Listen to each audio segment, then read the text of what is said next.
I'm going to beat you into the living death.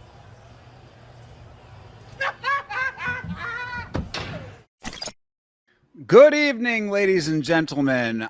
Thinker St. James here. Welcome back to the Yama channel. I am joined by my good friend Chase Parton, and tonight we are going to be reviewing the highly requested film 2011's Warrior for MMA on Film. Chase, how are you?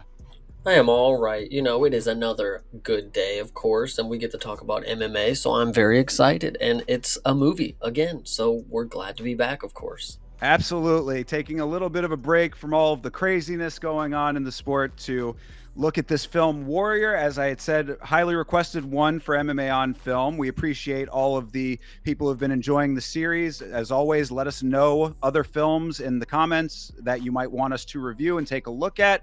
As you know, we go very in depth on these films and we quite enjoy doing it. So thank you very much for that. Yeah, absolutely. And so, if anybody out there was wondering, just so we can give a little preface, I started watching this from a link that was sent to us by our good friend Bloomis, and then I eventually switched over to Pluto TV. I don't know if anybody's familiar. It's free. You can just watch any channel apparently, and there's other things like on-demand movies such as The Warrior 2011, and it was in HD this time, so I will give it to that one. Watching it on Pluto was great. I don't know if you had the experience of watching it with the potato link that I had, but it was rough. Oh no, I did not. The quality was fine for me. Yeah, must have been a mix up there, but either way, yes, Pluto TV. If you have not seen this film, you're watching the review and want to see what we're talking about and have not seen it, check it out on Pluto TV. Other than that, it's been out on DVD forever, of course. So it's True. out there in a number of different ways if you have not seen it. But a lot of MMA fans have seen this film, and that was the next question: was what did you know about this film coming into it, Chase? I knew that people kept asking me to watch this fucking film. And, Right. it was people that, I respect. These are people highly regarded, in my opinion. And they wanted me to watch this because they loved it. And, I can see why. I can see why they wanted that. Of course, yes, we will get into all of the details. I myself only knew that this movie is basically the same thing, that this movie was very highly regarded by MMA fans. Excuse me, that, very highly regarded film. I knew that the film starred the dude from Black Mass. That's what I remembered. Joel Edgerton. I now know the name is that is Joel Edgerton, but I know him from the film Black Mass. And actually, I recalled that because I thought in the film Black Mass he was fantastic. He was actually one of my more favorite characters in that film, aside from the main character. But yeah. Well, yeah. So what I was gonna say is, well, so this is a two-parter main character kind of deal, and so you immediately recognized Edgerton. I obviously recognize the other person, Mr. Tom Hardy, who is in this, and I think that's just interesting that you noticed the other guy. I noticed then Tom Hardy. So go ahead. Yeah. No, well, to that point, yes, I know. Like, I'm glad that I saw this film. I can't tell you another Tom Hardy film that I'd seen him in without the Bane mask on. I knew he was Oh, okay. Bane, and Okay. Well, that was the big one, right? But so yeah, and I know he's been in other movies. I know the name. I've heard the name plenty of times. I actually, little pre-trivia, I knew that he is a secret rapper. Did you know that Tom Hardy does a little I rapping? did not know this. Okay. Very under the radar. But you see, so I know a little bit about him, and I know the name, but I think that this might be the.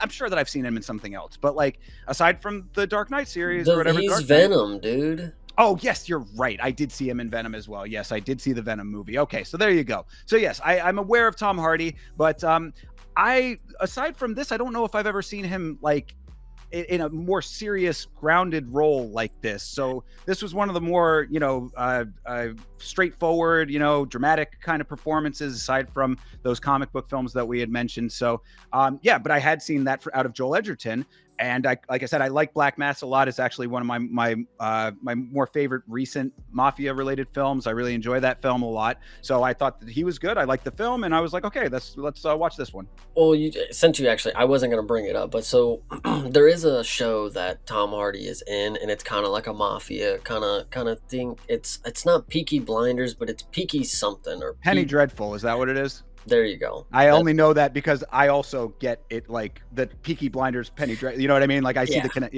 So anyway, but yeah. So there you go. I mean that the film stars Joel Edgerton. The film stars Tom Hardy, and the film also stars Nick Nolte as well, their father. We'll talk about him, of course. So yes, we that's what we know about it, and we know that a lot of people loved it. Know it's about MMA. I guess without further ado, let's jump into this thing, eh? Go for it. All right. Well, I mean, starting this thing off, you get gray industrial town shots. I said, is this Pittsburgh? Because shout out to Pittsburgh, one of the great American cities, the working man's city of Pittsburgh. Yes, I would actually like to. I'm sorry that I had you start. I thought you were going to catch this. So before the movie started, before you see anything, and this is key to note, Lionsgate popped up, and I said instantly, this might be a decent movie. And then we saw the industrial city, and we saw people leaving a church with the old country tune, and I was already not really interested because I didn't care about the country music of the church going people at the time. But I did know they were having a good Sunday service. That's all that I knew was going on at this point. So this was really fun. Well, yeah. So we see those establishing shots. I thought it looked like Pittsburgh, but we don't know that for sure. But then yes, we go to we cut to people coming out of the church, and Nick Nolte is one of those people.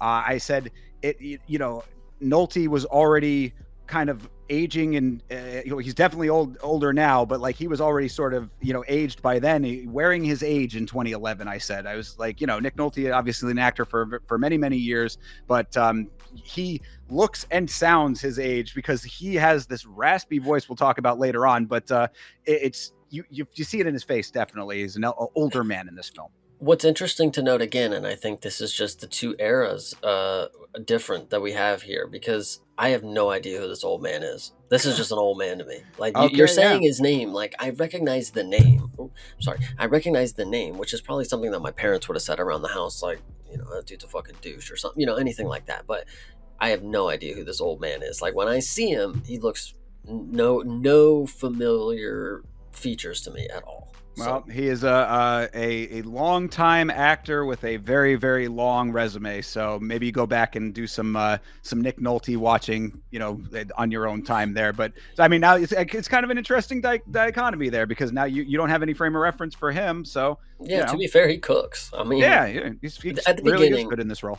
At the beginning, once you get towards the the end of the film, the performance makes a little more sense at the beginning. But when I was watching it, it was a little, it wasn't as good as I was thinking it was. And then at the end, it kind of made more sense, is what I'll say. So yeah, Nick Nolte, hey, shout out. I guess there was There you little go. layers to the performance. Absolutely, yeah, I would say so too. So, we're watching him come out of the church. He gets into the car and he is listening to Moby Dick on audiobook. This is an absolute Chad move on his part, as Moby Dick is the greatest American novel, in my opinion, my favorite book. So I was, Bloomis knew that, and he was like, "Oh, you're gonna really like what he's listening to," and I found out, and I was like, "There you go. That's a definite alpha move to be listening to Moby Dick." And this is a classic callback. We'll get to it later, but to have this moment, where he's listening to Moby Dick, it's important to the character of Pops, is what I initially called him, before you find out that he's just called Pops. Yeah, So, pretty much. so anyway, so the scene ends. He drives off, listening to his audiobook, which revolutionary at the time. Who'd have thought they were doing that way before we had cell phones? Actually, on tape, on cassette. Exactly. So then we cut to nighttime, and we got a man taking pills on the porch. He's also drinking, which is one combination. That is a good one, I'll tell you. And then church man gets to the house, which again, this is Pops, but we don't know that yet. And Tom Hardy, which again, we don't know this yet, but he's just sitting on the porch having himself a drink and taking his pills. Good. It was a very good time there, I would say. I guess, yeah. I mean, when you're mixing the pills and the alcohol, you're obviously in what I say about that from a filmmaking perspective, you get a lot of information about a character very quickly with that. Yeah. So your frame of reference is instantly set just by what you see in that very brief amount of time. Yeah, 100%. And then, so... also, I wanted to note, too, yeah, sorry, I didn't mean to cut you off. Sorry. I wanted to note, too, chews on his pills at one point early on there too. I was like, that is a pro move right there. You know, when you're chewing the pills and then you follow it up with the booze, that's some dangerous living. I know you love when I bring up It's Always Sunny in Philadelphia, but there is an episode where they do the $1 million baby kind of deal, and Right. there's taking steroids and they're chewing on them, and it's just Charlie, love Charlie, and he's just chewing, munching down on fucking, big ass pills. It's just really, really funny. So, yeah.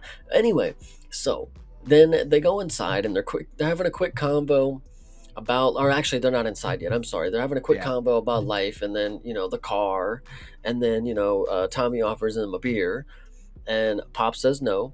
And this was a really funny line early on in the movie. He's like, what, you change brands? Like, okay, I'll go get some more. It's really funny by Tommy there. Yeah, no, not a beer though. It was like a whiskey. He had Well, a bottle of whiskey. Either way, Well, I beer. was just No, I kind of think maybe it was beer when he got inside, when he started raiding. No, because he wouldn't have had beer in there. No, because he had the bottle for Dad and he had a brown bag for himself. That was Nice. This Okay. dude is going all in on the hard drink. That's the distinction there, is because he's going heavy. He's Yeah. deep in it. Yeah, 100%. And then Pops offers him inside, and then we get a title card, Warrior. Well, I mean, there's right, that does have, we get another one of those like boom cards. Yes. But before that, in the actual chat, there was a little bit more to it. So he pulls up, and Tommy, he recognizes this guy who we find out is this Tommy person. He's like, "What are you doing here?" kind of thing. It's like, hasn't been around for a while, and then you get the implication from this little chat that there's already a little friction going on between the two of them. He implies that maybe the older man did not prioritize him, the family. Is kind of, again, these are all implications, but you get it through the course of this little conversation. Dad is letting it slide. Pops is kind of just like, I guess, it's one of those weird situations where you got this guy showing up out of nowhere and he's letting it, kind of go, but he's getting a little bit of this passive aggressiveness out of him. And then we finally get on past that, but it sets the tone for the type of relationship we will find out about as they are inside after the title card. And then we get to, once we get inside, we get more into what's going on with this relationship. So, Tommy starts asking him, what's it like not having a wife anymore, or something like that. What's it like living on your own? And then he drops this hard ass bar. He drops this bar right here. It must be hard finding a woman who can take a punch these days. And I said, wow, okay, this is crazy. All right, now you're really getting the meat of it. Yeah, exactly. Like before, it was them brushing it off and not really talking about it. But then Tommy just slips these in there, subtle little jabs, pun intended.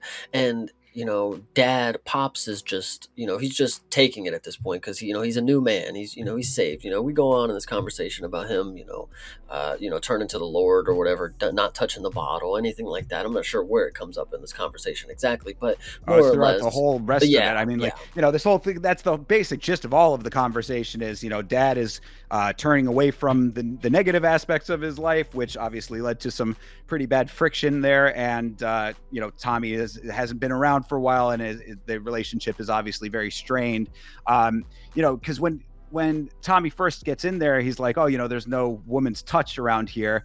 And Pop says, no more women for me. And I was like, well, between that and listening to Moby Dick on tape, this is an incredibly based old man here. But he's, that aside, then that line that he dropped was pretty cutting. I said, I also had that in the notes that was a bar. Also, Dad was abusive apparently. So but one note from the background of this too, like what you'll get from as an overarching note of this film is this is as much an MMA film as this is an indictment of the human condition as a working class American. There's a number of points that come up in this story that like signal to the nature of things, at least in 2011, how they were for like the average American, lower class Americans. And one of the things that that shows that, we'll talk a little bit about it in the rest of this conversation, but there's in addition to the Moby Dick that he's listening to on the audiobook, there's John Steinbeck is very prominently displayed. One of the books on the shelf back there. Steinbeck, for those who are not aware, was a Enlighten me, please. He wrote of Mice and Men. He was a very prolific American author who wrote primarily about the Dust Bowl and lower class Americans in Depression era and that kind of thing.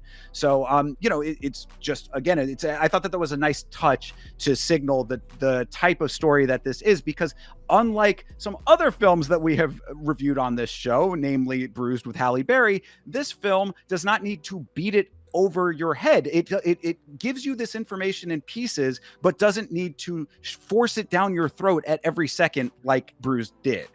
Yeah, just a quick comparison with Bruised. There was, the scene that Holly had towards the end of the movie with her mom, where she dropped some very vulgar language in a very intense moment. This is a movie that didn't need to do any of that, and they still got their point across, if not even better. So exactly. Yeah, no, that scene that you're talking about is a great example of the differences, because that was a scene where they dropped a bomb's worth of information on you kind of haphazardly. This is a much more gradual and natural progression of information coming out. Well, it's not just that. Also, this is storytelling. Right. This is something that you would watch, and you don't need to be told what's happening. You would just understand. He's declining the drinks. He's drinking alone. Pops is dejected from it.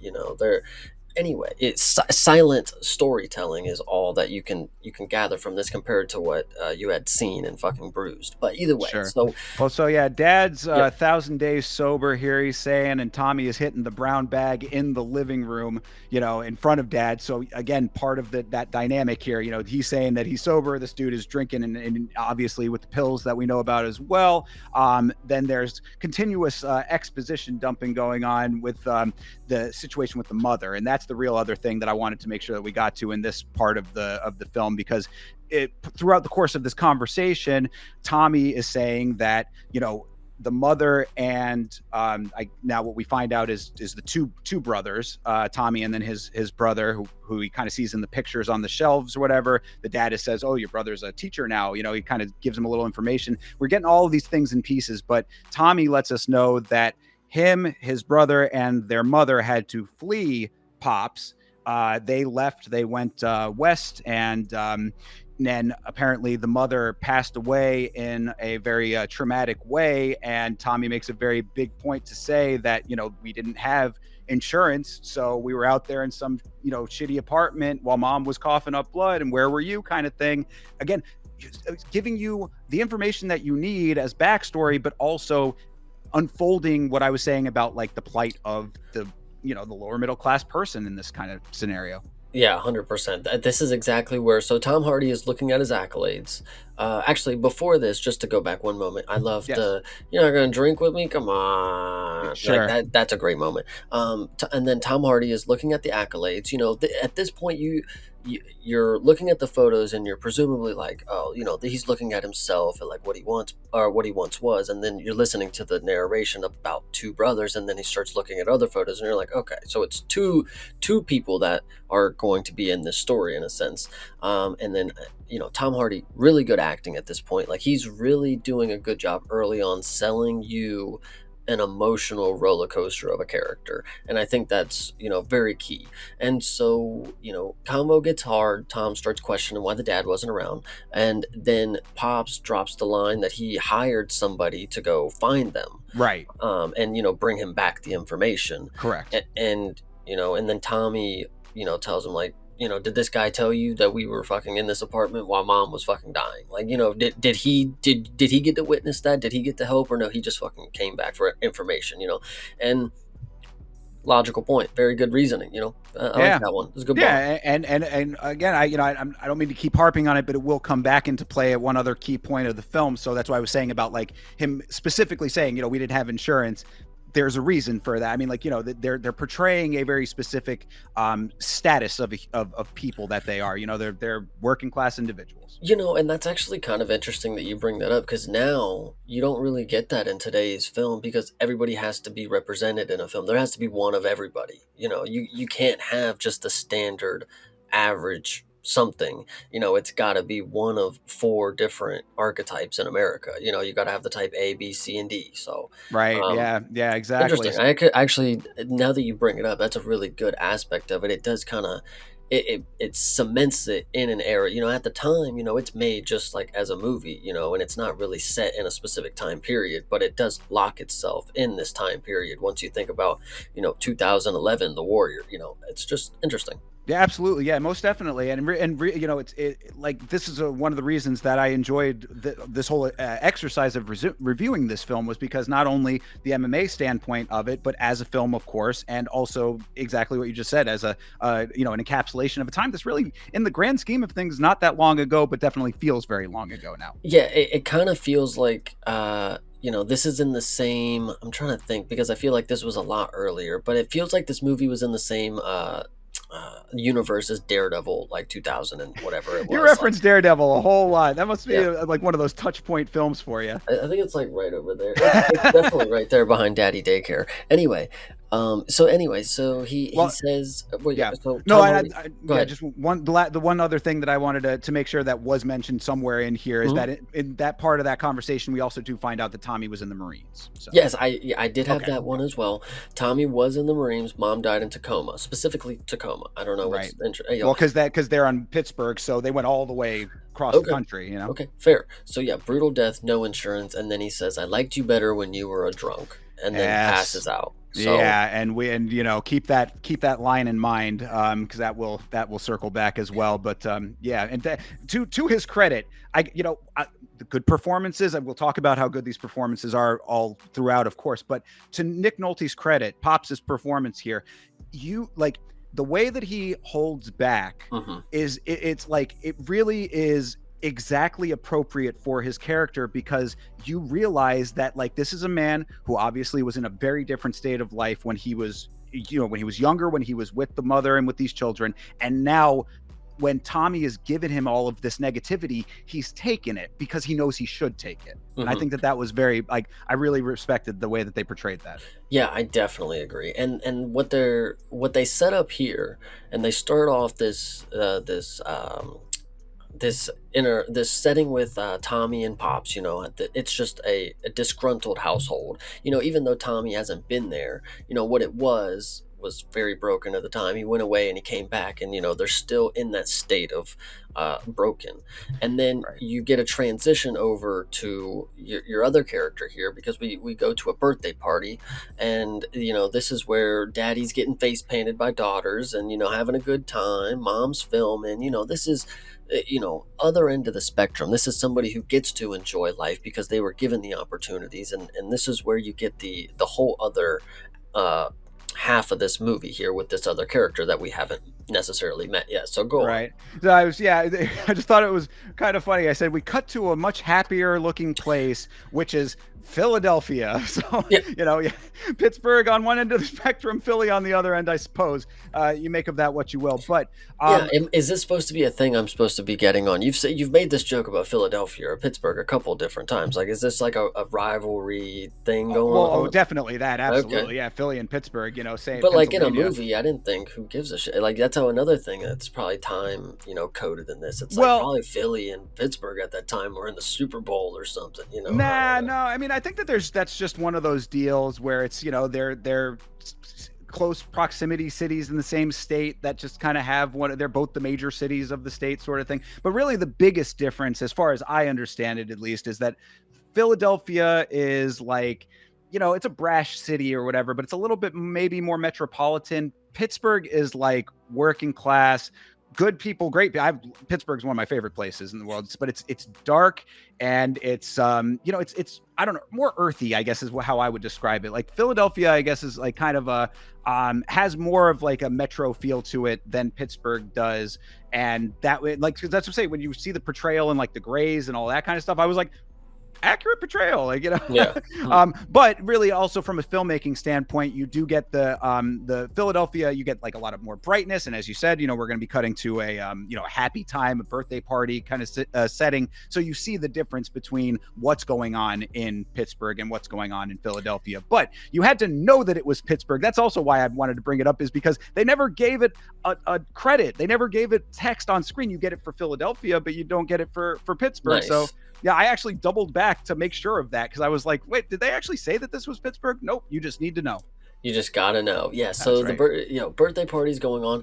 I actually thought, I don't know why I put time shift here. I thought it seemed like something, maybe there was like a frame change or something. It felt like to me that, okay, birthday party's over, but that was like, It was a tonal shift is what it was, because you get all that dark. It was nighttime at the other place, and now you're in brightness. And it was, like I said, from a directing standpoint, I thought it was a nice a nice difference here. It was a stark change and a turn. You can see that the station of life for each of these guys is much different. well, and then no, the time. Okay, sorry. So the time shift is, because then we cut, birthday party's over.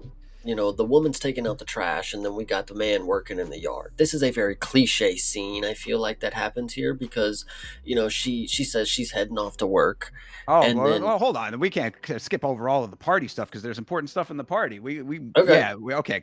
Double back just a little bit okay, here. okay. My So, apologies. Go ahead. first of all, Dad's getting his face painted up, as you had mentioned, Paint on. Yep. which is kind of funny, because he says he's being painted like a princess, but his outfit is like the pigeon lady from Home Alone 2. Like, he had like a weird down floppy sun hat going on. It was, I'd say that didn't look very princess to me, but okay, maybe different representations of princesses here. But we get the present opening for the daughter. It's his daughter's birthday. We're finding out. That's why Okay. the wife is filming. Dad's got a big old box, and Mom, the wife, who is Jennifer Morrison, is the lady who plays her, who is one of the main characters in the show House. If you've ever seen House, that was where you might know her from, one of the main doctors on that. But so she's kind of nagging Dad about budgeting, because they're obviously you set a budget and you don't budge from it. That's you set a price and you don't budge, is the why they call it a budget, she says. And I was like, this is why Nick Nolte is based, for not having women around. But yeah, so I mean, the whole idea is that he maybe spent a little bit more on this gift than she would have liked him to, insinuating that there might be money problems, which we will eventually find out what those are. Okay, I don't know. I mean, I didn't take too much into that. I was reading it as like, man, this dude's really got it all. Like, he can just splurge whenever the fuck he wants, and the wife, she can be mad all she Well, wants, that's but I'm balling out here. exactly, Like, and that's the impression that you might have gotten at that point, is because it's like, yeah, he does appear to have everything that you would want in a family life. He's got kids, he's got a wife, he's doing pretty yeah, well. The pops had said that he's a teacher, so everything appears on the surface to be very good for this guy. right. Which, this is really good storytelling again because they're setting it up where, as I'm watching it, I write it off because he's happy. This is the other end of the shit. This is the shit story, and now you have the really high up, living, person, whatever you want to say. This is what happens when we actually review a well-made film on this show. True, true, yeah. It just feels natural. You get information naturally. It's like all of the little nitpicking kind that. Let this be a lesson to filmmakers out there. When you present information in a natural way, people will go along with it more. You know what I mean? Like they'll let things slide more. The last thing I want to say about this scene is how I skipped over it, and you're like, hold on, we got to talk all about it. That was not a princess outfit, and that was really funny. Yes, yeah, no, not a princess outfit, and it just they're painting his face with like yellow. He looks like a scarecrow. Yeah, they weren't really face painting; they were more just painting on his face. Like it wasn't.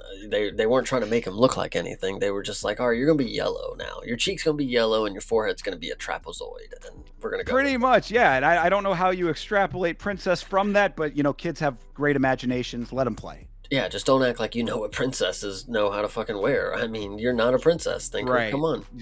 That's a very good point. You're exactly right. Shame on me for that one. And should I encounter princesses in the future, maybe I'll have a better representation there. There we go. So yes, So but as you had said, we're getting to the garage now. yeah, so this is a time shift. Birthday party's over. We're living in America now. We got a man working out in the yard or something like that. No, he's in the garage In the working garage, out. yeah. He's working out in the garage. That's what it was.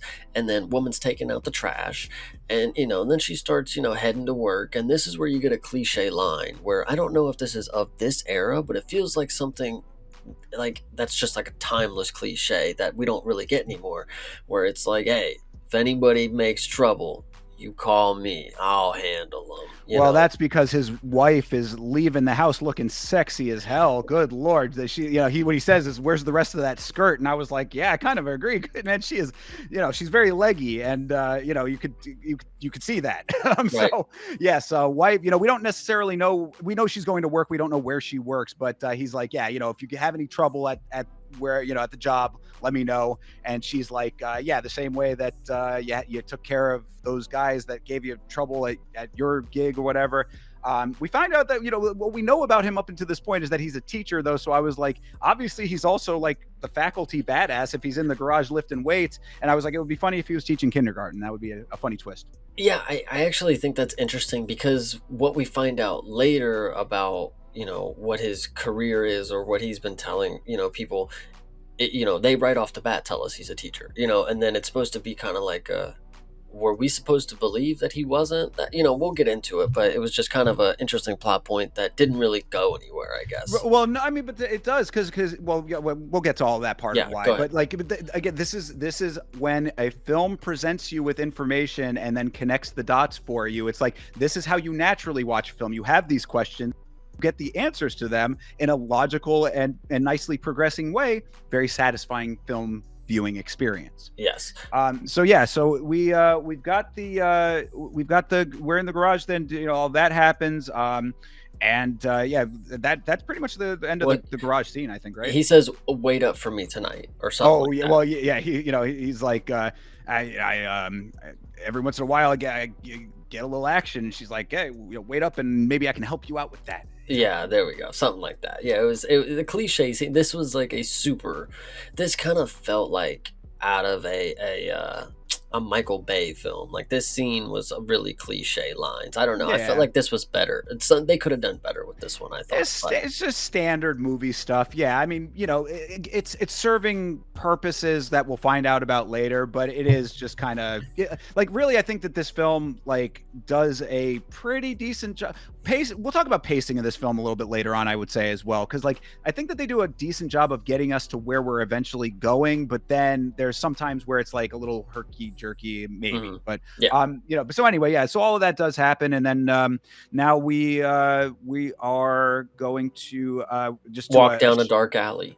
oh yeah, oh right, yes, because yeah, that's when we're cutting to a shop where some dude is watching UFC. Where we end up after that, right? He's walking down. This is now Tommy doing this. Yeah, walking down a dark alley. And I wrote this in the notes, but later corrected myself because I knew I was wrong, but I didn't remember that I was wrong this early. It's not John Anik on the TV. It sounds like him, but it's that old ESPN guy that passed away. I forget his name. No, it's John Anik. Oh, is it? Okay, Yeah. so okay. But later it's somebody else. It's not John Anik later.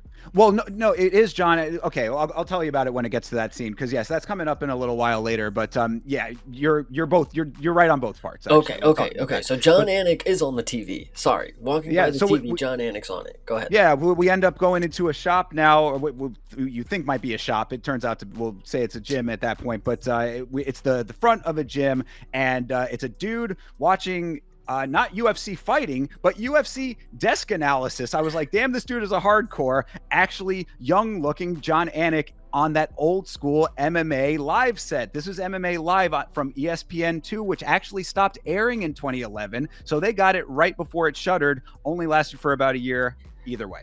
Too bad they didn't get the movie out before they canned it, because it probably could have taken off. To be like, holy shit, I can just watch John Anik whenever I want. Like, I could be just like him. But anyway, so yes, he goes in there and he's talking to the guy at the front desk of the tap out crew. That's what this place. That's what they're named, which is really funny.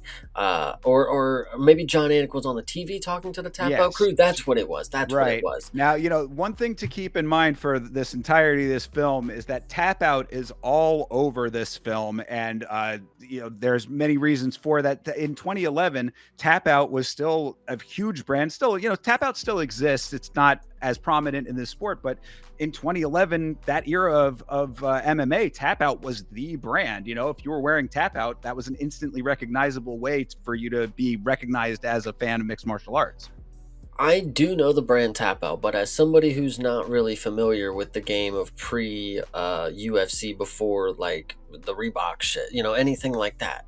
When I saw Tap Out Crew, I was like, holy shit, they just made up some goofy ass name for this crew. I'm like, that is a goofy name. Like, you guys really were repping Tap Out Crew. Like, no wonder they went by just Tap Out, because Tap Out Crew is kind of cringe. But that's just me. Well, yes, it's Punk and Skyscrape. Punk being one of the founders of Tap Out, and Skyscrape, a person who joined later. But yes, that is they are the representatives of the Tap Out brand. Tap Out, very, very influential and important to the history of mixed martial arts. And you say that, and like, I watched this movie, and like, I'm a big mixed martial arts fan now.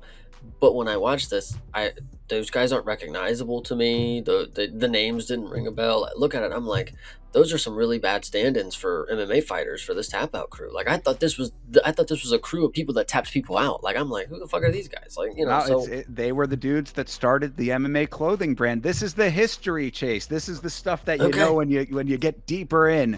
They know your history kind of thing. But now this is a fine introduction to it. So now maybe you look into Tap Out a little bit more. But not only did you get that, though, you also got MMA Live. Like I said, the show that only aired on ESPN2 for a very little amount of time, came over from the internet. They got a little bit of time on actual television. This is way before any coverage, in a broad sense of like what we have now. I mean, entire UFC coverage, like the, full channel on YouTube kind of thing. I mean, they probably had a YouTube channel, but not the way that we get the coverage now. Yes. So what they're on TV talking about this Grand Prix tournament. This is the Super Bowl of MMA, and there's a $5 million purse on the line for it. And then this is where Tommy walks into the gym. Tom Hardy's character. I don't know why he's Tom Hardy. It is just kind of funny. But I had that in the notes too. Yeah, it is funny because there's another character that has the name. Yes. I think they might have written this film with people in mind, kind of thing. Yeah, I agree. I don't remember who it is off the top of my head, but there's somebody else who is named. Yeah, either way, named the same. Or anyway, $5 million purse. Tommy walks into the gym, and then he asks if the old boss is here. I forget his name, but it could be Mr. Maserati or something like that. And the guy's like, no, I don't even know who that is. Like, you're fucking who are you? Who are you, guy? And then Tommy asks to sign up, and that's about just how it goes right there. Yeah, well, I want to point something out about the guy he's talking to. It is an Asian gentleman with a faux hawk, and he's watching the MMA Live, right?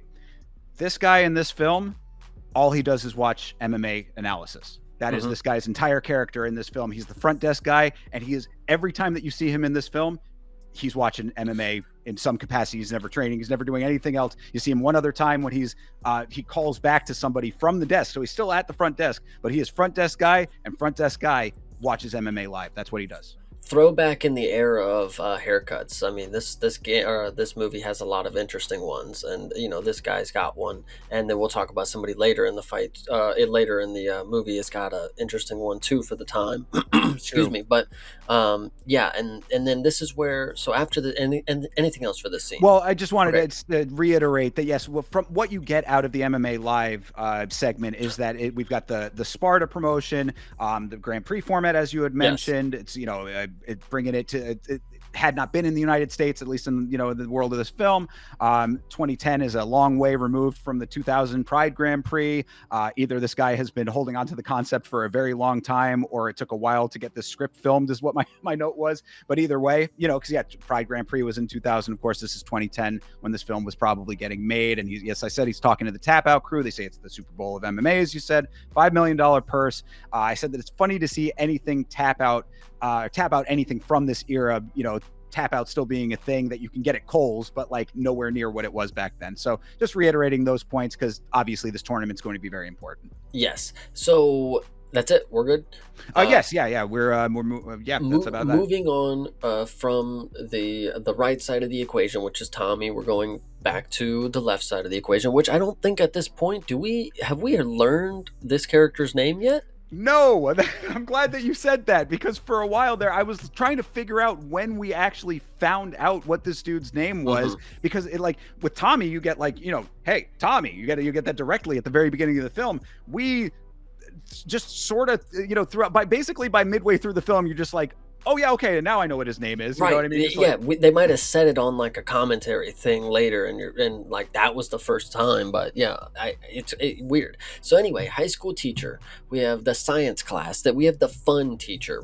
He's. We're just doing shit. Fuck it. There's a stupid kid or whatever. How many laws this dude got? Talking oh about yeah. Isaac Newton. That was really funny. Well, Science yeah, class is back. well, yeah, we started off. We're introduced to this classroom setting, yeah, and this is exactly how you know he is the fun teacher. Everybody's got goggles on, and he's teaching them about acceleration and force by letting one kid break a wooden block with a baseball bat. That's the idea about the force and the acceleration is enough to break the block of wood with the bat. And yeah, everybody's having a grand old time in this dude's class. You can tell that you wanted to be in Joel Edgerton's class if you were in this high school.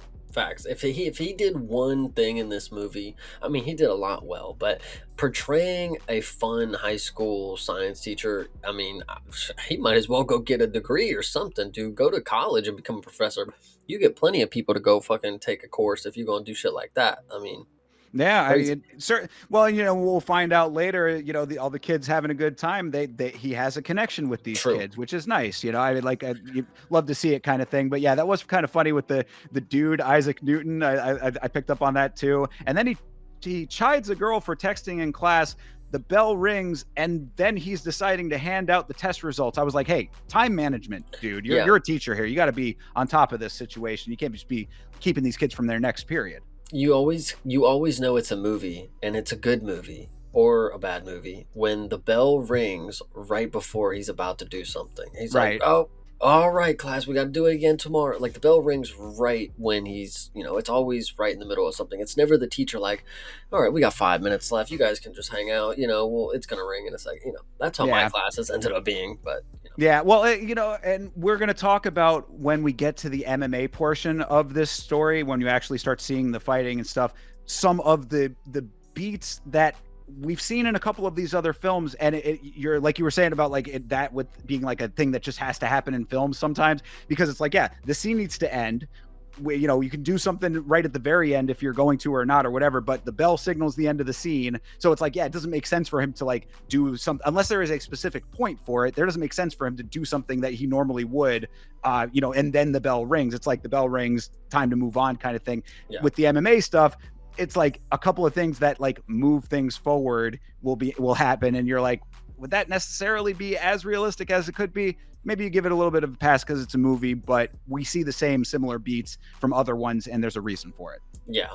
So anything else with the bell rings? Anything else you got there? Now we're Okay. moving on. So we're back to the other side of the equation to Tommy. Tommy's at the gym, and we got some sparring. We got some coaches yelling, light sparring," and then he knocks the dude out unconscious. Very funny, very funny, very funny. Knocks him out cold. Tommy's looking over and notices this. Go ahead. Well, I was just gonna say that like he's in this gym by himself. He's hitting the heavy bag by Hmm. himself, and his gym is like kind of a free range environment. Like everybody's sort of just training in little like clusters if they want, or like maybe individually like he is. But it's open because this gym is fucking massive, by the way. I don't know if you noticed how tall this was like a warehouse, but like a huge one. This gym is really, really big. Definitely compared to like, I don't know how. I'm sure that there are plenty that are that large. I'm sure like American Top Team's got gyms that big or whatever, but like the locals that train around me, like I've seen the MMA gyms in town and they are nowhere near as big as this. This is a very large gym. Yeah, but you got the vibes that this is the grunge. These are the guys that are working for it. They're not there because they got $1 million. No, they're there to just let some energy out and punch a heavy bag. And if they find somebody that'll spar with them, sure. But light spar means you get knocked unconscious by this guy. So Knocked unconscious by a spinning elbow, by the way, as well. This dude light sparring my fucking nuts. What are you talking about, dude? yeah, Yes. Dude is in the ring, Muay Thai sparring, and the coach is telling telling him to go light, proceeds to spinning elbow knock out his sparring partner. Yes. Definitely gym bully activity. I like that after he did that, all of his boys, he's got his entourage there on the apron, and he's just dapping up the homies afterwards, like true dickbag behavior. Yeah. Yeah, No, exactly. Just down the absolutely. line. Yeah, no, absolutely. Very, very funny. So Tommy obviously is across the gym and he notices this and he's intrigued. He goes over to the coach, that was overseeing this fighter, and he says, I can keep your boy warm, I can keep him active, and the coach is like, yeah, okay, head on back to your heavy bag, take your ass on. And Tommy's like, all right, cool. And so he walks away for a minute, and then I believe, let me double check. Previous fighter, he's good to go. If he's Because hurt, he got the waiver. He was oh, asking, like, okay, he yes. said, have you fought before? He says yes, because he goes away, but then he's like trying to get somebody else to come in. He's going to pay him $200 to get somebody else down there. Couldn't get the guy on the phone, so he's like, hey, I'll do it. Like, let me do I'm it. I must have missed that part of it because I at the end with the $200, that is the immediate callback to that. I didn't Right, catch that first exactly. Yeah, part where he was, looking around for somebody for $200. So anyway, correct. Tommy, gets the call, and he asked if he's a previous fighter or whatever, and then he gets the waiver to sign, and or he already signed the waiver at the door. So he asks if he's good to go. He's good. If he gets hurt, it's on him. Doesn't And matter. I said instantly, seeing this setup, I was like, smoker incoming. This is going Yeah. to be a smoker fight. No two ways about it. Also did want to just real quickly circle back to the hooligan gang. I forgot to mention, did you notice the guy in the hooligan gang, like his entourage crew, the bully guys crew, the one dude who was tatted, like full body tattoo dealy? He's got Nice. the dollar sign on his cheek. Yeah, no, Okay, I probably did, but like I just realized like this is, if you remember, think back to the final episodes of our review of The Cage. correct. This is John Jones's gym. Like this is exactly Bingo. where Tommy is training. So There's I that didn't actually. surprise me. There are actually a couple of things that you can tell that The Cage was like influenced by from this film, and yeah, that definitely was one that stuck out a little bit for sure. Yeah, I can actually, we'll talk about it later, of course, but there's a lot of other things that I think this film was influenced by, and then there's some things that it was influencing, of course, later Of course, down the yeah, line. So absolutely. Yeah, most definitely. But so yeah, so now we're going to go into this sparring session, which we know, of course, is going to be a smoker fight. Clock beeps. Tom Hardy throws his entire body into a teep kick to start this thing. I thought that was pretty funny. it was funny. There are some scenes where they're trying to portray, but this is not a movie that is predicated on showing you the mixed martial arts inside of the cage. You unfortunately do not get a good visual for a lot of things that are going on with this movie. A lot of close shots, a lot of quick cuts. They'll give you one or two instances where you're supposed to just imagine what he's doing for the rest of it, and then you're getting a lot of shoulder and like arm moving, and then like it's just not the best. Or, for example, in this, so obviously he does the Spartan kick. He just kicks him because Tommy's character is he just runs in there like a bull and just goes balls to the wall. So Mhm. he kicks him. Like I noted, not great fight scenes to start. Some few good shots, of course, from Tommy. Punches him up a little bit, and then we get the WWE moves. That's what's part of this movie as well. That is one of my absolute biggest criticisms of this film. It has to be. Yeah, it has to be because it's specific to when there are up and over tosses. They do suplexes in this film way more than you'd ever actually see in active competition. First of all, okay, we see suplexes every once in a while, but they do the most exaggerated airtime for this shit. I said, hold on a second. I said I had Hardy takes the dude's back. They get up, and Tom hits the biggest WWE level up and over side suplex on the bully the world has ever known. The amount of air this bully got was like a stuntman on wires level. Movie is Warrior. The dude Tommy is going Ultimate Warrior. Yeah, so the thing is, and I think this is just you. I think this is you being biased against pro wrestling, because what you got to understand is it is selling a fight. If they use it in a movie with mixed martial arts, I mean, wrestling is a mixed martial arts. I mean, they're selling the portrayal of a fight in a movie. Obviously, they're not even showing the actuality of what the martial arts is, like when it comes to striking or anything like that, if they can show a whole WWE move and get away with it, and like that looks good on camera, I mean, that's a plus in my opinion. If you want to be getting down to the nitty I gritty of mean, it. I think that you're going biased the other way then, because No, I I mean it's goofy, but like it's the one thing that they could fully show. Like they couldn't show any like so well, continuing on. He WWE moves him, moves, and then knees him, and then finishes the guy. And it's like they didn't show any of the knees. They didn't show barely any of the grappling, the striking. They couldn't really show. It's like it, it, the one thing they could show was the WWE move. It's like I mean, they showed a good amount of kicks early on in the spar, like after the Spartan kick. mhm. They showed a good amount of kicking that was back and forth, but like that was kind of slightly choreographed looking. But I gave that a pass. I'm okay with all of the portrayal of the fighting generally, aside from the suplexing stuff in the airtime. That's really Yeah, we'll because get to more of it, of of course. and that's it every single time. It's the one thing that was like, why do you have to do that? That it takes me out of it a little bit as an MMA fan. But really, aside from that, I thought like I'm okay with most of the fight portrayals in this. And then when we finally get towards what we're leading up to, I thought that there were some really good ones in that. So Yeah. and I think that really why I'm kind of dwelling on it here now is because this is really the first time we've seen any fighting in this film. Mhm. So, aside from a very, very brief clip of wrestling that you see on the television earlier on in the Pops' house, but that's very, very brief.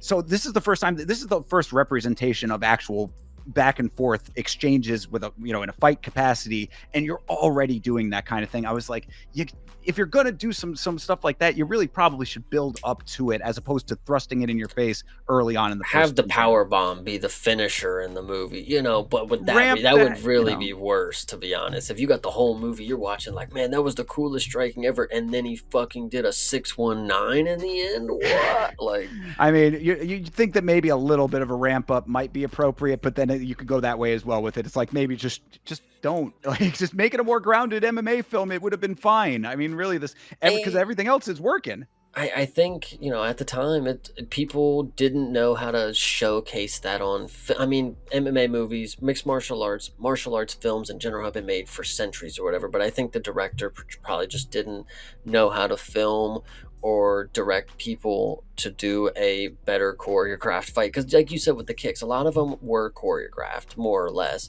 and I think those are a little easier than straight up punches to the face kind of deal. So give or take. I mean, whatever. The Well, grappling also was decent. I can't think that like this is the film that everyone says is the film for exactly what you're talking about here. So because if this one is not the film that shows it, we got to find the movie that actually is the It's accurate like the MMA fucking old fucking Chuck Norris and Bruce Lee shit. You know, that accurate to MMA. no, I mean not MMA, but like showcasing martial arts. Sure, fuck it. I don't know. I mean, No, we can't yeah. even see it clearly in this But shit that's what right I'm here. saying. I mean, like we see it there later on. Yeah. We'll keep going here, and we'll get towards some of that other stuff that we're kind of talking about, I guess. Okay, so other side of the spectrum, we get to our unnamed character still at the loan consultant, and Well, just like you said though, okay. just to finish this up real quick. So yeah, the knees, and then finally that Oh looping yes, shot that yes. ends Sorry. him, puts him into the ropes. He knocks this dude clean out. He's hanging off the ropes, kind of Mhm. clean out, this bully guy. And then Tommy does have that cold line to the trainer where he looks him in the eyes and like, "You owe me $200." And I Yeah, was like, hell yeah. that actually did go hard. Yes, continue. Yeah, so the next scene we go to the loan consultant, and this is where we start to learn that our character, not named Tommy, is struggling as well. And he's not necessarily in the clear when it comes to money. The dude is being an asshole to him basically. Like this is a typical dude who doesn't want to give people money because they have to have specific reasonings for him to understand that he can have empathy or something because he drops this line. What did they say? Oh no, sorry. The unnamed character, Mr. Edgerton, at this time drops the line. So I'm a physics teacher, not a math teacher, or something like that, which is really funny, or something like that. I have it in the notes. I can't remember what it was. Now I think about it, it wasn't as funny because it was kind of like him being a dick and responding to him like, okay, dude, I'm not a math teacher. I teach physics, because he's trying to be condescending, like, well, you should know that you're, obviously negative. Like, "Dude, don't you know how to do math? You're a fucking math teacher." He's like, no, I teach physics, and you're supposed to help me, not be a fucking asshole. So See, this is my so talking about the plight of the working man kind of deal here. This is one of my favorite scenes in this film, from a film standpoint, obviously MMA aside. So yes, as you're saying, Edgerton is in the bank. He is upside down on his mortgage, is what we're learning in this scene. He's talking to a banker one on one. And because of a property reappraisal or something along those lines, the banker is saying that you're upside down on the mortgage. The banker is treating him like fairly, but also impersonally. See, you're saying that he's being a dick. I loved this scene because this is like, I see it from both sides, and I'm not saying that he should be treating him impersonally, but at the same time, he's doing his job as a banker. His job is like kind of a shitty job, and it puts him in a shitty position. He's trying to be as empathetic as he can, but he even says himself, the banker, he's like, a lot of stories. And I was like, man, you really just nailed it right there with that, because it sucks. It sucks that like the banker is in that position. It sucks that Edgerton is in that position. We also learn throughout the course of this thing that he was under money constraints because his daughter has a heart condition that he had to pay some money for. Again, plight of the working man stuff here. Between him and his wife, they're working 3 jobs. This is all coming out through the course of this conversation. This movie is a pretty scathing indictment of the U.S. medical industry, I said. yeah, so you get some other good lines too. I thought that he was dropping. He's like, I don't need the bank's help. I need your help. Like, Right. that was a good one. He's like, you have 2 mortgages, and he's like, yeah, but I only did that because you said that would be like, you advised me to get both of those mortgages, and Hey, buddy, I gave you the option, my yeah, man. I see, I presented you with a number of options. That's the one you chose. And he's yeah, like, well, yeah, I kind of needed that money, because he was like, oh, you got a lot of money from the refinancing of all of that or whatever. And he's like, I needed that money because the daughter, and he was like, oh, daughter with, what was it? Kidneys? And he was heart yeah. condition. And again, impersonal, but like, can you really put that much on the banker? Maybe this really kind of, like I said, an indictment of the banking industry as well, where it's like, yeah, we don't. Do you know your banker's name? You Yeah. know what I'm saying? Like, it's like you don't have personal relationships with these people. Like, in fact, this guy has a more personal relationship with this banker who's impersonal to him than I've ever had with anyone in a bank before. So True. so it's like, yeah, but so it's a very real and human scene. I like this scene a lot. And then he gives him a deadline, 90 days. And then, he says, dude, 90 days. We have 3 jobs between us. Right. Like, it ain't enough. And then he says, you could always, go, you could just do the bankruptcy option. There's no shame in it. People have pride and they can do bankruptcy. Donald Trump did it. Why wouldn't he? Right, yeah, really. He should have dropped that bar. How prophetic that would have been later on. But yes, they're facing either foreclosure of their house or bankruptcy, and he didn't want. That's not how I do things, is what he says. He's got too much pride for bankruptcy. But my point was, under the circumstances, now obviously we know that he's got another option, but it's like, if he was in that position, just take the bankruptcy, bro. I mean, at least you'll be able to keep the house, and you can always rebuild after that. It's a tanks your credit of whatever. I mean, we're getting a little bit too real world on this, I suppose, but bankruptcy under his condition, with the way that everything was laid out, might have been the better option, but of course he does not take that option. Yeah, not to get too crazy. I'm pretty sure with bankruptcy, I mean, they have to leave you with a house and a car, like, and a job. Like, Yes, they cannot take your house at the very homesteading is that part of that. So yeah, he would leave, because that was his whole thing. Is he's like, I'm not losing the house. We're not losing the house. We're not going backwards. He says with his wife a little bit later. We'll get to that. But that was his whole idea. Is like, he's built this life for him with his wife and the kids, and he doesn't want to lose his house, but he also does not want to take the bankruptcy. I was like, I mean, might have been an okay thing to do, but we'll find out why. So option was still on the table. It's not like it's gone now. He walked out the door, but he got the leaflets. He can think it over. Either I guess way, it's we'll a good get point. into I didn't it. think about that. It wasn't like there was an ultimatum in that moment. So He's yeah, got 90 days. it's a good point. Good point. All right. So anyway, scene ends. He leaves. He's frustrated. Anyway, now we go back to this is where we finally get back to Nick Nolte. We get the Pops character, Right. and he's sitting here. He's eating a TV dinner or something. I forget what it is, but Mhm. he's watching Tommy's old film. He's watching this young wrestler, and he's like, wow, what a stud this kid. He's thinking to himself like, man, what talents that this kid used to have. Like, what he used to be capable of when he put his mind to something, like how genetically gifted he could have been. All these things are going through his head, and then the doorbell rings. And this is where I think you should note that this is where perception is key, because if you were watching this movie, you would know that the person knocking at the door is the coach from the gym. But if you're me, you watch this and you say, that's the dude that owes him $200 fucking. What's he doing here? He better have his goddamn money. For real. You better Yeah. be coming in with a couple of bills tightly wadded up for me, pal. Yeah. Yeah, no, you absolutely right. Actually, so yeah, to my previous point about that the smoker fight being the first time that we saw fighting in the film, that actually is because yes, I didn't remember the order, but this is the first when we see that wrestling footage I was talking about. So yeah, so the other one was the absolute first time. But yes, he's watching old footage of Tommy from his freestyle wrestling. And I said, it really sucks that Nolte was a prick earlier in his life, because he seems awesome to me right now. He's got the life that I want to have when I am his age. Like, You got it. Now you see what you got to do to attain it, dude. God, yeah, I hope I never have to go through half of what was insinuated for that. But other than that, it seems pretty. Got a house, got himself a nice house. He's living. He's got a TV stand, like Brother, dinner stand. I'm already halfway there, I feel like, with a lot of this. But you hear on that freestyle wrestling footage, the announcer is referencing Tommy, so we assume that he's watching Tommy's old wrestling footage. Solid base for MMA, regardless of what the guru says, because that wrestling was very, very good. It actually I'll tell you about some trivia. I've got a bunch of trivia for this one. The wrestling footage that they have is from an actual wrestler who went on to be very successful in wrestling. So Nice. good looking footage. And yes, then we have this scene where he gets the visit from the coach. Yeah, so he gets a visit from the coach, and he says, he asks Pops, does Tommy live here? Tommy Reardon is what we got. We actually get the first and last name. Correct. Tommy told him, or maybe he just wrote it down, and maybe that's what the manager, read or whatever. So Tommy Reardon, where is he at?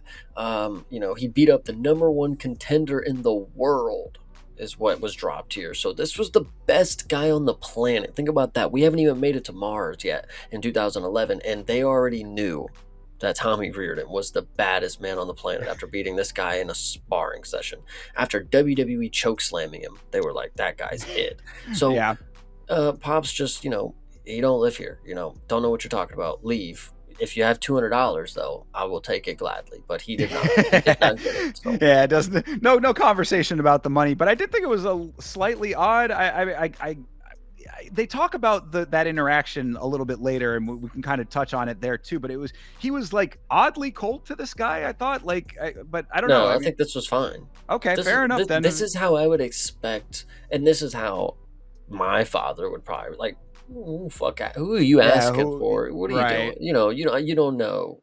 He was certainly skeptical of him. Yeah, I understand. But the guy kind of explained it in a way that made sense to me. He was like, "Hey, look, dude, I'm not trying to interrupt your evening here." He put the address down on the piece of paper. I'm just asking some questions. Like, I think also a key thing to that, and this is just layers to the character. He heard Tommy Reardon. He lied to him for a reason.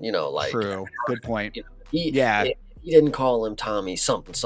He obviously wasn't chummy with the guy. So. And if you're paying very, very keen attention, which I mean, probably have to be on multiple viewings to have caught it earlier on, but we did find out earlier that Pops's last name is Conlon. So there is, so that's a little bit of a difference there. So what you're saying does kind of make sense in that regard as well. Yeah. But no, I thought this was a really good, this is where Nick Nolte's performance as Pops is like really starting to like, you see the layers like, oh, he is like he doesn't like not give a shit. Like he does have like that care, like, so whoever's asking about Tommy, like if I don't know him, if he lied to him about something, then you ain't here for a good reason, True. Hit the road, Jack. Yeah. So I really like that subtleness in the performance, if that's what it was, because it was on the nose for me, Sure. rather than a cold performance, I guess, but or cold to the character. But either way, let's see. So we're cutting to the greatest strip club name of all time. We are going to the Tender Trap. Oh, yes. So what is actually funny, and this is, I guess, where we get the first name drop, because we pull into we get the car pulling in for the next job, is what I have it listed at here. The fight is starting. We got Mike the Mutilator.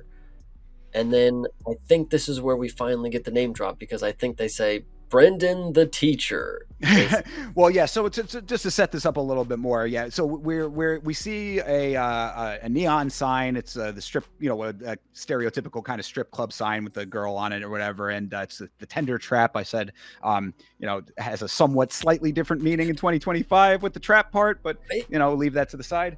I Uh, think what's also key to note, just because this is just differences that we have. mhm. If you would have, I didn't know until they have to say it later. I didn't know this was supposed to be like, I looked at the name, but I didn't really like get like a strip club vibe. This was just neon Well, lights and because a what parking will lot vibes to me. that's the thing, is that we never actually go into this strip club. It's the Yes. parking lot of a strip club, but the girl on the pole didn't give it away that it was the. Maybe I was just like, I'm like parking lot, car. I mean, maybe it just looked normal to me. I mean, I guess all those places have poles and women on top of them I around mean, well, here. when you're as deep in the trenches in that strip club life as you are, Chase, Yes. maybe it's just second nature, Yes. This still yet to be named brother pulls up to this strip club. He's on the phone with what we assume is his kid. He says, put your mom back on the phone, whatever he says. They're having an open mic night, but it's actually an open fight night, is what we find out. Because yes, there's they're in this parking lot here, and it's actually a pretty decent fight setup in this parking lot. They got screens in the back to show They got you a the action. tent. They got a tent. It's under a tent. It's got a nice little screen, like I said, and they got an announcer. I said, Chairs. this is the most professional strip club parking dealie that you're gonna get for a fight situation. I said the strip club has an announcer. Oh shit, family man brother is fighting. Also, it has a referee. The Pennsylvania Athletic Commission sanctioned this strip club MMA fight. Oh my goodness, yeah. So this is definitely an interesting way to start this scene, and because up until this point, this is our teacher character. This is the high school teacher, the physics teacher, and the one who's down on his luck and looking for a way to get paid. And for what we know, I don't know if it's explicitly said, but what we're supposed to be believing, or at least what he's telling his wife up at this till this point, is that he's a bouncer after work. And this is what he's doing in the meantime. So it's a slow night. There shouldn't be anything going on, is what he's telling her.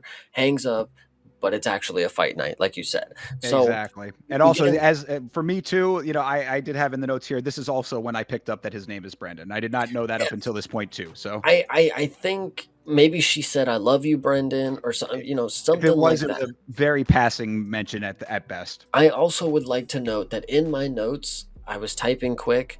It comes up Brandon. It comes up Brendan. So I may say Brandon a lot. I don't know, Oh yeah, boys. whatever. You'll know who we're talking about. This is Yeah. the teacher.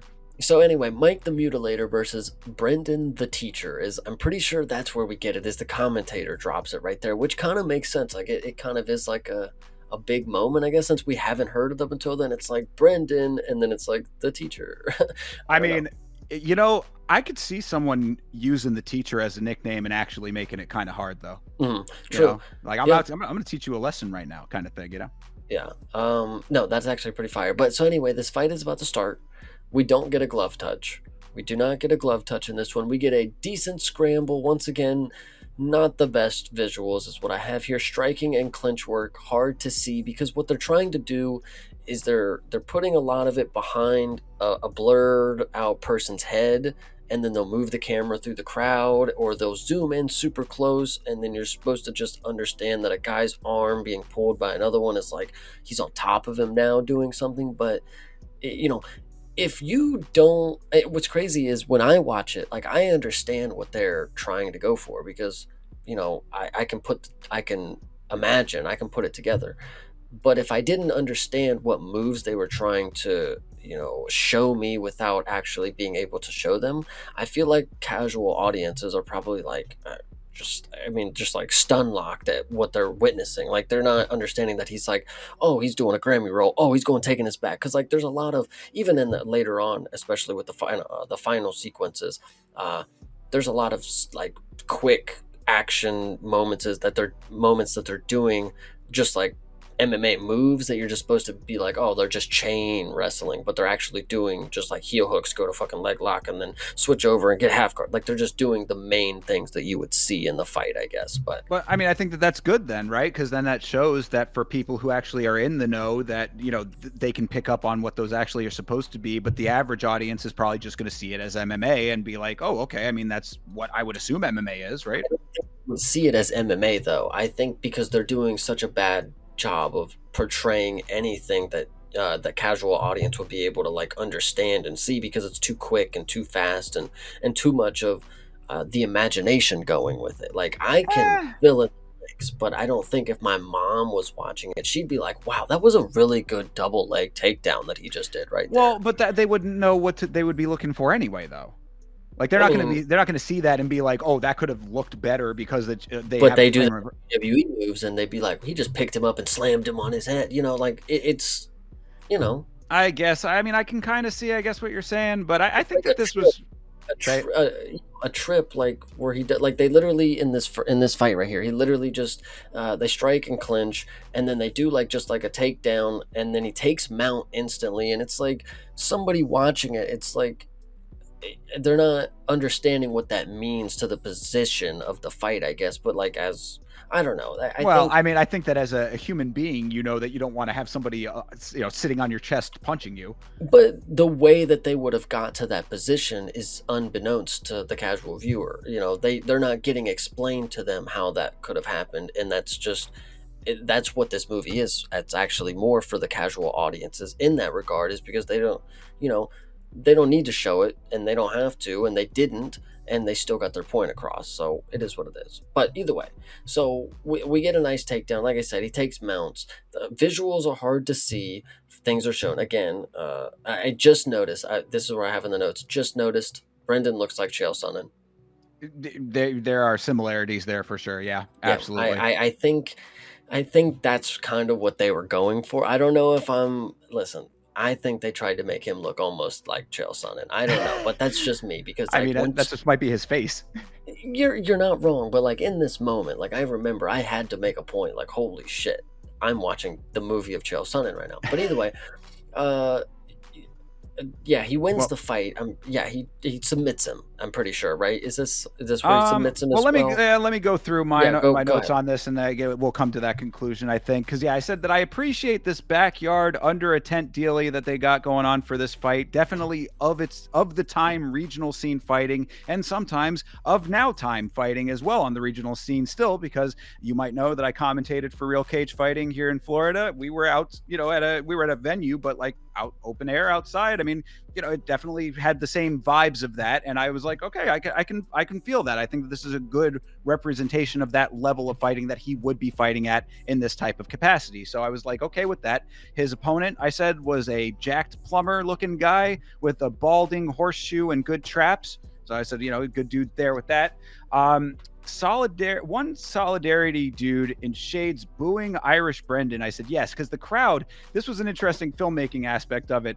Like, because he was not in his hometown, I guess, because he had to drive to wherever he was, like, they, for some reason, they had the crowd cheering. Like, you see the crowd actively cheering, but they like piped in booze later on, because I get, because when he finally beats this guy, I guess that guy was supposed to be like the hometown guy. So it was just an odd like filmmaking choice there. You probably just could have just left in the cheering and it would have been fine. But I was like, this is the regional scene. He probably borrowed this dude's lawnmower at some point. You know what I mean? Like, these guys are probably like, like, they don't necessarily, there's not like, I don't think that anybody was like, like that this guy would have had like a steadfast fan base necessarily. But on the other side of that, regional fighters, those are the people that come to see them, or they're steadfast fans. So I'll let that one slide too. They hold on, going through this a little bit. I took a lot, I guess, more like detailed notes on some of these things. So they do end up touching gloves after the first instructions, but then he refuses to touch when the fight starts. I thought that Yeah. was kind of funny. Bro is taking the strip club parking lot fight very seriously. I said the run starts now for this guy. Now Uh, that you mentioned the glove touch thing, I think that's somewhat of a callback to the final because, like, I think that happens with the end of the movie. But Could be go too, on. yeah. So I said that the fight starts. They kind of break dance in front of each other for a minute. The plumber gets kind of he gets kind of mad at a feint that like he like sort of just like looks at the feint and is kind of angry about it. And Can then I don't mean to interrupt you, but I think, because you have more detailed things about the fight sequences. I think I completely just like, when it came to the fight sequences, I didn't even give them like too much of a chance because they were so mind boggling. And I know it goes back to what I was just saying, but like when I was watching, I'm like, I can't even like begin to process what I'm supposed to be seeing or what they want me to be seeing because I'm not able to see it. But go on. So I mean, I I don't know though, because like I mean, I'm following. I have it all broken down like piece by piece here, so I mean, I was able to follow it pretty decently. I'm seeing like I have in here that they were trading. I said striking looks nice on both sides. The Brandon guy hits the second cartoony pickup and drop down takedown of the movie. That was another. Yeah, again, every single fight in this film has one of these. It feels like, at least any of the ones that are actually like full on fights. Bro double legs this plumber guy so hard that he went vertical on top like he was doing the high dive, I said. So yeah, I mean, he ends up getting the mount. He lands like 8 unanswered shots before the ref finally steps in. So no, he didn't submit him. He knocked him out on the ground. Young Kerry Hatley must have been watching that stoppage and Nice. smiling to himself. Yes. So, and anything else there before we move on? Yeah, Just the thing about the crowd booing sound effects were just weird. And then Yeah, also that the promoter looks like Captain Lou Albano. it, but so with the crowd thing, while you said that, and because you said at the beginning there wasn't a title card for what city he was supposed to be in, I think that was, obviously a post change. Like they were like, okay, well, maybe it's not Pittsburgh yet, but at the time, but they forgot to add where it was, and then the boos were going to be like, well, we had him cheering because it was a regional thing, and then they're going to meet up at the Grand Prix or whatever, so it doesn't matter where they come from. But well, true, and also you make a great point there too, because what we will find out eventually later on, I think that sets up Brandon being the underdog, which will be called back to a little bit later as well. So I think you make a good point there. It probably was a post decision, but it just seemed a little bit strange, like if you're really zeroing in on it. Yeah, 100%. Which actually, I'm kind of, yeah, I'm glad you noticed that because that is weird. I wonder if you noticed anything more like that. But either way, Sure. so he finally comes home. He's got some wounds. He's been roughed up a little bit. Oh, well, And actually, no, one other thing too. okay, Sorry. One other thing that with why I had the promoter note in there is because dude wins his fight. This was a decently tough fight to an extent. He's sitting there, he's huffing and puffing. Promoter comes over and says, "Hey, great job, dude. Win 2 more fights and you'll get the dough." Like, bro has to be fighting multiple fights in a night. I was like, Jesus Christ, man, that's kind of wild. But so anyway, yeah, this is that level, I guess. Strip club parking lot, 2000 Pride Grand Prix as well, I guess. yeah, no, that one's definitely tough. And so presumably, because that actually adds a little more depth to it. Because when he comes home, and he's got some wounds, I was thinking to myself like, he didn't really get beat up in that last one. Like that doesn't really add up. But the fact if he would had to fight 2 more after that, that would make sense. For him to actually win and get the money. So obviously, wife, she gets up out of bed, and she comes into the bathroom and sees the wound. And he told her that how do I have it here? He told her he was a bouncer, and truth's out, but I made some money, so big whoop, I'm a fighter instead of a bouncer. It's the same dealio. So shout out to me for being a big brain genius and getting us money, and it Yeah. is what it is. Well, she say, yeah, he's like, I'm not bouncing in a club. Sorry, honey, you married a mixed martial arts science teacher is what we're getting out of this now. But he also gives her the money at the time too. So it's like, how do you weigh all of that? Well, she ends up, not taking that very well, is what ends up, being the case here, because I said, damn, wife is making some solid arguments. She doesn't want a husband who kicks ass gets beat up for a living. She says, loses the house, or she said you can lose the house for all she cares, but dad can't get punched in the face for a living. Like, she doesn't want to raise a family that way. And I was like, kind of a rational thinking woman here, to an extent. Yeah, she's fire. I said, she'd rather let the house go than do this, which I was like, okay, that's maybe why we got to be the man of the house here, and we got to handle some shit. We got to actually put our life on the line and fight to make the bread here, because you would just let it go. You're just ready to just up and quit if that ain't the option. But listen, in the story, he's got to go. Too bad, so sad. Man's got to do what he does. listen, that's what it does. If you got to keep afloat for this reason, that's what you got to do. And I love this may actually come later, but I think it was in this scene, and I just didn't note it, or maybe it was later. She asked, like, what are we gonna tell the girls? It's like, we'll just fucking lie to them. We'll just Oh yeah, lie. that comes a little bit later. Yeah, Yeah. but yes, yeah, you're right. That is a good point. I didn't think about it that way, but yeah, that is basically what he'll end up saying. But yeah, no, but in this one, he just says, "We're not giving up the house. We're not going backwards." That's why I kind of alluded to that earlier, and I was like, I get it. I mean, this is it. She was like, "This is where we're not going back to," she says, and I was like, I liked the writing in that. I gave special note to that. I said the way that they framed that little exchange, I thought it was a very good human connection between the two characters. Like, from the if you've got problems with the fight aspects of it, I don't think that there are many problems with like the actual filmmaking of it. You know what I mean? No, Like, yeah. I think this is more designated to set up the psychological and the community behind mixed martial arts, and potentially what some other people could be going through that are mixed martial artists, more or less than, hey, this is a movie where you can watch cool fights. Like, it's not about that at all. definitely that. Yes, I would agree with that. I mean, now, what I would say is that we got to see a movie that actually like does the fighting the way that you think it should be done, so I can like see exactly how you would like to see it. And perhaps we need to see a film that actually has actual mixed martial arts being fought in it. That would be kind of Mhm. interesting, but I don't know if that actually exists. That's besides the point. Anyway, back to what we're talking about here. Yeah, so anything left on the scene there? Just that he tells her that like he did want to try to bounce. Like he actually did go to And try to become a bouncer. They were just paying didn't pay. $9 an hour. Yeah, Yeah. exactly. So so all of that is coming through that. She's saying she's not having it, and yeah, and then that we cut to the next scene here. Okay, so the next scene we get into the cliche diner. We got Pops eating. He's sitting there eating. Probably he's got an egg, probably some bacon, hash browns. Classic. The all American meal. And so Tommy slinks in there, obviously, and he starts dropping the bars to Pops. I'm gonna start fighting. Like, I'm gonna do it, and we're gonna do it just like we used to.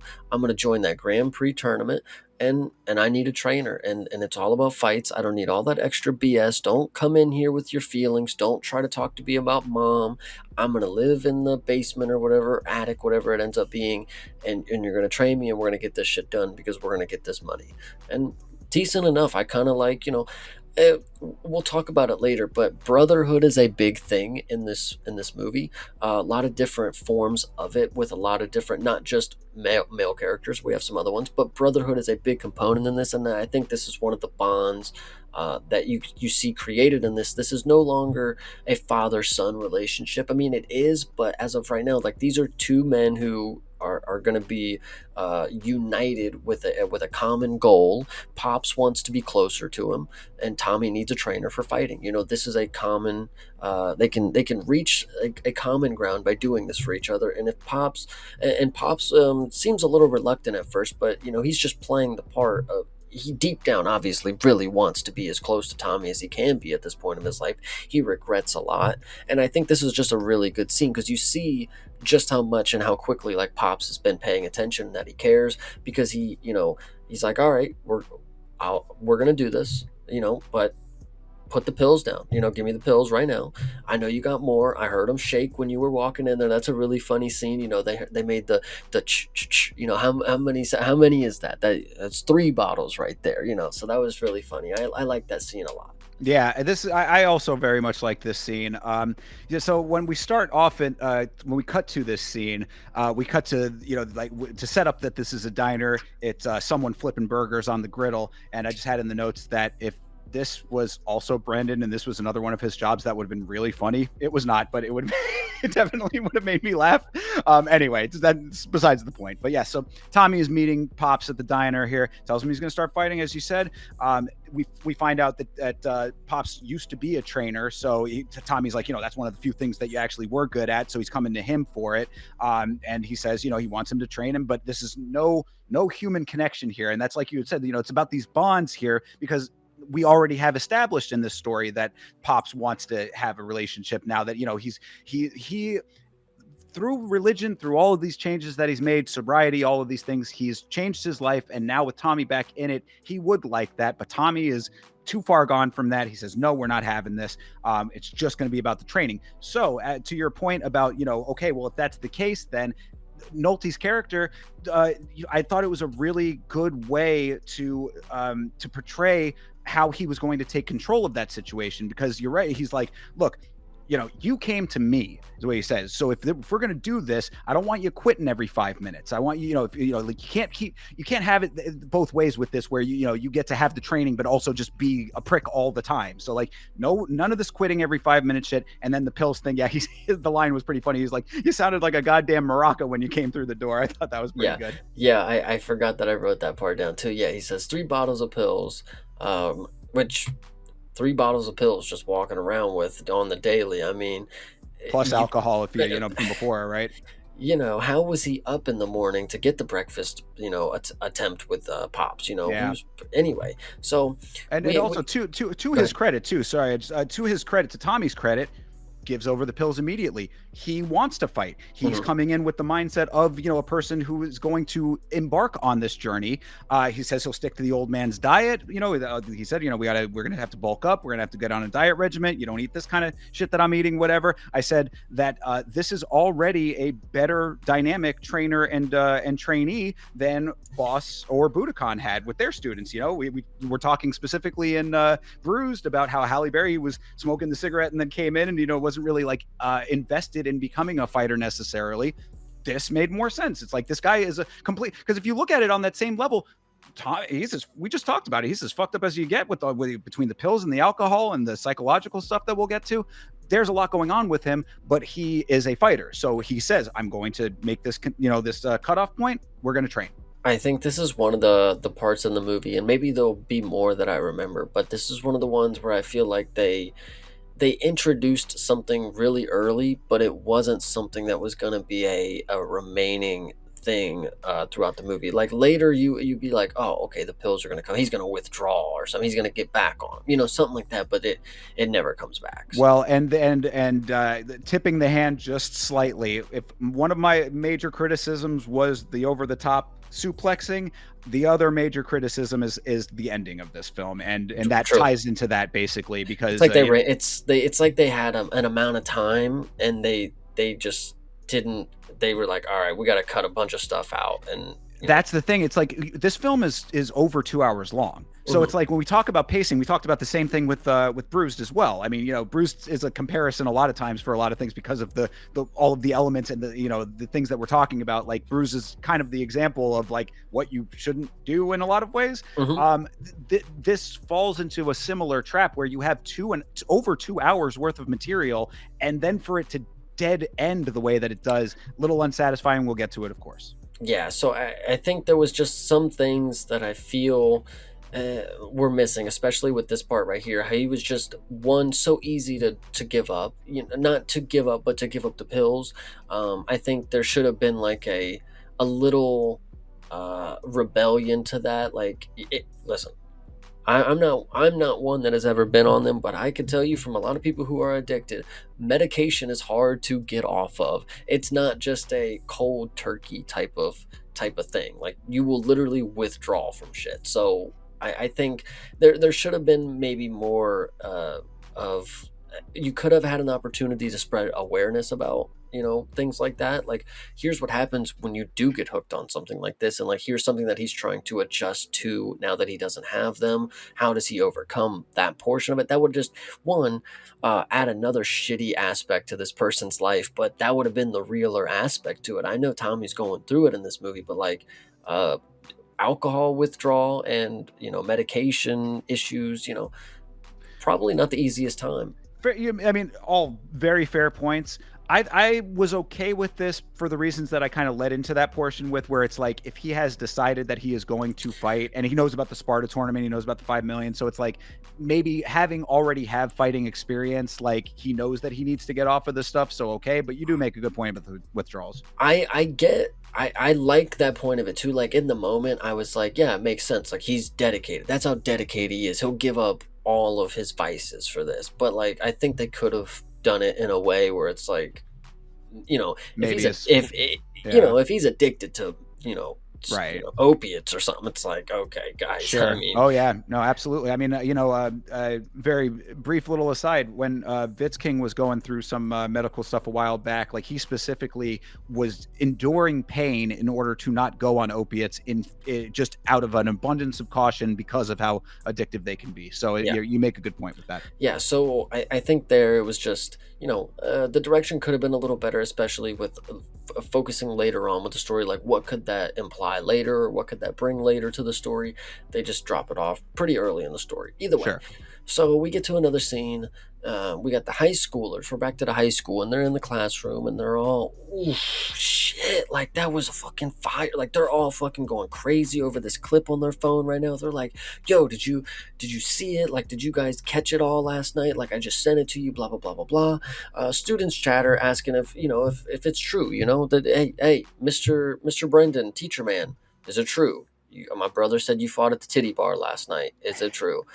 That is a funny line. Yes, the titty bar did come out in the middle of this classroom without any questioning of that. But yeah, no, they're all chattering about it, but also it's kind of obvious to everyone because teacher is walking in with a big old bruise on his eye. So everybody's kind of like discussing this, and then we get that very little quick what is MMA little mention there, which you kind of have to have it in a movie like this, especially at the time. What is MMA? Oh, it's different styles of fighting, kind of thing. They very brief. I thought it was fine. A couple little lines of dialogue and then move on from it. You don't need to over explain it. You're going to see it in a couple minutes anyway. So, so yeah. So I thought that all of that was fine. And then yes, you get hit with the. My brother was at the titty bar and he said you were choking fools out. Oh my goodness. I was like, yeah, that's pretty funny. And then you also in that same immediately after that, you see the principal of the school, or what we assume is the principal of the school, and he points to his watch and he's like, essentially, see me after class to the teacher. Yeah. Like that's kind of funny. Yeah, no, that was a good one. Love that the principal obviously is, he's in on it. And everybody. The principal character that you'll meet here in a second, he is a prevalent, reoccurring character in this Yes. movie, and he actually does a very good job with a very short amount of screen time to make you care about like what he's showcasing in this movie. What he's playing, what he's portraying is a very, is a human.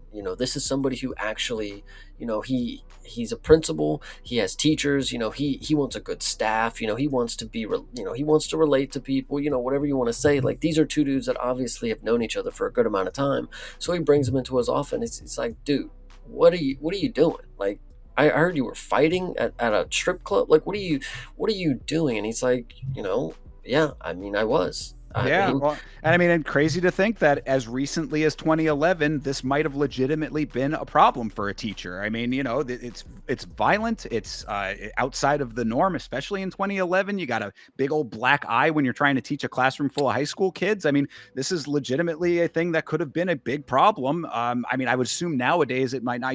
Shout out to my guy Cody Gibson, who is a teacher. Not a problem for him, thankfully. But like Freddie Vidal, buddy, gym teacher. Freddie Vidal as well, of course. So I mean, MMA fighters truly the only fans models of their era. Yeah. So, the principal he's all upset. The superintendent's coming by. He's already on the way. There's not much I can do. I mean, I tried my best, but There's a funny there too where he says the superintendent's coming and Brandon's like, I need the money, and the principal's like, this isn't moonlighting at Applebee's. I was like, that's pretty good. that is pretty funny. So yes, yeah, so it gives the school a bad image. What were you thinking? You have no business being in there with those animals. Yep. And he's like, I used to be one. And then the teacher's like, they they won't allow cockfighting at strip clubs is what I have down in the. I don't remember him saying it like that, but okay. Yeah, I don't know. yeah, he's like, we can't have this, no cockfighting in strip clubs. And he was like, it was in the parking lot of the strip club. Yes, there we go. Yeah, it was in the parking lot of a strip club. That's exactly hilarious. Yeah, this whole scene was pretty. I love this principal too, by the way. I've seen him in he's like kind of familiar looking. I couldn't tell you what I've seen him in, but like he's great. I love this guy. We're gonna talk about him later. Don't you Sure. worry. So Okay. yes, you're giving the school bad image. They won't allow cockfighting at a strip club. It was in the parking lot of a strip club. Anyway, it's a serious problem. You know. And then he's like walking away. He's thinking. And he's like, so. were you in the UFC? And he's like, yep. And he's like, son of a bitch. That was Like, great. yeah, Yes. it's like just like the awe. He's like, this is not an animal. This is somebody, again, that I know. And it's like, holy shit, you were like a professional fight. You were with the top ranked. The thing that I know about mixed martial arts, obviously the biggest grand scale, I wouldn't know some regional fucking promotion. I know the UFC because it's the top. You were in that, like, son of a bitch. Like, Yeah, all right. absolutely. Yeah, definitely. And I was like, again, such a different era. Bro fought in the UFC, and his hometown doesn't know, care, or like it when they find out about it. No, they know about him fighting at the titty bar. They don't exactly. Titty bar is I where well, that's, they only have to find out about that. You know what I mean? Yeah. It's not like he couldn't have told them that. So yeah, it's just definitely an interesting dynamic there. So that's also where we find out that Brendan had UFC experience. And there was one other funny line from this when the superintendent shows up. He's like, the principal sees him through the door and he's like, oh, he's here. And he says, this guy hasn't seen the inside of a school since 9/11. I was like, this whole scene was like, there were a couple of really funny lines in that scene. I enjoyed that very much. Yeah, principal was good, and then this would have felt like where we go back to a Tommy scene, but we don't. We go back to Brendan. He's up late fixing the dollhouses. He can't sleep. He's up late. We're wondering what's going on because you don't really get a time frame of how long this has been. Wife. Do we even know the wife's name? I forget. I think we find out at some point, but Okay. I don't know if I ever actually picked up on it. So the wife is, she gets off the phone and, she lets him know, you've been suspended for the rest of, potential. Well, she says you've been suspended without pay, but if you kiss ass, basically you can come back by next semester. And he's like, well, shit, now we're really fucked. If we had 90 days and we had 3 jobs, now we have 90 days and 2 jobs, and one of them is me fighting. So Right. Yeah. So I mean that is definitely the crux of what's going down here. We're seeing how dire these circumstances are getting. But yeah, so the daughters are sleeping in like their bedroom, and he's in this little like tiny door room. This has to be a northern thing, and I was hoping that maybe you would know what this is because this is something that I've never. I've seen it in movies, but I've never like actually like it's like the doorway is smaller and like it's like a little. You know what I'm talking? I don't know what It's this is. got a specific name. I mean, I can't think of what it is, but like, yeah, my house is, I don't think it's like a crawl space, or not like a crawl That's space, what I'm but saying. like Like a it's like a tiny little inlet or something like that. I don't know exactly what you call that, but Harry Potter lived in one, I think. there you go. I think his was under the staircase, but yeah. Either way, it's like a smaller little portion of a room that's in a tinier doorway. Like there might be a name for it. I don't know what it is. It's definitely not a southern thing. I don't think we have them down here, but Maybe it's just like a version of a panic room or something. could be something. It's similar to that if not. But so yeah, Dad's rebuilding the dollhouse miniatures. I said Dad is good dadding to the nth degree. This, I mean, really the driving home that family man element of things. Yeah, I think this is. I was gonna bring it up earlier, but I'll bring it up now because you're starting to get annoyed with how fucking perfect this. Like it, his life is so good in the aspect, like for the comparison to Tommy. I feel like they didn't need, like, obviously the struggle of him going through the money stuff. It adds a layer to the character, but to be the opposite of Tommy. I feel like he should have just been, especially with how the movie ends. It's like, well, he could have just had it all the entire time. Like, I don't think him struggling for the money, it pushed him to want to go towards the stuff. But it's like, I don't know. I mean, he needed an incentive to Yeah, actually want to do the tournament, though. but I think with if the ending would have been flipped, I think it would have made a little more sense. Like, because that I I don't. I kind of let's talk about the ending when we get there because I think that you're making a very good point with that too, and the ending has a we'll go through all of that to get to it, but so yeah, he's rebuilding those miniatures as I said. They're like, I was like, they actually suspended this guy without pay. I was like, fucking police officers murder people and end up getting desk duty, so that seemed like a very extreme measure for this guy. He was in an MMA fight. Didn't have any bearing on how he would teach. Didn't get arrested. Yeah, nothing nefarious. He was in a fight. I mean, like a sanctioned fight. Nevertheless. I mean, like crazy. Yeah. But oh yeah, that was. But yeah, that's the deal there. I mean, So he says he's got fight dates, and well, and he go says ahead. that there are like smoker fights all over the place, which goes back to your thing from in the cage, and I think also in Bruce too, where there's just fighting happening always, anywhere, anytime that you're in one of these movies, fights are just around every corner. Yeah, every day of the week you can just go get a numbered amount of fights for $500 is what Brendan says that he could get from these fights here. Sometimes Um, more. She says she's like, oh, for $500. He's like, sometimes a lot more than that. and then he hits him with the "so sounds like we're on board here," and she's like, "So what are we gonna do about the children?" And he's so, just fucking don't tell them. It doesn't matter. They're young. They'll get over it. It's kind of an interesting thing, but I dig it. They're adults and they need a way to make money. Hey, kids will get over stuff. Whatever. Yeah, so the whole thing with these like smoker fights is what he was saying. There's smokers everywhere, but I was like, there the titty bar fight was not actually a smoker though. Like I said, it was a sanctioned fight at a referee and everything. So I'm like, it just seemed a little bit strange that they were referring to it that way in that capacity. I don't know. Yeah, again, nitpicking as a fight person, perhaps, but the other part too that I picked up on was, he was saying, because she's like, she doesn't want him to do it, obviously, and he's saying these are not real fighters. These are guys who watch too much Yes. UFC on TV. And I was like, bro is gonna just go can crushing throughout the tri-state. I was like, okay, that kind of makes a little bit of sense. I'm like, all right, I'm all right with all this.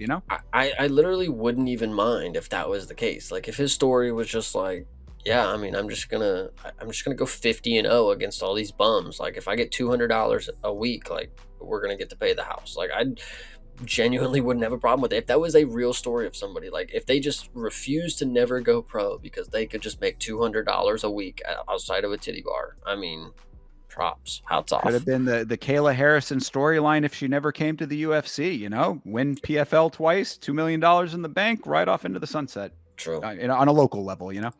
So, anything else about this scene before we go to the next? No, that's about it. Yeah, we're she's begrudgingly going to be okay with this because there are really no other options. Yes, 100%. So the next scene is we get back to Pops. He's waking up Tommy early in the morning. He's like, "Come on, we gotta get going." I got you coffee or whatever it is, and Tommy's not getting up. He tells him to go the fuck away. I'm a grown man. I can wake myself up. I don't need your help. Please leave me alone. And then I don't remember if there was too much that was said important here. All that I remember at the end is Pop said, "I'm throwing the coffee out in 5 minutes, so you better get up." Well, so yeah, so what? He the funny way that this starts is that Nolte is walking up the stairs and he's singing. He's got like a little like wake up song that he's singing. He sounds like kind of drunk, so it's like I almost for a second was like, oh, did he like relapse? Because that kind of would have been slightly interesting if that had been somewhat part of it. But no, he's just kind of singing a goofy little wake up song because he's trying to be like he's being a little bit more jovial, and it's setting up the idea that Tommy is sticking to the we are on a business relationship kind of setting here where we're not, no friendship. I can wake myself up, all that kind of stuff, whatever. Nolte also, this we didn't mention this earlier, and it's a very minor point, but they do have this little through line in this film of Nolte, or excuse me, of Tommy trying to emulate Theagenes of Thasos, which is like a mythical Greek wrestler who won like something like 1,400 fights in a row or something.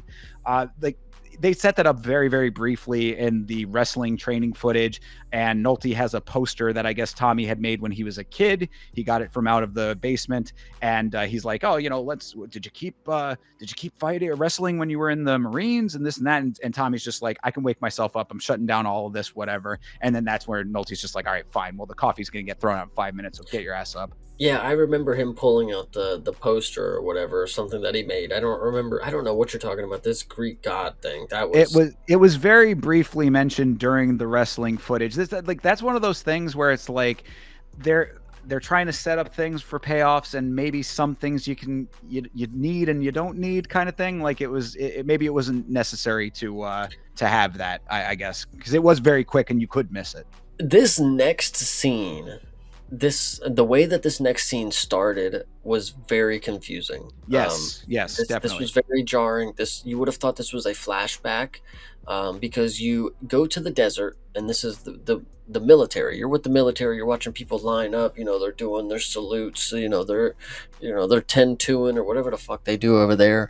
And you're thinking like, oh, okay, we're we're gonna see Tommy, like Tommy in the military, because he just said, did you continue that earlier? He said that he in the movie when he's talking about his mom, he said he was in the military, and then he came back, or he didn't come back, but at the time he was in the military, and at this point he had come back from the military. He had asked him, did you continue wrestling in the military? So now we get to see a flashback of what we thought was a flashback, and we're thinking Tommy's going to come up here and do something in the military, but no, it's military people who are just watching YouTube or something. I forget how this works. He like runs over and he's like, "Hey, we got the tape. We need the tape. Like you got to." Yes. It was kind of something weird was going on here. This was such a jarring scene. It definitely catches you off guard when it starts up here, because like you're in the attic or whatever where Tommy is staying at, and then you hear choppers, and so you're like, what's happening here for a second? And so it's like we cut to Iraq.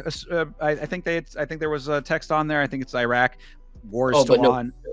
Say what? Philly, but no Pittsburgh or Philly. No Pittsburgh. Philly gets one. Pittsburgh does not. Yeah, it's strange when they decide to give credit to the locations and when they don't. But so we're in Iraq. War is still on. Obviously, dudes in tents are watching Tommy beat that dude up in the gym on YouTube.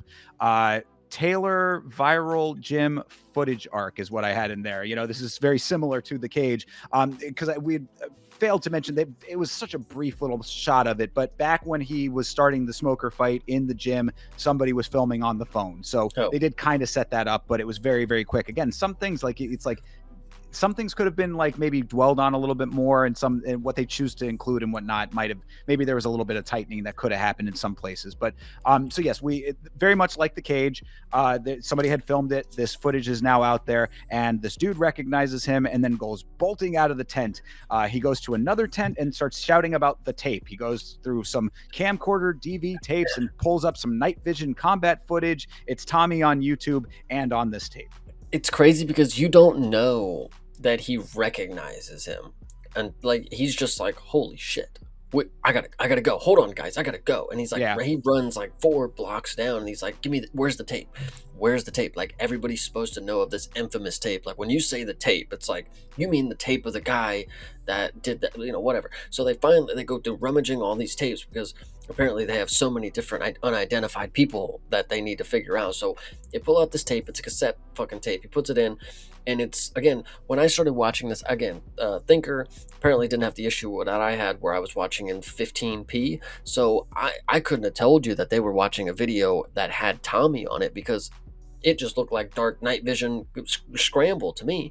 So when they're like, holy shit, and then they do like a side by side, it's like, that's him. Like it didn't really feel like that to me, because they didn't really portray. I don't know. I couldn't really make I it think out. they end up like stopping on his face at one point. It's unfortunate that you had these quality issues here, but so that's the idea, though, is that they see this guy from the viral fight footage, again, very much like The Cage. This video is getting out there, everybody's seeing it, and then now this guy recognizes him, and he's like, I need this tape. And I guess they just have a lot of like war footage, that they have film of, that they keep film of, and he finds him on the tape. Key to note about this also, we don't know exactly what's even happening in this footage until they tell you later in the movie. So that's kind of annoying too. Like they maybe could have made, because when you think of the scene, what the scene is there's, a tank underwater or something, and Tommy pulls the door open and saves the people. Well, yeah, I mean, we'll get to all of the details of it, but I mean, that's the point that I'm making is they could have just made like an easier scene for us to be like, oh, that's Tommy saving him. He could have just like shot a couple dudes and like, it's military. During the actual footage itself that they do show you. Yes, that is true. He's like opening a door off or whatever, something like that, and there is like a water element to it as well. It's kind of hard. I mean, again, they're trying to unfold information to you gradually, so it's like you don't really know exactly what you're seeing, but you do recognize that it's him. I think it just could have been an easier thing, like. It's just a weird setup for that scene specifically of what we're supposed to be seeing. Like, it could have just been like, oh, Tommy just rolled in and shot a couple dudes while these dudes didn't have any ammunition. Like, that's a normal military cliche. It's like, what the hell is he able to pull a door off of underwater? Like, I don't know. It's kind of interesting that they added some superhuman element to this. True. There'll be a reason for it, but you can kind of debate as to whether or not the reason is jives with you, I guess. Well, he's a Greek god now. I mean, so he can do whatever. Absolutely. He's emulating Theagenes. Yes. So yeah, so they say that's him. That's Right. him in the video. So Hmm. and then next we go back to the other side of the spectrum where we go to this nice pristine gym ran Yes. by Frank Grillo. And Correct. this guy, if you guys didn't know, is a really big mixed martial arts fan. He loves the fight game. If you remember back when we started on my channel, we watched the Lethwe episode of the Netflix show, whatever. Frank Grillo was the dude who hosts that. Like he's like the Oh, dude going around like experiencing and training with the people. Really good show. Shout out him.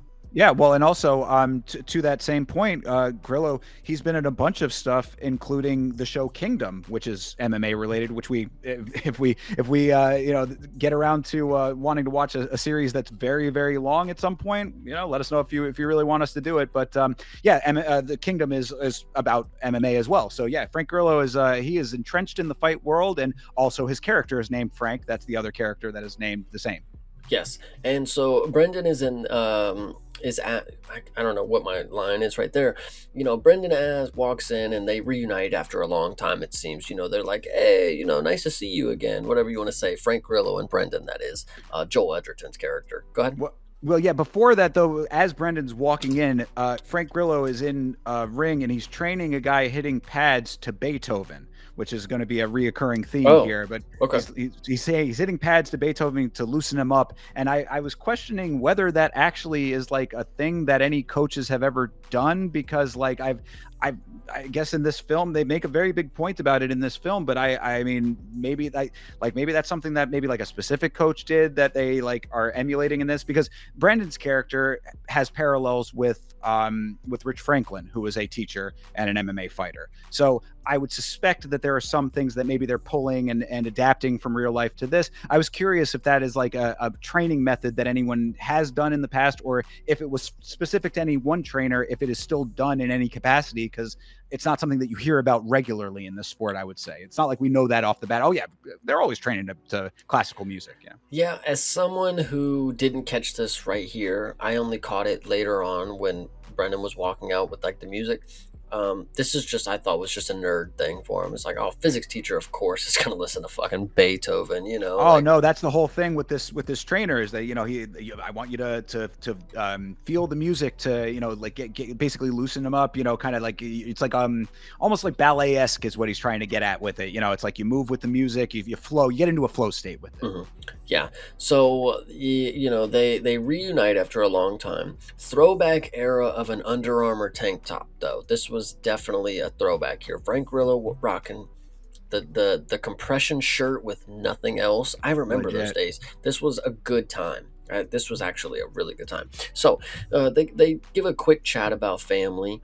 He says, I should have called, and I forget Well, this was. also another Yeah, real go ahead. quick note is that the guy when they embrace and kind of reunite there at the very start of all of this, Grillo points to the guy that he was training, and he says that the guy's name is Santos.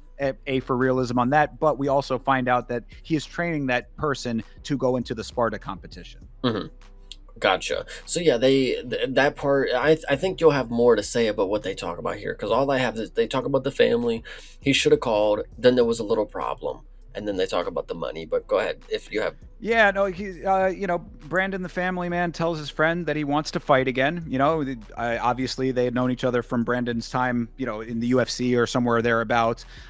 His friend guy Frank says, that he knows he's too old for it, and then accurately calls the type of event that he won in the parking lot. He was like, because he had said, "Oh, I've been fighting again a little bit," and he was like, "What? Fighting in some bums in parking lots?" I was like, he then recites exactly the same stuff the principal said, including the fighters being animals part. So I was like, the gym owner and mystic clairvoyant over here as well. He's basically parroting a lot of the same things, but all kind of true facts as well. Yeah, so he gets the double whammy listening to everybody tell him that he's a fucking cage fighting animal. Um, which is hilarious. And But more that anyway, the other animals are going to eat you alive, basically. yes, yeah, that you're too old. You already had your run. Right. You're not going to be able to do this. So he says, "Well, I got a little problem. The bank wants the house," and then he's like, you know, well, actually, he says before this, he goes, I'm here training for fights. We're gonna lose the house, and I'm here training for fights. So there's the two things that are true right here. So what can we do about it? And and I think this is a Chad move by his friend. He's like, I don't have much. All I have is this gym. But how much do you need? And Right. obviously, that was a good move. There was definitely a moment where it's like, you ask that question praying they don't give you an answer back. For real, legit. That is definitely true. Yeah, how much you need kind of thing. And you're like, oh God. Yeah, yeah. No, yeah, Brandon's just like, hey, what I want is for you to, to train me. And good guy Frankie, the gym owner, says he'll put him in the sparring rotation. Yeah. Uh, Oh, there's a really good. Sorry. Yeah. So, yeah, he asked how much he needed. That was before. He said back in. I'm back in the cage. I won the other day. He's like, let me guess, in a parking lot, and he's right. like, you know, but then he says, you were a barely above 500 fighter in your prime. Like, Damn. Jesus fucking Christ, dude. Like, Yeah, that's yeah, pretty bad. yeah. He's like, these guys are animals. You're a teacher. And then he's like, so is the wife in on it? Like, is she good? Because the last time we got into this, she really did not like me, and she got into it with me at the end. By the end, we just, there's a reason we had a falling out. I didn't call because True, yeah, and then he did. He was very sympathetic about, or not sympathetic, not the right word. He was remorseful that they had lost touch or whatever. He's like, yes, he also found out about the daughter with the heart condition. He's like, hey man, I'm sorry. I'm really legitimately sorry that I didn't call you. Again, nice little human moment. Brandon was cool with it too. I liked the scene as well. I thought that the relation they seemed very natural. The friendship that you were supposed to believe between these two people was very believable. yeah, 100%. I do like Frank Grillo. He actually is a pretty decent actor. Same. He shows up in a lot of different random performances, and I honestly do enjoy what I get out of him. And I thought that he was, as far as like realism goes, he was spitting facts to this teacher guy, because exactly like you said, you were a 500 fighter, barely above 500. It's like, if that's legit facts, that's legit facts, man. I Yeah. mean, like, you got to know how wild of a thing you're getting into, because exactly what the wife is saying is legit too. Listen, if you go back to a couple years ago, if you were a big fan of the JRE podcast, you can watch Brendan Schaub get exactly what this guy got right here, and it's just the taste of reality. I mean, sometimes you have to just have your bubble broken. Like, are you really that good? I'm gonna question it, because if you believe so, then you're gonna want to strive past what I believe and prove me wrong. But from what I see, brother, a barely above 500 fighter in your prime, and now you're like 12 years out from that, and you're Well, teaching like, the irony will become that, unlike Schaub, Schaub hit him with the you'd be surprised, but this yeah. guy is who should have said that. Um, So anyway, so he's like, it won't happen like last time. We're all in it. The wife is on board. I've she understands that this is the way out. And how can I say no though? And he offers him a sparring spot. I'll give you a spot with people in the gym, but no extra coaching, no extra nothing. Blah blah blah blah blah. And then this was a funny scene at the end. Brendan says, "All right, cool. I'm gonna go get my stuff." And he's like, you mean like right now? Like, he's like, and he hits him with that. Yeah, Yeah, there you go. Yeah, exactly. It was playful. Great scene. I enjoyed yeah, all of this. I think it did exactly what it needed. It set up the relationship between these two. As you said, Grillo is a very personable, like, you instantly know the type of person that he's portraying when he does that kind of stuff. I think he's a good actor for that reason as well. I really enjoyed it. I think Joel plays a good, because there's a couple, I mean, different archetypes of fighters, but when you think of a fighter, it's like you have that really over masculine, aggressive Tom Hardy version, and then you have the more passive, artful form of the martial arts, which would be the Joel Edgerton character, which I think he portrays a really good, like, a very ethical fighter, like very professional when it comes to what he wants to do in the sport. It's not ruthless aggression like Tommy's character would be. So I think it was, he portrays it really good. And in this scene, I think the end, he's just like, I'm gonna go get my stuff. He's like, right now? It's like, Yeah, yeah, I'm ready to go, you know? Hey, we're back in business, baby. You know, that Yeah, kind of thing. And yeah. I liked it too. So yeah, very very good with all of that. But then that is leading us into a tonal shift here. Yes, so this one is actually a really, this is where you get to see Pops, like the layers coming through, and Brendan, you haven't got to see interaction. So Pops comes over to Brendan's late at night. He shows up, you know.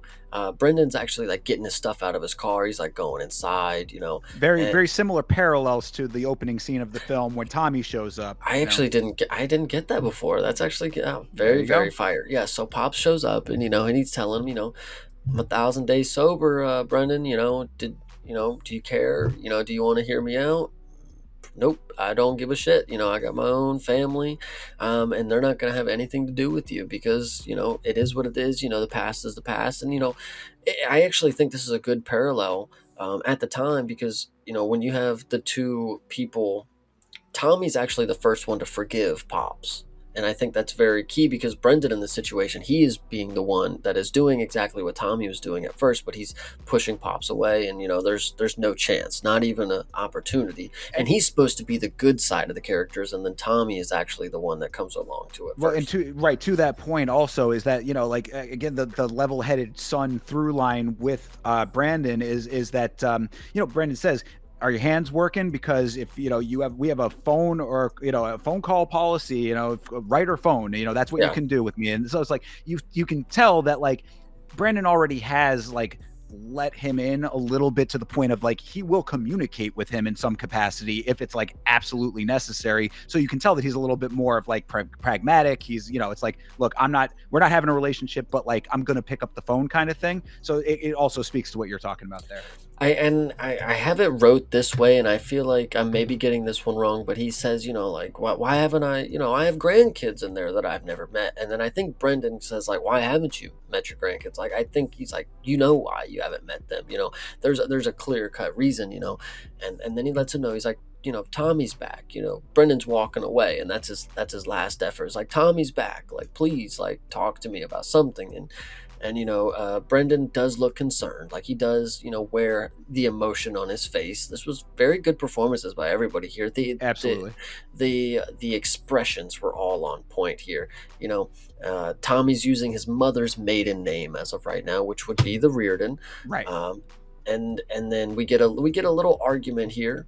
Get a little argument. Let me see. And then Pops tells him that he wanted to, or no, Brendan was mad at Pops because he always wanted to train Tommy and not him. So That's basically the dynamic. This is another like layer to the now the three of them. Now you're expanding the dynamic beyond just the father to the two sons. You're now expanding it to how the father treated each of them individually, which also adds a layer to everything. So it's Brandon apparently was the underdog. He was maybe the less skilled out of the two of them back when they were younger, and Tommy was getting preferential treatment in Brandon's eyes. Now, if you recall from earlier in the film, Tommy would say that that Pops's priorities were out of whack, and he wasn't giving anybody the proper attention that they deserved. So again, layers on layers with this. You're seeing it from both sides of these two very different sons and how they both interpret the actions of the father.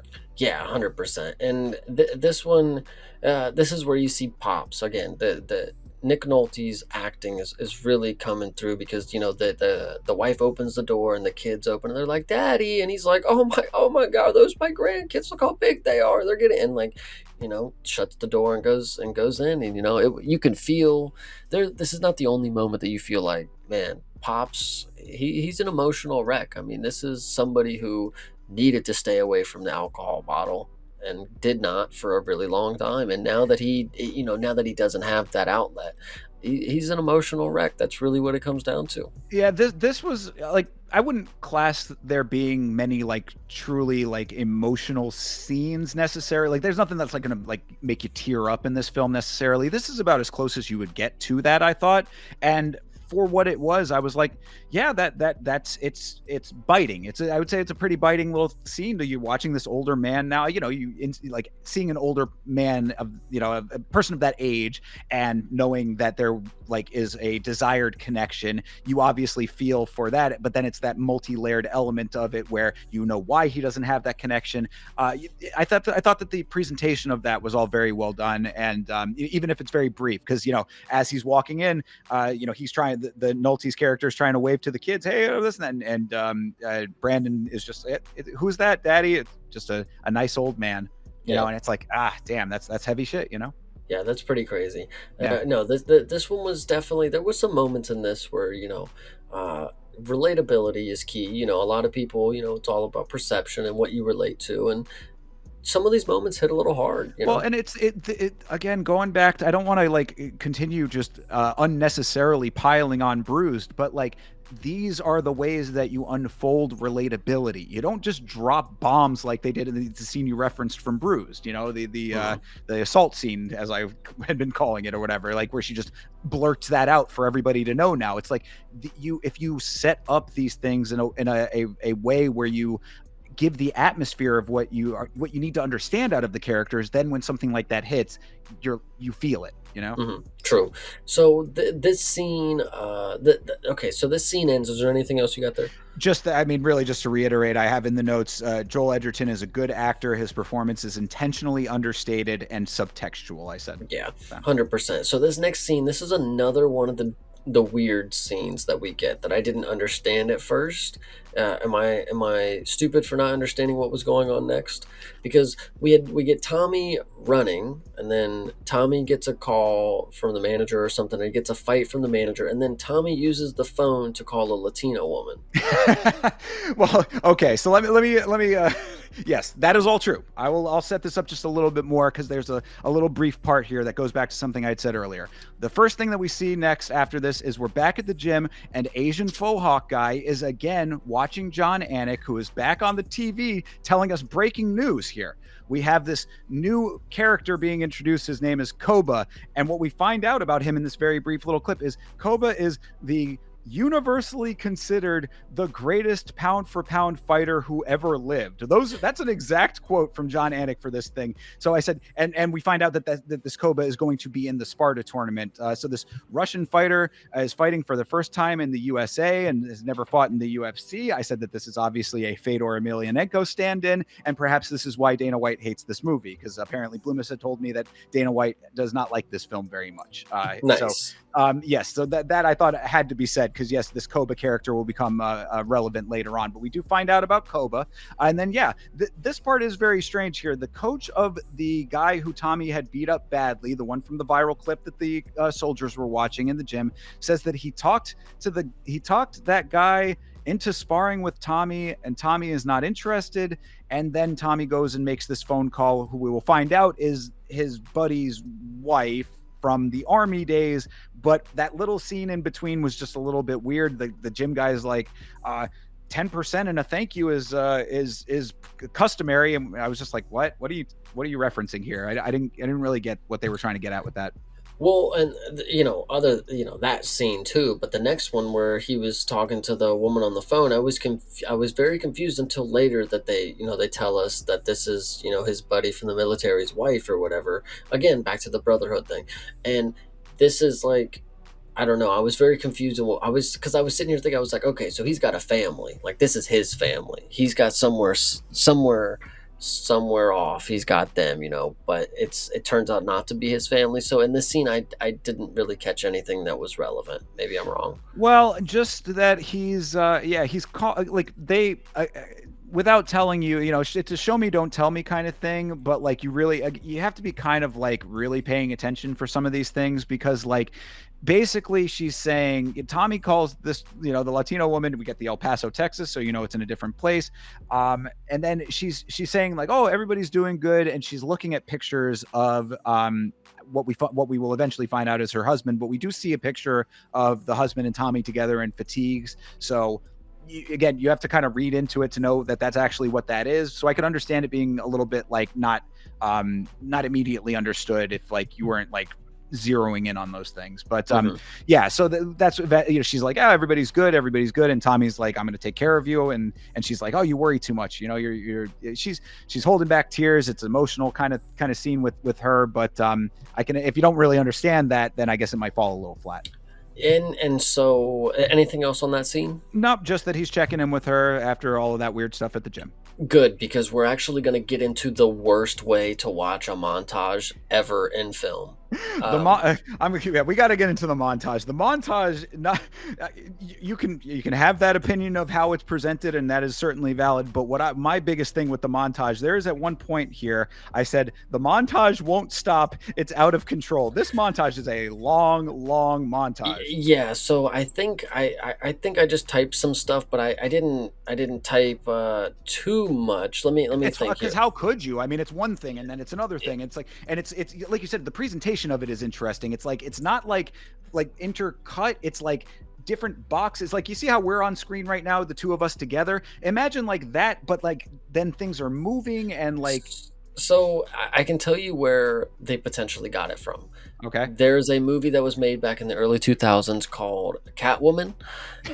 Okay. Yes. That Halle Berry, our good friend. They do that in that movie. They Oh. they just fucking place 5 different camera angles on the screen at the same time. I don't know. It's really stupid. But anyway, so yes, we have a 4 picture in picture, and they just keep. Yeah, at times, like, that's the thing that's so crazy about it. It's like, it's kind of cool if it was shorter, because it would be okay. It would be kind of cool if it was a short montage with very specific information that was just put boom boom, and then now you're 2 at a time, not 4. Like, I can't figure out. Yeah, it was like they were really hitting you with a whole lot of stuff in here, like different elements of things going on. So we're getting like training footage, we're Yeah. getting both of the sons training, Tommy's training, Brendan's training. Now Anik is breaking it down for Exactly, us. getting more John Rashad Anik. Evans shows up. And that is where, when you had said about Stephen Bonner, who is the gentleman who passed away, legend of the sport, that was the shot there with John Anik, Rashad Evans, and Stephen Bonner, who doesn't have any lines for some reason. He's just sitting at the desk, but I guess he was an analyst on MMA Live at some point. And so, not my, I said right here, not my favorite way to watch a montage. Flashbacks to fights. We're jumping Gilly. We get Tommy versus Mad Dog in Atlantic City. I don't know if I'm skipping too far ahead here, but these are the last things that I Well, still yeah. go. Oh no, still going with the crazy montage. Yeah. Yeah, within montage, you get a clip of Brandon doing an arm bar after flipping them over. Was very good. Actually, very good moment there. 10 fighters, 10 different countries.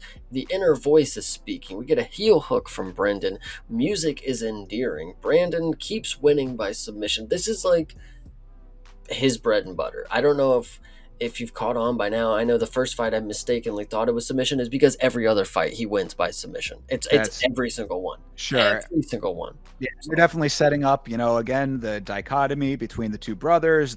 Tommy is very much a brawly striker type of fighter, and Brandon is a wrestler. Yes. So Brendan keeps winning by sub. Brendan and Grillo are walking away to leave. He runs over to throw his hat. I think this is okay. So this is a new scene. So Well, yeah. So I mean, just to fill in a couple of there's so much in this montage. Just like, they really are hitting you with a lot of information, which again goes to the pacing of this film, which is one of the things that I thought was a little. If I have criticisms of it, the pacing is one of them, because again, in a 2-hour film, you're getting like to have all of this sandwiched in here, you really have to pick what you can out of what you're taking away from it.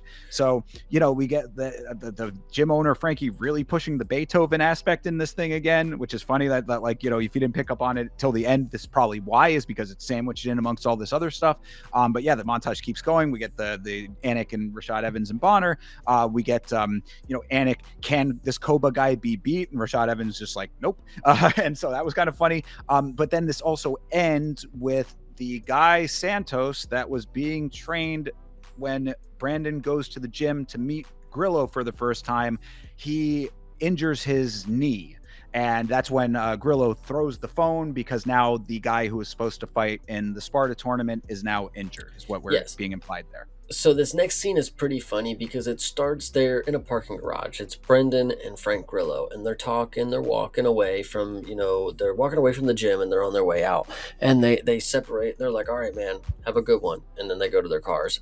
And then Brendan's like, "Oh shit, let me go tell him that I do want that fight," as if they didn't just walk like probably 5 minutes together down the, like he had to run back over and tell, like you couldn't just yell it like, "Hey, I want to take that fight, man." Like it was kind of a weird setup to the scene. It's like you already had them next to each other, you separated them just to have a wide shot of them, just to be like, "All right, we got to run back over there real quick." Well, I guess maybe you could say that that was Brendan like internally like coming to the conclusion that, oh, I actually do want to do this kind of thing, maybe. But I can see that. Yeah, it is kind of funny that they separate and come back. And also, I was like, damn, Brandon really wasted no time to just jump into Santos's spot there, right? Yeah, yeah. I said he runs over to throw his hat in the mix one last time.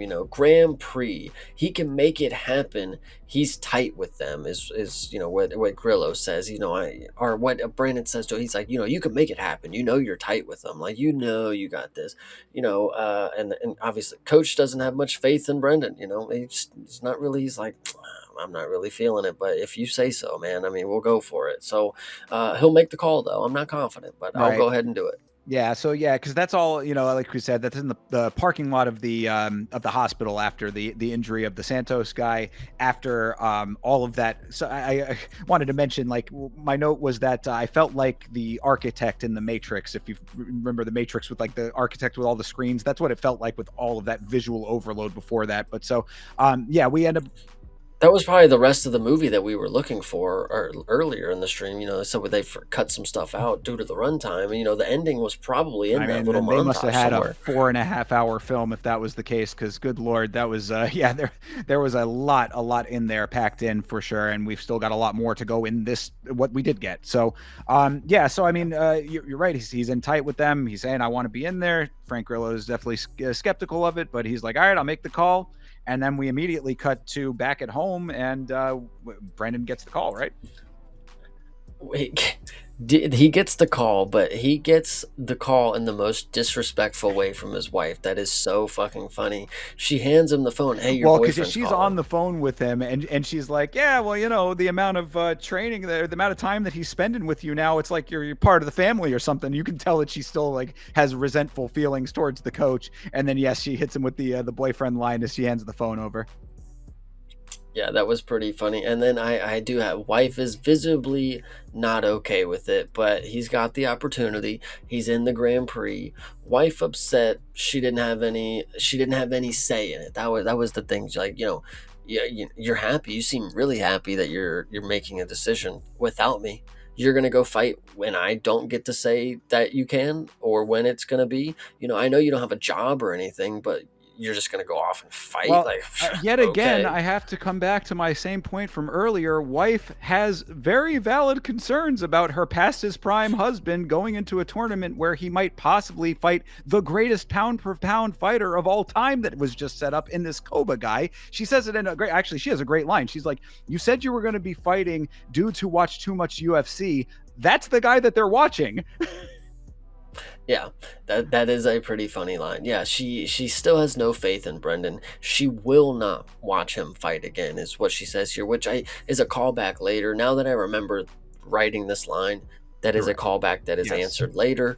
But she will not watch him fight again. Tensions are high, and I think that's where it ends for me. The If there's only note that anything. I had for this little scene was that if they were going to have Brandon's character, Joel Edgerton's character here, like um show any like more like a more heightened level of emotion, this would have been an appropriate time for it to come out, because I could have seen them take this scene in a way where he kind of like has to snap at the wife just a little bit to be like, hey, listen, like this is what we're like, we have to do, like You said we're good for it, so we gotta see yeah, it and through. they could have taken it a little bit farther if they wanted to. I wasn't too upset with it, but the only thing that I'd say is that like, because like it would have added a little, like just one little more kernel of humanity to it, because like you had said earlier, they make it so very clear that Brandon is the even keeled, level headed, pragmatic,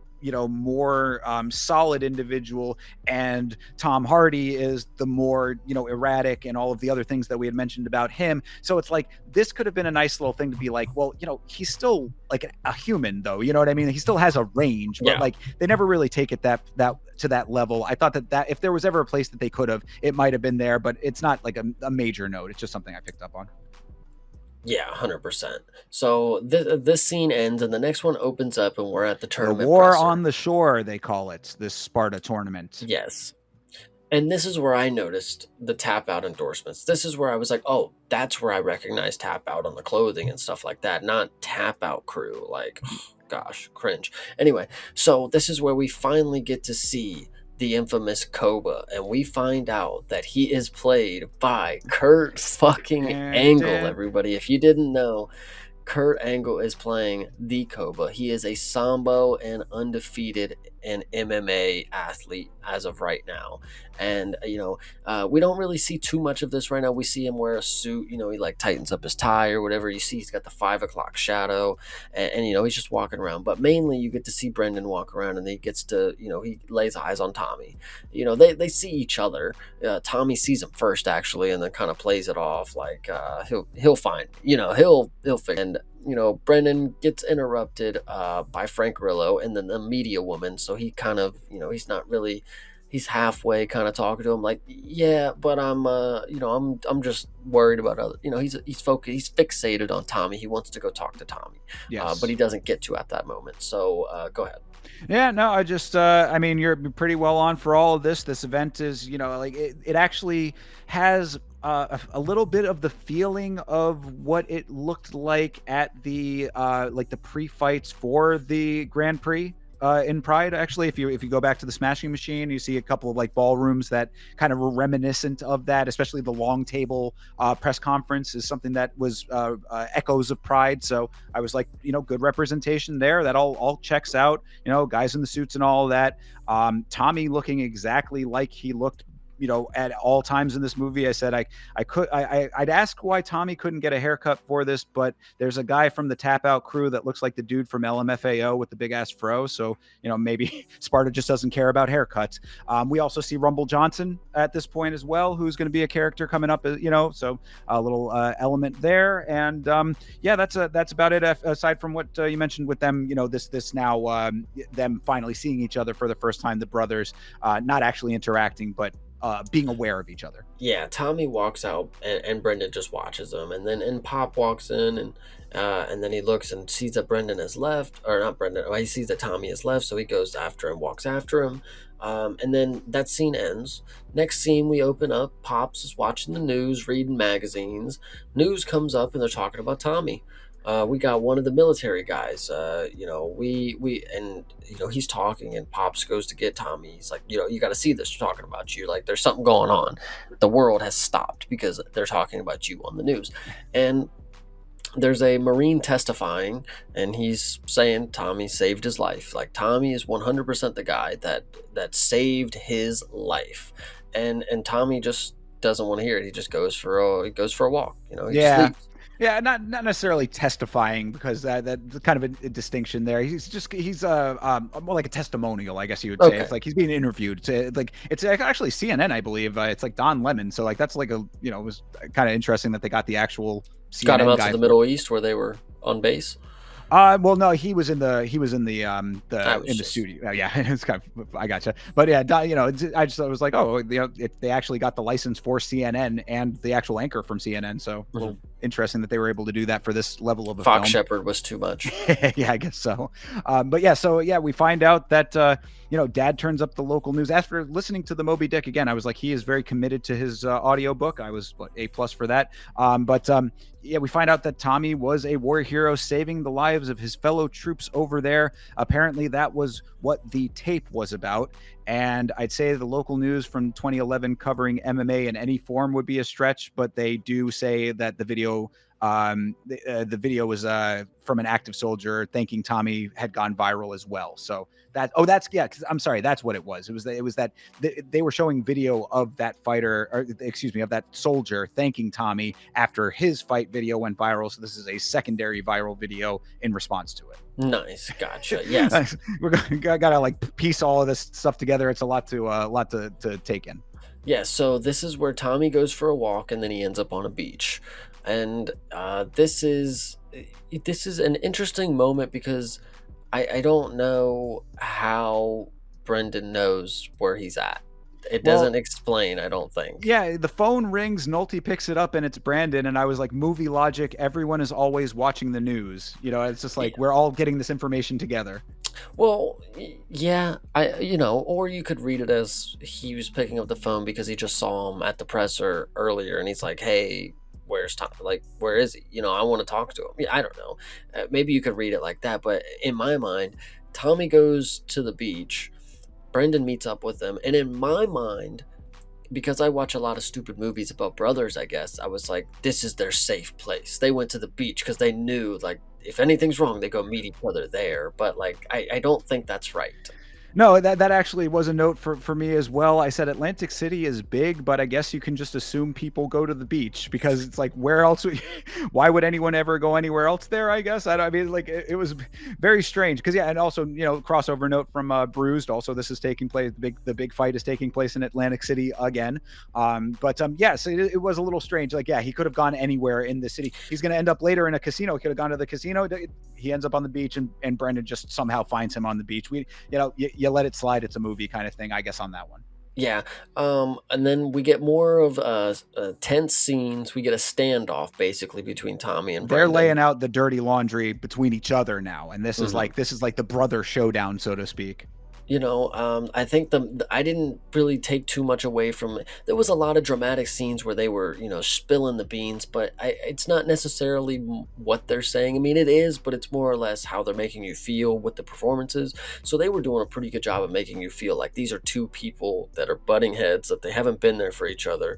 There's, one is, he's showing him I have the thing, Brendan shows him the family photos. And Tommy's like, I don't even know who those people are. Just don't, like, you're showing me pictures of people that don't matter to me. And it's like, reasonably so, these are two people that have just been disconnected in life. So it is what it is. Yeah, because again, echoing the scene where Brandon and Pops had their their conflict outside of Brandon's house. This is the now additional yet another layer here where you have estrangement from the father and now estrangement from the two brothers also. So this is a very broken family. The mother has passed away. All three of these people are not interacting with each other, the remaining three. There's no bonds that tie anything together in any significant way anymore, and now they're all thrust back into each other's orbit. So this is what you get out of that. At least one brother who is trying to reach out, but he's not getting anything back. He's too far gone. He's not having it with the father or with his brother. Yeah. Yeah. Is there anything else you got there? I know there was a lot that they talked about there, but I don't have much to say about it. I mean, you kind of said it best, that it's like it's inconsequential what the reasoning is. There's stuff with the girlfriend and he had to leave, and he felt bad for abandoning him, kind of stuff. It really doesn't matter. What you get out of it is that you're no brother to me. My brothers are the Marines, and we're just gonna have to leave it there because that's what it's gonna be for right now. So. correct. Yeah. And then they part ways. Tommy walks off. Scene ends. We're back to the school, which at this point we haven't seen the school in a little bit because Brendan hasn't been employed by them. But this is where you go back and they want to watch Brendan's fight in the auditorium. They are saying, we'll do a fundraiser, we'll get a petition signed, we will do whatever it takes to be able to watch Brendan fight in the auditorium. And the principal says, nope, not happening, can't let it happen. And then the kids like walk away like this, like the big note for me, that is all very correct. There's really not much to add to that, except the one student looks so dejected. There is the one kid. Now I only point this out because it's the only real way to identify him, but he is the black student amongst them. He has this look on his face like, how could this possibly be? Like, he's just like, oh, like it Yeah. really was just like, and then yeah, they're all just like, they all like, you have this. It was kind of an odd thing to include. Again, what you include and what you don't include, because you do get this shot of them all walking away, and he kind of like puts his arm around the girl, and it's just like, oh, we're all sad because we're not going to get to watch our teacher. But like, what did it really add? I don't know. It's just, Adding scenes like this in movies are always so interesting because, you ask the question, it's like, were the only 3 students in the high school that ever cared about this dude these people? Like, I mean, there could have been other high school students. Like, you could have showed us, like, other random students, like, and we could have got the hint if they would have been like, we want to watch Brendan fight. But, of course, it's the only black student we've seen, the girl, and then the other guy. It's like... yeah, I mean, I guess you got to have like avatar characters that like are the ones that you zero in on, Right. so that you kind of stay with them or whatever. But it was just very odd that it's like, yeah, can we watch it? No. Dejected, walk out, and then fade to black. I even had like a little question mark to that. I'm like, oh, okay, I guess now we're just back in Atlantic City, so now you know that they can't watch it in the school. Back in Atlantic City, we got a fireworks open because it's 4th of July, Christmas Eve for the fight fans. That's right. This is the biggest mixed martial arts event of all time for fight fans. Fireworks in the sky and Trump building looming large in the foreground there, and then Trump's Taj Mahal in the background of the next shot. I said that, of course, Trump was instrumental in the UFC's early days, giving Dana the Taj Mahal as the venue for UFC 30 in 2001. So that's actually kind of ties in a small way there. So I was like, check the box on that one. That was pretty cool. I dropped an Easter egg earlier when I talked about Brendan Shaw, but this is actually one of the more important things that came into this movie is that his fucking co-hosts is on this movie. He's in it. He's actually a very prevalent character towards the end of the movie, which is crazy. But he shows up and drops some of the craziest fucking lines for a commentator I've ever heard. Let's talk a little bit about these commentators here. Yes, Brian Callen is in this film. That is the co-host that you're referencing there. I said, okay, we got Brian Callen as commentator number 1. Commentator number 2 is a man named Sam Sheridan. He is kind of an interesting guy, actually. He's a former boxer. Also was an MMA fighter for a while. A merchant marine. He is an author, a television producer. He's a Harvard graduate. This guy has lived quite a life, and he's also our commentator, as Brian Callen's counterpoint here. So yes, those are your 2 gentlemen, and we're going to be hearing a lot of them navigating us through this tournament, because it's time for this thing to go down. We're in Boardwalk Hall, packed with extras. The cage is a hexagon, not an octagon. Very important copyright distinction there. Time to go for this thing, all steam ahead. Yeah. So Tommy, they're talking about Tommy. They're like, Tommy has become a star overnight. He has become an overnight sensation. And then he's walking out. What you'll start to see when we get towards the end of the movie is they just get right into shit. There's no taking a moment to realize what's happening. It's like he's backstage warming up, and then the next scene he's literally walking out to the cage, because then they're talking about how he has no walkout music and that he's breaking all the rules. This is not something that you do in this sport. You can't walk out with no music. This guy's a killer. So crazy. Yeah. True. So yeah, right. They're backstage. Nolte is getting ready for the fight here too. Putting Vaseline on the little Vaseline applicator thingy. I think Tommy is laying with his back, or he's laying on his back with his legs on the wall, like that one dude from the Contender Series in 2024. If you recall, that guy who was like laying down and his legs were on the cage. That was kind of an interesting little parallel. But then we are back in Pittsburgh, and Tommy's gym is packed to watch the fight. Asian faux hawk guy is there. This is where I said he literally just watches TV in this movie. That is all that he does. So the gym is all packed to get ready to watch Tommy. And there was a line here to your point about them getting to it. They're kind of like packing all of this dialogue in with the commentary. All of these movies use commentary to give you information. That is a recurring theme through all of the things that we have reviewed on this series. But they said that in this internet age, he's a mystery. Talking about Tommy, he's a mystery. I can't find anything about him. And then he called him Google proof. And I was like, I'd never heard that term before. I actually had to turn the captions on to catch what he actually said there, because I didn't really know what he was saying. But I was like, bro he had to have fought somewhere, because he had fight experience. So I mean, I don't like, did he just fight in the Marines? I don't know. It was just, it's Well, he odd. Like, fought under the other name. fair, I guess, but like, yeah, I mean, okay, I guess maybe just wouldn't, different time, right? Different time. You, even if he had a different name and looked a lot like that guy, then, you just wouldn't have known. So they're talking about what he did in his video, the viral video, and I don't know how I have this one before the other one, but he says, the thing is the tank don't hit back. So that was a stupid line dropped by the Well, commentary. yes, that right. This is yeah, he's breaking every rule. Wouldn't have his picture taken for the program. He skipped the presser. I was like, this dude is a promoter's dream fighter. God, this Yes, guy must have been a nightmare. But yeah, he's they're saying, yeah, he ripped the door off of a tank. The tank Sam. don't hit back. That is Sam, he ripped the door off of a tank. that was a line. That was very, very funny. Yeah, the tank don't hit back. It Yeah. was definitely great. So, and then we get back, and then we go backstage to Brendan. Brendan's warming up backstage, and then, it's just, a little tidbit of what he's doing during the time. And then we get back to the cage, and Tommy's fight is about to start. Touched gloves. Tommy's ready to go. Looks good. Looks very good for a movie UFC fight vibe. And then, of course, instant KO. He just walks in and KOs him. I mean, this is part of the story where one guy submits the guys because he's a submission specialist, and then there's the one story where the guy's a striker, so he knocks everybody out in the first 15 seconds. This is kind of what I was alluding to earlier, where I was saying that, like, there are some things, especially when you have a tournament style setup. I think that the tournament setup for a lot of these films is almost like a double-edged sword, because on the one hand, you need it because it's an easy way to pack a set number of fights into a story so that you have the entire arc within a compact amount of time, right?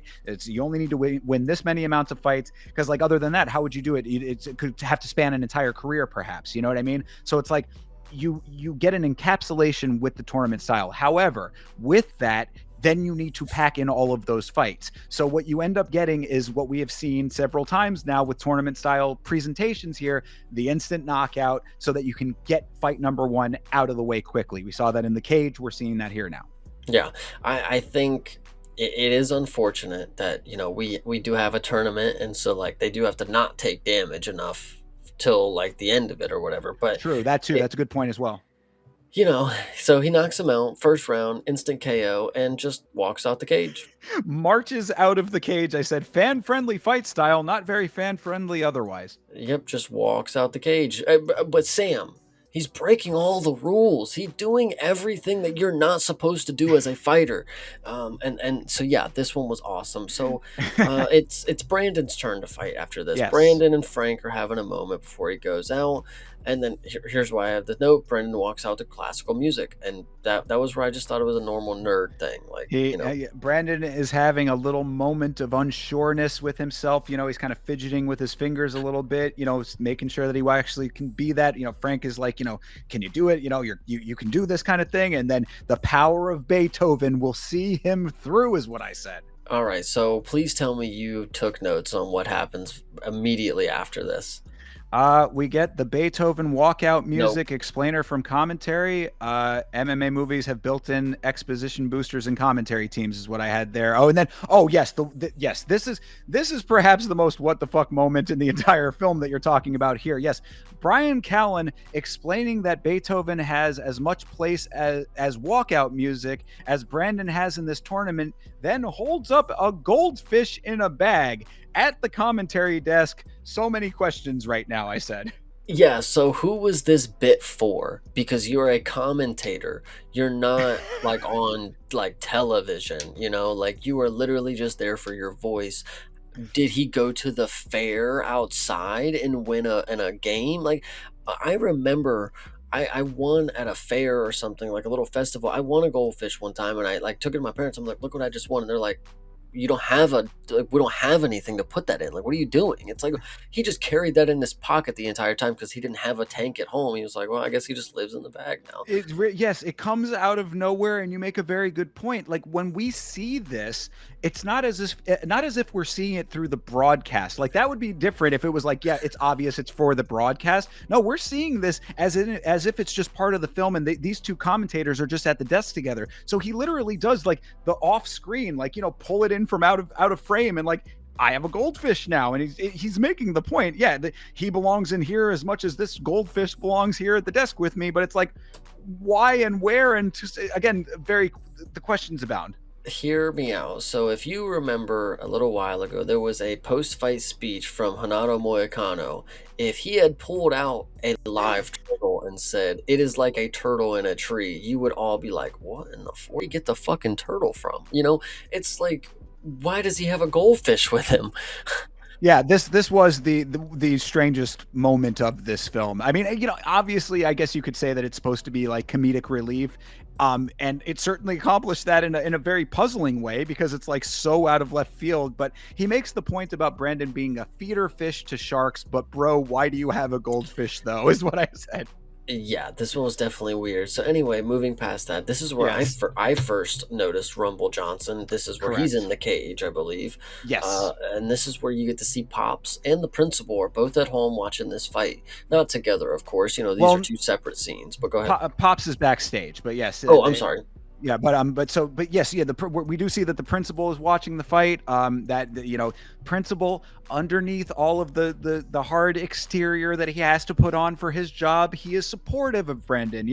And they do have that moment earlier on when he's first like kind of reading him the riot act, not reading the riot act, but saying, hey, we can't have this as you being a teacher. They do have that moment where they call each other by their first names, so you're like you kind of get a little impression that it's like beyond that formal relationship. That they work together. That there's a little bit of a deeper camaraderie underneath what he has to do in his principal capacity. So you get that.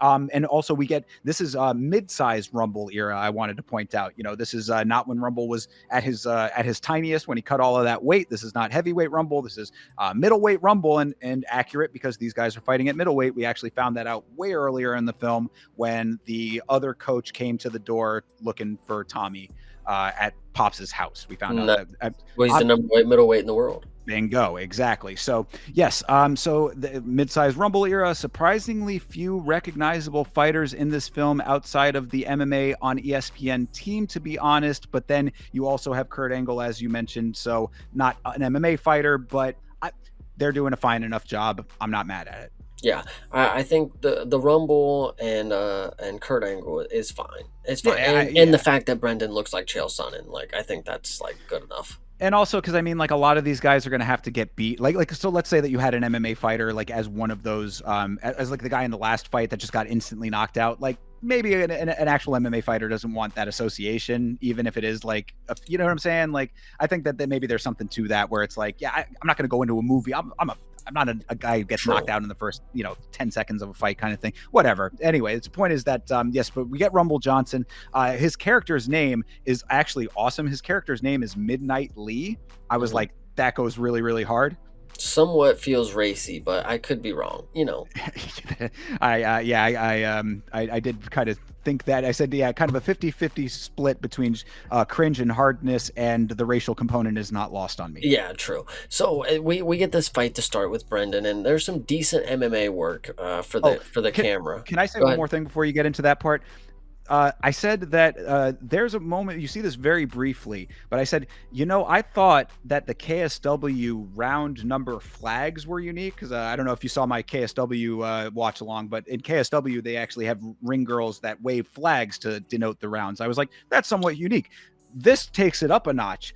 This has golden round numbers on like oversized beach balls that the ring girls knock into the crowd every round. And I said, this is certainly one of a kind, but also a very horrible idea because there are 8 fights in this tournament, 24. This is the night 1 of the tournament. So 8 fights going on here, 24 giant golden beach balls surfing around the crowd in this small ass space seems like a very bad idea. But I did want to point that out because I thought it was interesting. Does not sound like the worst idea, but I didn't see it I didn't catch it in the movie. I must not have been looking too close. If it was, again, very brief, these are just me being hyper fixated on things, but to think about that in actual reality, just imagine how many of those beach balls would just be flying into the cage at other people, at the commentary, at crew members. Logistically, it would be a nightmare. True, you're actually cooking. So we get into this fight. Yes, go ahead. Decent MMA work for the camera. We're getting some good shots here. We get a good slam, probably was another one of your WWE slams. Unfortunately, we get knees to the downed opponent, which who gives a shit at this point?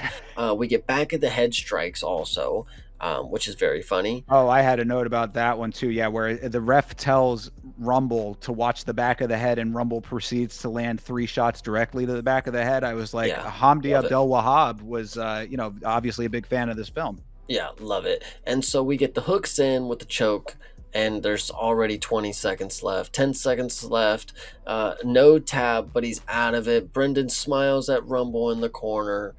I mean, this fight was pretty easy for the fight fans. I mean, it was just Brendan losing because that's what he does in every one of the fights is lose immediately for the entirety of the round and then throw a submission up that is like life or death for the opponent. So get used to it. Taylor Ark, brother. Taylor from The Cage. These guys from The Cage were fans of this film. You always have to have the adversity. This is the first like real like fight of the film. Mhm. And to that end, I actually like. I mean, if you had problems with some of the other portrayals of the fighting, I thought the fighting was actually pretty decently portrayed in most of these parts, especially when it came to Brandon, because Brandon was doing a lot of wrestling. So you have to have a decent balance of there still being striking when striking is appropriate, and then the And transitions. WWE moves. That's obviously the only one that takes me out of it every single time. I really, really wish they hadn't done that. It was the only thing that was like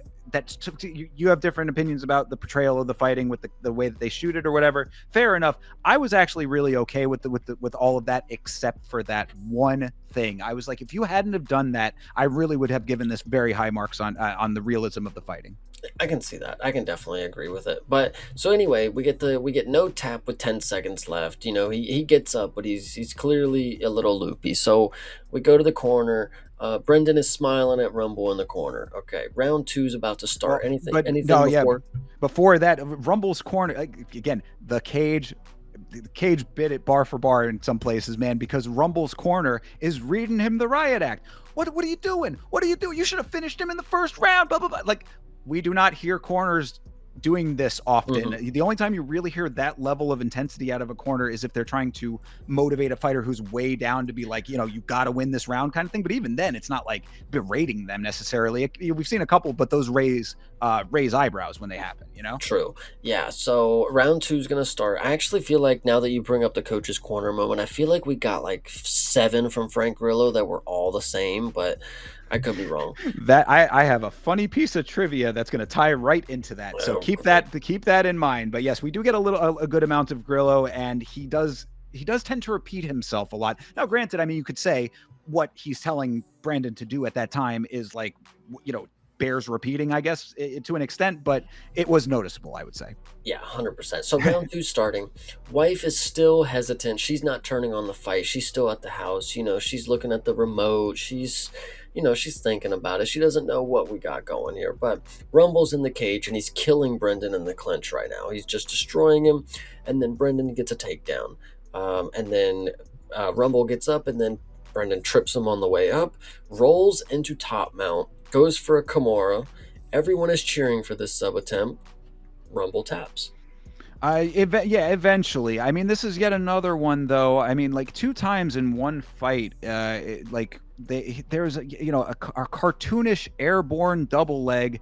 The WWE is on display with these aerial acrobatics going on here. There was also a scissor takedown. I was like, okay, like that just seemed like, again, just over the top theatrical stuff that you would never see in an actual fight. When was the last time you saw a dude hit the scissors and actually take someone down with that? And Mauricio Hoofy against Jamie Malarkey. all right, well, you had a good one there, so I'll give you that. But how many other times besides that? You know what I'm saying? It's like that is not To be fair, I did see it on NXT earlier this week on that. Pro Wrestling. So And that's what I'm saying. Exactly. That's where you should see it, is what yeah, my point is. Yeah, Mauricio Hoofy being a unique case kind of proves the rule, I would say. But yeah, so there's that stuff. Ends up with the Kimura, and Frank is he is so adamantly yelling about to turn in the hips and up, turn in the hips and up, turn in and up. It was like, yeah, okay, yes, we get all of that. You might have been able to take that down maybe to 7 of those instead of 8, but yes, he does end up finally getting the tap, and the principal is so happy. that's the point that I wanted to make. The principal is hella happy, low key bringing a tear to my eye. Like he was so You know, he had to like you know, he was getting real hyped for it. It was awesome. Yeah. And then you get a bar from Brendan Schaub's best mate. You get a Yeah, fucking Callan. bar from this guy because he clearly is an idiot. He says technically a finish, but that is a fluke if I've ever seen one. Yep. What? And well, I mean, Technically a finish, huh? Technically, I mean, he tapped. I mean, and then by a fluke, huh? Huh? yeah, yeah. To think that a solid Kimura like was actually locked in there, which is exactly what it was a fluke, is a little bit ridiculous. But then I like that Sam Sheridan hit him back with, "I hope you have a receipt for your goldfish."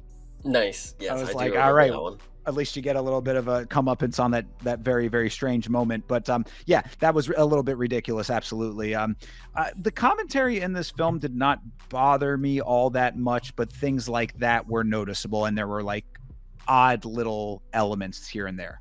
Yeah. So that's, you know, I do have the line about getting the receipt for the goldfish. I hope you have the receipt for your goldfish. Have that one in there. So anyway, scene ends. Brandon's wife is waiting by the phone. It rings. She rushes over, knocks on wood before she reads it, and the text just says "won" or I "win" won. or "yeah, I won." Okay, yeah, Yeah. something like that. Something easy, and you know she's, you know, all excited. You know, go back to Brendan. He's icing his hand while he's watching Koba compete. Koba blasts a right hand and power bombs his opponent, and then just beats him to death. Didn't even break a sweat. Yeah, well, so I did want to at least mention though, with the wife, that it was kind of funny because she's like stress eating Doritos on the couch, just waiting for the phone. Which I'm like, lady, just watch the damn fight. Like, if you like, I don't, if you're just gonna sit there like, not being able to do anything else, it's like you just watch the thing. But okay, she's being, she's sticking to her guns. The text comes in on the old school 2011 Nokia. Chase, this is vintage cell phone technology here with the typeface that could only be from that era. I mean, this was typeface that you could see from a mile away, which is how you only A, had two little words on there, and B, could see it from the distance that it was being held. So this was accurate to the era, and I appreciated that. Yeah, no, this one was definitely a pretty fun one. Go ahead. But yeah, so then you're exactly right. They do a good logical time jump here. Commentary exposition tells us that we're in round 2 now. We're down to 8 fighters, and we see Koba the Goat fight his second fight of the tournament. Nice way to move things forward. Fight starts. Big right hand, literally into a jackknife powerbomb. This movie wants MMA to be pro wrestling so bad. Why? Yeah, this one was pretty funny. Once you see it, I mean, you should have known after the first power bomb. It's like, yeah, they're gonna do that a lot. Like that's gonna be their bread and butter. And I'm telling you, it's just because they're easy to portray. I mean, it's you don't have to hurt people to do it. You know, you can just easily showcase it. And you have one of the greatest pro wrestlers on deck. You might as well have him do a suplex or something. He's literally the guy who does the suplex. You know, so Well, in light of current things that are going on in this sport, I don't like anything that brings more attention to the blurring of the lines of things being scripted in this thing. So I didn't like it back then, and I don't like it now either. So after the fight, we go backstage. Tommy's getting his hands wrapped again, and this is where Brendan walks out again. Maybe I'm mistyped and wrote Brendan Uh, instead of Tommy. Hmm. No, well, so hold on, let me catch up to you here. So, well, I did say that Koba he just wrecked him, 30-second demolition. Doctors are attending to him way quicker than the dude in the beginning of KO with the paramedics. But Nice. also, there probably should have been paramedics for this guy because this guy was dead, the Koba's opponent.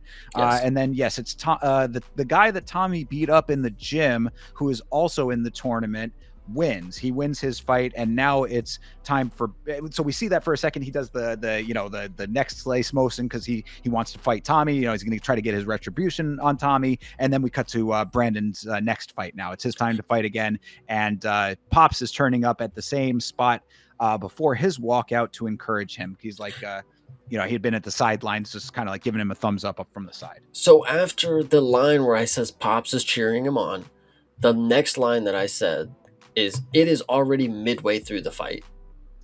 So Crazy. Midway through the fight, Brendan's already losing. Yeah, Like, he's getting well. So the wife finally turns the fights on. She goes into like actually like turn the fights on the TV just in time to watch Brendan getting brutally beaten. yes. He is getting thrashed. It's round 3 of this fight actually, and it's not going great. Noticeably, zero blood in this movie. That's actually a point for all of this. Very little blood in this film where there might have been. I mean, the amount of damage being inflicted, you would think that maybe there would be blood somewhere, but we don't see any blood. But we do see a thrashing going on, and that is Brendan getting his ass kicked. Yeah, so I said Brendan seems to be losing. Wife now starts watching. That's when she wants to start watching.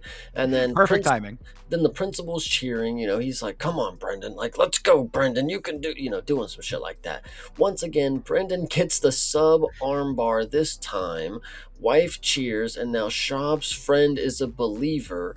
Pops and Brendan have a quick moment, like, and I put it in all caps. It is like one of the quickest moments ever. I'm pretty Sure. Yeah, because that was something that I didn't even put down a note, so it must have been very, very quick. But yes, I said Brendan somehow finds the submission again on this guy after apparently being beaten to death for 3 rounds. Bro is Anderson Silva-ing his way through this tournament, which is a tournament apparently full of Uncle Chaels. It's like, Yes. I mean, Jesus Christ, this dude has how many times can you come back from the brink of death? Well, Brandon apparently can do it throughout the entirety of this thing. Yes. And so Pops and Brendan have a quick moment. This is fast as fuck because Tommy's already in the cage. Like, no music, no bullshit. Gets in the cage. Uh, and then immediately winning slams and beats his opponent to death. Feel like there are cameos, but not sure. Clear shots to know for sure. Yeah, I don't Yeah. think. Doesn't even matter. Just another Tommy has his next fight and another quick barnstormer finish and exit from the cage. It's basically a repeat of what we got from the first one. I said that I will say that if this film is going to have a tournament style in it, it's moving it along at a good clip necessarily. So it goes back to my original point, is that like, yes, these are all kind of ridiculous things to think that he would just be going through annihilating everyone in the tournament this way, but like, what are you going to do? Right. Yeah. No, this one, it's unfortunate that for the striker style in this movie, all they're portraying is just walk in Ilya Taboria and just walk out. Like, Right, and that's the whole thing about it. It's like it's the double-edged sword of a tournament style setup, is that you get all of what you need in a compact amount of time, but you have to get through it to get to the end. yeah, definitely. Yeah,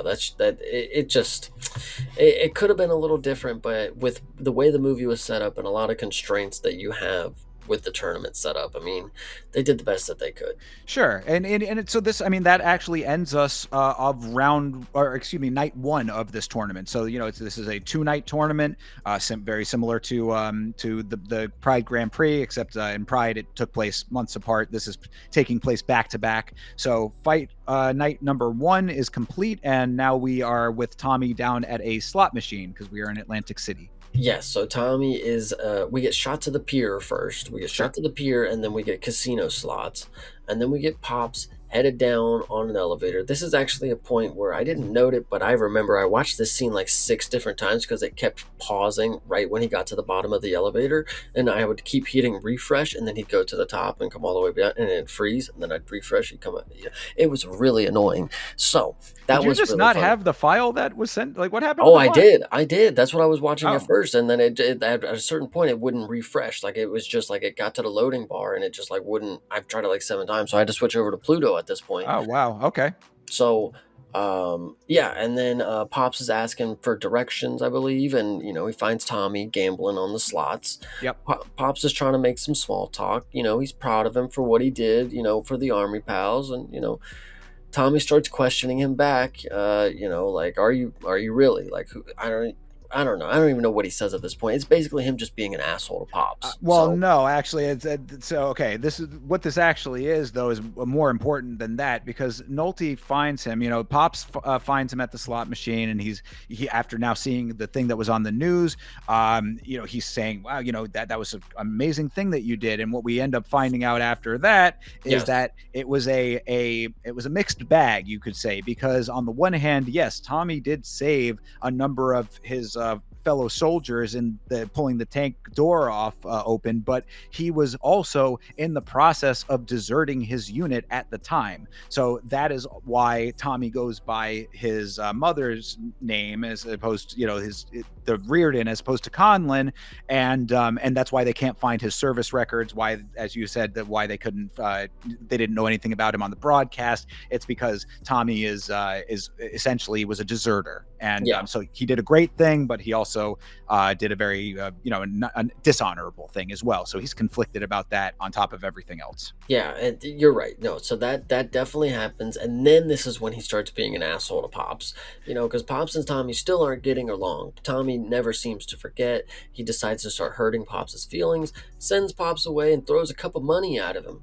And then Yes. you can see in Pops' face. He doesn't have to say anything, but it goes back to the beginning where he's a person where he's understanding that he probably deserves to be treated like shit, by this person, but he's accepting that, and he's gonna go do what he will with that information after he just got a couple coins thrown out of him. Tommy isn't happy with himself, but you can tell that he's just one of these people that pushes everybody away. So Well, yeah, it's like at this point, I was saying that, like, yes, we're continuing to beat home the point of exactly what you said. Tommy is just he's not having it. He's pushing. He's self isolating. He's self segregating. But it's like, maybe at this point you probably could have given an inch, perhaps. But like, it's like, no, okay, fine, we're gonna just be okay with that. I get what you choose to include and what you choose not to include, I suppose, but this does set something up, so I guess it's like fine that it's there. But again, the amount of information that they had to throw into the montage and what we're going to be getting to at the end, it's like pacing. There's just a couple of little points about pacing that were a little off to me, and this might have been something that maybe could have gotten evolved a little bit. Like there might have been a better way to introduce what we're eventually going to get to there, with the Pops character coming up. But yes, he gives him the throws the money at him or whatever. He says, go back to the room and listen to your fish stories that no one cares about. And I said, hey, watch your fucking mouth when you talk about Moby Dick. But then I was like, good job, Tommy, repeatedly telling Dad you liked him better as a drunk. That was another thing he said that again too. That was the callback from earlier. I liked you better when you were a drunk. You have no balls now. This kind of thing. And I was like, good job. You drove him back to to drinking, which is eventually what we're going to be leading to here. yeah, so this next scene, of course, it starts. Pops has definitely been drinking. He's off the fucking wagon. He's going crazy about his audiobook. Tommy opens the door. You can see that he's concerned. When Tommy goes up and takes the bottle from him, gives him a hug. I mean, very. It wasn't. It was anything but standard for the characters that we have as of right now. Like Tommy definitely is out of character to be like the nurturing kind of figure here, which I thought was fine. He clearly, you could see that it's like who he is deep down isn't the person that he was portraying last night. Like he does care, and whether he was mad or upset, saying I missed you when you were a drunk. Like this is obviously not what he was wanting to happen. And so Pops, being a drunk person at this point, listening to his Moby Dicks, ends up in Tommy's lap getting held till he goes to sleep. This is a very over dramatic drunk performance, I would say. Like I don't know. I didn't think this was the best.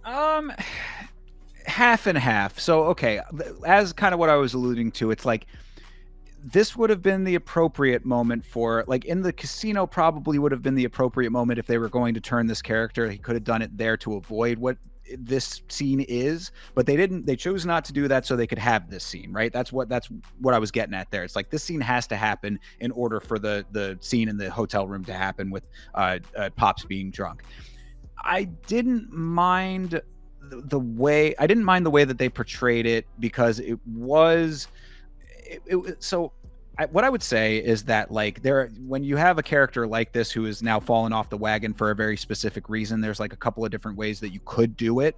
I thought that it was an okay portrayal for the fact that it did seem to me that if this person was as reformed, this Pops character, if he was as reformed as he had claimed to be, then him just being like kind of overwhelmed by being drunk again and overwhelmed with emotion because of what had happened, that maybe that's how it would have manifested itself. So like I was not like terribly like upset by it, but basically it was just like a way to lead to what you had described about, you know, Tommy essentially holding him to so that he could get him to sleep this drunkenness off.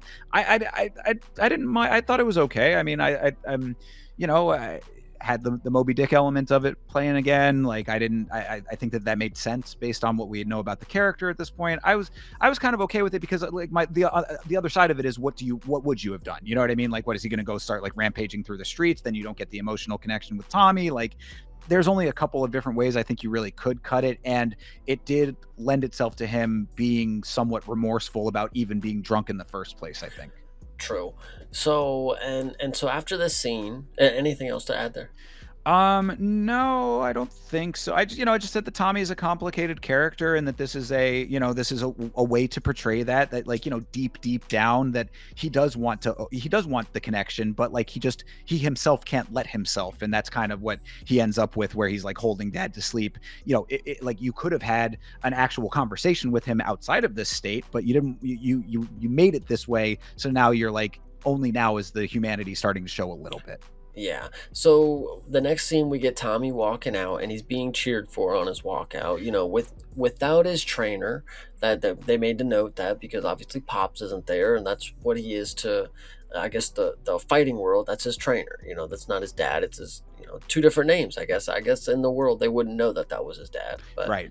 so and unless I mean also I guess in the world you're supposed to assume like they would look alike because they're father son, but you know whatever the case may be, no music, but has the military troops singing some random song. I don't know if I'm supposed to know this song, but Well, it's that's like the song of the Marines. well, That's see, like, but yeah. Well, this was another one, somewhat similar to the Goldfish to a little minor extent to me, because this is night 2 of the tournament, right? We're supposed to have thought the night 1 was before, and this is night 2. You mean to tell me that I guess all of those Marines saw night 1 and are there? To put this into context, if you haven't seen the film or don't remember or whatever, this is an entire section of the crowd, all of Marines, all in Marine uniforms, and they are all singing. It's a Marine choir, is what yes, is happening here. It's a military choir in the audience singing Tommy out, you know, from the the shores of Albuquerque to the halls of Tripoli, or whatever that the words are. This is this is the Marine song, the hoorah song here, and I'm like, that just seems very crazy. That like all of a sudden a military choir would spawn out of nowhere into this arena. yeah, that one is pretty nuts to think about. But if you want to think about, I just was reading a little further about how you know what happens in this fight coming up that Tommy is walking towards. I think it's actually even funnier than what happens with the military choir. So obviously, Tommy walks in with no music. You got the military troops singing their military song. Tommy gives a nod to the crowd this time. You know, he actually looks out and he, you know, he admires his work. Acknowledges his military brothers for the first time. I was like, Right, they're only here for the first time. right. You know, exactly.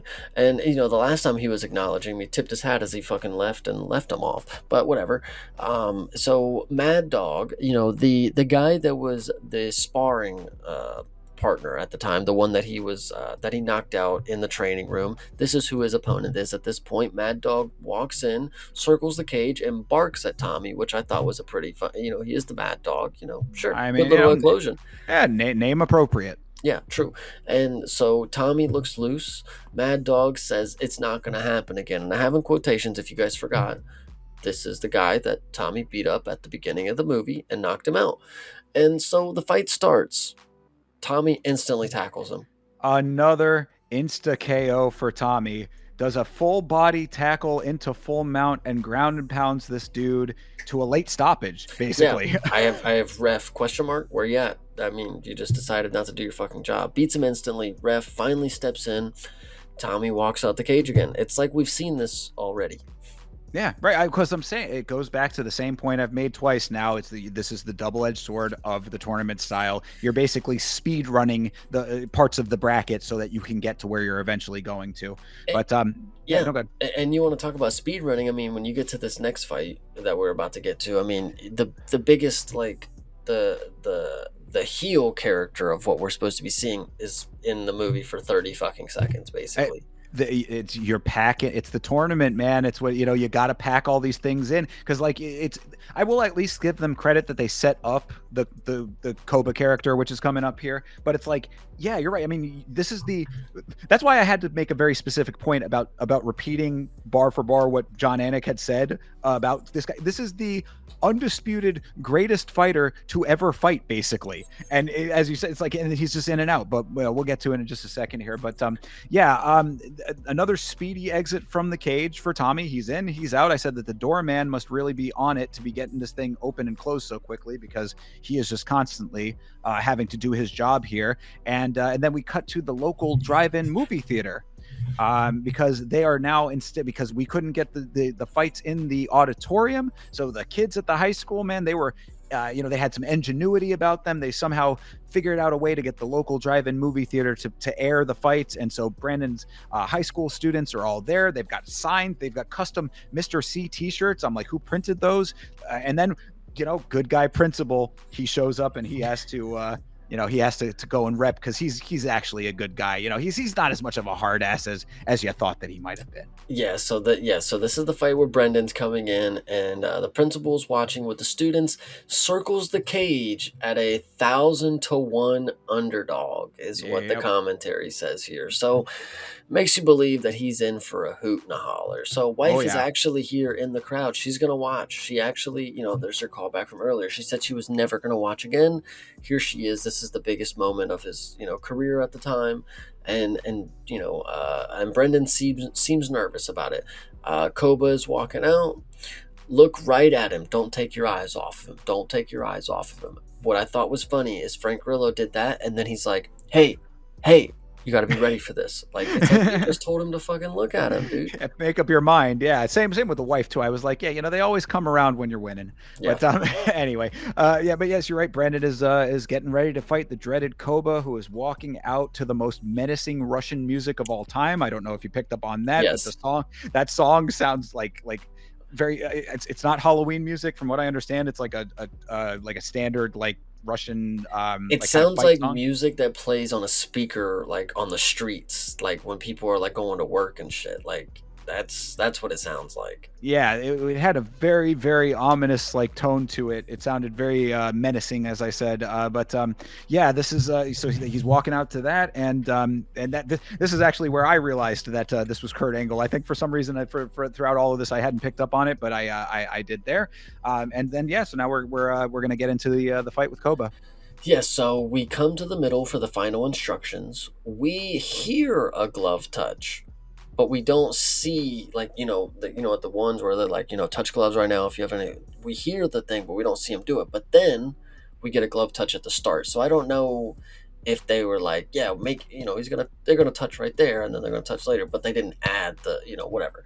So no glove touch. Then we get the glove touch. Brendan gets beat up. Bro, hands and knees. Brendan tries to come back with some shots, not effective against this beast. Yeah, returns, decent flurry, gets knocked down, picked up, slammed, round is over. Yeah. At least this one looked somewhat believable, I said, after all of these absolutely ridiculous slams in this film. Okay, well, good. So second round starts, Brendan gets suplexed. I literally, that's how it was in the notes. I said this one looked believable. Huge German suplex with the airtime. Then Koba literally tosses Brendan into the fence. Excuse me, into the fence, like over his shoulder. He like tosses him sideways into the fence. Yeah, this was definitely great. And then because the fights in this movie are even worse paced as some of the other ones, you get a suplex and that's the end of the round. Like that's it. So, Saved by the Bell, almost finished. He's tired and concussed, surely. Why are we in the fight? You don't knock him out. You lose the fight. You don't have a home. I have that in quotations as well. Yep. Pretty good bar. Pretty good bar. Brendan obviously locks in there. Anything to say before we get into round Ju- three? Just my note to that bar was that bro's been subbing people all tournament. Now he needs to get a KO against the best fighter of all time? Question mark. That's absolutely hilarious. Yes. So round three starts. We get a tense moment because once again, getting beat up. He just never can win the round to start. So he's getting beat up again, getting wrestled, but now Brendan's the wrestler. Gilly attempt, WWE slam into armbar. He gets out. Darce roll over into full mount. Heel hook attempt. Shout out Walter. And then Koba taps.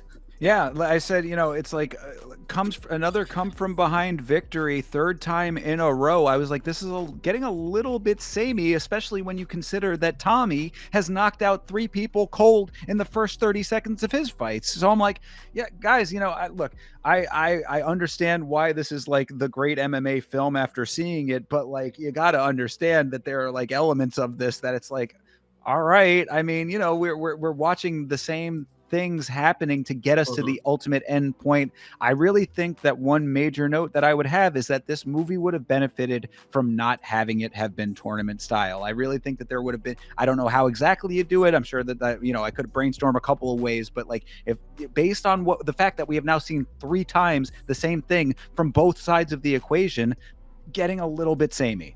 Getting a little samey. I agree.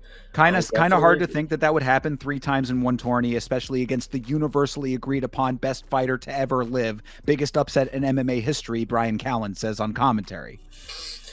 Yes, so we jump to the top of the cage. We blow kisses to the wife. Brendan and the high school students are going wild. That's about the last thing that I have for the fight with Koba, which was basically building up to be the big bad wolf of this movie. Obviously the end fight is what it is, but this was supposed to be the hardest test, and the greatest pound for pound fighter of all time on the planet Earth, or whatever the hell John Anik was saying. It's just crazy that he amounted to tapping to this random can. You can't really be the greatest ever if you have a plumber and janitors coming out here and submitting you in the Grand Prix, dude. Well, I mean, that's to show that Brendan obviously is not that, but I also did have in the notes, shouldn't Koba have accepted the knee break? Shouldn't he have just accepted the like, bro, you tap like chicken? Is that what? No, I'm just kidding. But like, you know what I mean? Yeah. You would think that this mythical Russian fighter that it would have been a little bit of a different story there, but no time to think about it, because now is when Don Lemon comes in. Actually, I was mistaken before. This is when Don Lemon is on the breaking CNN report here to let us know that Tommy's true identity has been found out. This is when we get to the end of the film, things like this, this is the kind of stuff that makes me really not like the ending of this film. But so, like, yes, we find out that Tommy's true identity has been found out. They are watching the news at the event, ? Why is everybody watching the news at the event? But whatever, everybody is now finding out about this all at the same time. We get Pilar, the wife of Tommy's fallen soldier friend from earlier in the film that he was talking to on the phone. She is now on the news explaining what happened, that Tommy was the sole survivor of this attack that he was under at one point, and that he saved a lot of people's lives. But because we know that he was a deserter, he is apparently going to be arrested after this thing. Yes, that is key. He is going to be arrested after the tournament, not after this airs, not after he goes to sleep. After the tournament, we're gonna let him fight, because if he wins, I mean, that Latino woman is gonna get all this money. That's the good point. It's like, yes, because if he wins, what? You know what I mean? Like, ? Yeah, no, there's no reason to let him fight. Yeah, I said, so hold on here. Tommy's identity gets figured out. The U.S. military was firing on its own troops, which killed everyone in Tommy's troop except for him. Now he's going to be arrested by the military, but only after he's allowed to fight his brother in the finals of this MMA tournament. Kind of ridiculous. Yeah, no, this one is definitely awesome. The news breaks, they're brothers, the world stops, obviously. And then I love how this just like the scene is just like, it ends with just like Pops, he's like getting a taxi or something like that. Like, I don't know, this is just like this whole paragraph right here. News moment showing Tommy's real name and the attempt to abandon his unit. Tommy's going to be arrested. Money goes to the widow. It's like, why did you add this? Like, why did you add this shit? I mean, like, you're giving Tommy a reason to fight. Like, to enter. Tommy needed a catalyst to reform himself to get into this fight, and thus reform himself enough to reconnect with his family. So I understand that aspect of it. You would Yeah. say that until you watch the remaining 15 minutes of this movie.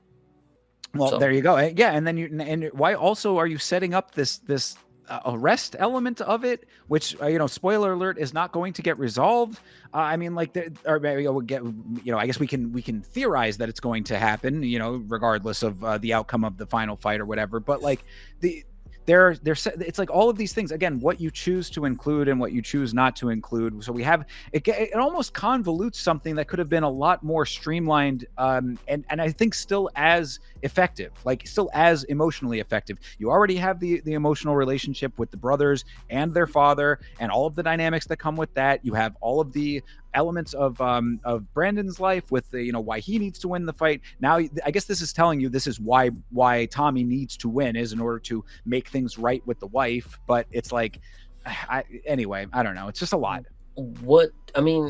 They could have not included this, and then we could have all just been like, what was that weird plot hole about the Latino woman he was calling? Like, instead of just like, well, now he's got to now he's giving this woman the money if he wins and he's arrested. Like, what? And like, this is not what the story was about up until this moment. Who threw this in here? Who free-handed this? Well, that's what I'm saying. Like, even if you kept this part without the arrest, I think it would have still been fine. Like, I don't understand why the arrest part was as necessary here. Like, it doesn't up the stakes in any way. He's going to get arrested whether he wins or loses. So, like, and then it adds that weird level of what we're talking about, where it's like just raising questions for no reason. Like, he's going to get arrested after this. Why are they letting him fight? Why don't they just arrest him if he needs to be arrested? And you make a good point. It's like, he's going to be arrested after the tournament if he wins or loses. Okay, it doesn't matter if he wins. Okay, he's still going to jail, but he's still arrested.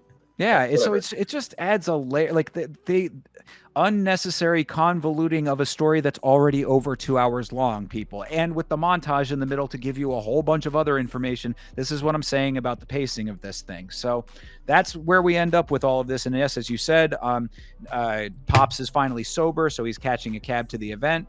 Brandon is backstage with Frank and the wife, and they're sitting around, and the wife is like, "What are you gonna do?" And Brandon says, "I'm gonna fight him." So all right, so now, because that's our first introduction to the idea that this is what this has all been leading up to. Brandon and Tommy are going to have to fight each other in the finals. All right, so we start out this scene. Pops is in the taxi. He's on his way. This movie does not dilly-dally, is what I said, because he's in the taxi. Flashes of Brendan walking out. Tommy's sitting in the back. Brendan slowly walks out. Tommy's locked in. Brendan enters the cage. I mean, that's as quickly as it comes for it. Tommy walks out looking deranged, of course. Tommy chants, Brendan's in the cage. Not Tommy's chanting, Brendan's in the cage. Tommy chants while Brendan is in the cage. Music is setting the tone. They're across the cage, coming together before the fight. Brendan grabs Tommy's gloves, like he grabs him, and he's like, "Where's Pops?" Like, it was kind of a weird, like broke the fourth wall for. He's like, "Hey, we're here together. Where's Pops?" And I mean, from a realism standpoint, that would have been like where like the commission people would have like had to step in, kind of thing. Yeah. But anyway, whatever, movie. Yeah, so Tommy walks off and the fight starts. And of course, and Tommy's winning instant. Yes, every time he wins, the moment the fight starts, comes out swinging. Brendan is losing like he always does. Now, here's where it's great. You get WWE takedowns from Tommy, WWE style slams, and then round one ends and Tommy hits Brendan late. And then I was like, yo, what the fuck? Like, that was kind of a weird thing to add also. It's like, why'd you kind of add Tommy, was an asshole in that moment? But whatever. I mean, because he's just continuing down this sort of arc that you thought might have been softened a little bit by the moment that he had with Pops in the hotel room, but apparently with Brendan it's just not. Again, this is another element that's a little bit off to me as far as like how they're portraying these characters, because you're setting this up as Tommy still just being that same level of intense and spiteful when he already showed a little bit more humanity to the father. Maybe it would have been like, but I guess you need that level of intensity for the fight to be sold. I don't know. Either way, yeah, it's Brandon is stun locked after getting the initial shots. Tommy goes for the 800th massive airborne double leg of this movie. Tommy grabs Tommy back up. They slam. He gets slammed repeatedly. I'm just like, oh my god, with this bullshit Yeah. here. And then yes, now we go into the corner. Yeah, Frank is giving him the cornering now. And Grillo gives him probably the same speech for the next 2 rounds, so I'm not really too worried about it because I couldn't tell you if it was anything important. If you would like to interject, go ahead. I do have a note. Let me just see what this note says. It says Frank comes in to do his cornering. He says he's not your brother. He's in the way. I was like, yeah, that's fine, et cetera, whatever. But then he tells the ref they're taking a little bit more time because there was a cheap shot at the end of the round. That's what why I wanted to say. Yeah, Tommy keeps swinging up to the horn, and then he hits him a couple times after the horn blows. And then Grillo says to the ref, we're taking a little bit more time because of the cheap shot. And I was like, that is not how that works. So Definitely didn't catch that, but that is hilariously not how that works. So. Yeah, so I just thought, again, for the movie that's supposed to be the end all be all of MMA movies, like that kind of thing was just, again, hypercritical fight person. That's what this show is all about here. So sue me for that one, but I definitely, it was like that was just a little bit odd. Even back then, I think people would have known that that's not how that works. Yeah, so round 2 is starting. Same thing happens. Tommy's winning. Brendan not doing much. Getting beat up again. Can't see much of what they want to accomplish in the cage, is what I said. I understand, but the casual viewer would not for the most part. Round 2 ends. Yeah, fair, I guess. I mean, I just said, yeah, just another round of Tommy spamming meaty hooks all over the place and Brandon barely hanging on. I said this is getting very formulaic at this point. Somehow between days 1 and 2 of this tournament, a whole section of this goes into something different, but yeah, this is a funny little note. So yeah, that is all of what happens there. That's basically just the same deal, just a little get the round out of the way. Yeah, but yeah, somehow between days 1 and 2 of this tournament, a whole section of the crowd has, aside from the military, the Marines in their choir, a whole crowd has become Tommy's girls, and they're all wearing matching Tommy t-shirts. So I was like, this between the Marines and the girls, this dude has filled half of this auditorium by himself. Tommy Reardon is a legend. Yeah, 100%. So round 3 is about to start, and Tommy's winning again. Underdog in movies means losing every second until winning by submission. Brendan presumably hurts Tommy because at the end of the round he finally gets him in a submission. This one was also very interesting because he's got him in a some sort of Kimura arm lock position. Omoplata. And Frank Grillo is screaming, "Break it! Break it!" And it's like, dude, that's his fucking brother. Calm down now. But I mean, I get it, but like, it was also kind of weird in the moment because like Brendan has been showing that like he doesn't want to engage in this as much. He doesn't want to be hurting Tommy. So it's like Frank Grillo's like, fucking kill him, dude. You're gonna grab his dick and twist it. Like, yes, he's conflicted. Brendan is, and yes, you're definitely right. That is the both sides of it, because yeah, he's telling him to break it, and he does end up popping Tommy's shoulder. He cries out in pain from that. The horn goes off, and the fight is still going on. It's like that. We literally saw very recently, a verbal submission. That is a literal verbal submission. Why this fight is still going on? Again, realism. This is for fight people. Realism, whatever. But that's what we are. We're the fight people. This is what I'd be looking at, and I'm like, you would not let that go. The referee should have stopped the fight when he cried out, and especially after seeing Tommy going forward thereafter, because it's noticeable that his arm is compromised. That it's fucked up. So what's also interesting about this one as well is when Brendan gets up and walks towards his corner, he like calls to the ref. He's like, "Hey, ref, is he okay?" Like it was like Interesting moment. Just, I don't know. Yeah, Brandon knows that Tommy's compromised. He's like, "What are you doing, Tommy? Why do you still want to do this? Why are you still doing this?" Tommy says, "Shut the fuck up and fight." And the ref just stands there taking it all in. I was like, Nice. this guy Josh is the name of this ref because they keep calling him by name. That's why I picked up on it. And I was like, "Well, Josh, in this movie at the very least, you kind of suck." 100%. Yeah, Josh definitely did not make a long career in this reffing thing. But either way, so round four is about to start. Yes. Tommy has one arm, and Right. Pops finally walks in. This was a crazy taxi ride. I mean, Pittsburgh is not that busy, I don't think. I mean, He this didn't is not go home. California. He was in the hotel. Yeah, but a taxi ride to the arena or wherever, he would have got there before the fight started, you would think. Like, at any point during the fight, he gets there at the fourth round. He was Either way, drunk as hell, man. He was drunk after not having drank for 1,000 days. This guy is, this. It took a while to wake up. true, fair, fair. All right, Of all of so the things, so Brendan keeps telling Tommy that they can be done. Like, we can be done. We don't have to finish. And it's like, right? no, I mean, you're already in the middle of the round. I mean, Well, Brandon is shouting it's over at Tommy, and Tommy is swinging with one arm. The other arm, very compromised, just kind of dangling there. And it's like, bro, come on. This is the most obvious, like, that he is not able to fight, man. yeah. Like, but okay, this is what's going on here. Tommy is, he's still trying. So, all right. Yeah, Brendan keeps kneeing Tommy, asking if he wants more. Then the clapper sounds, and Tommy waves on Brendan.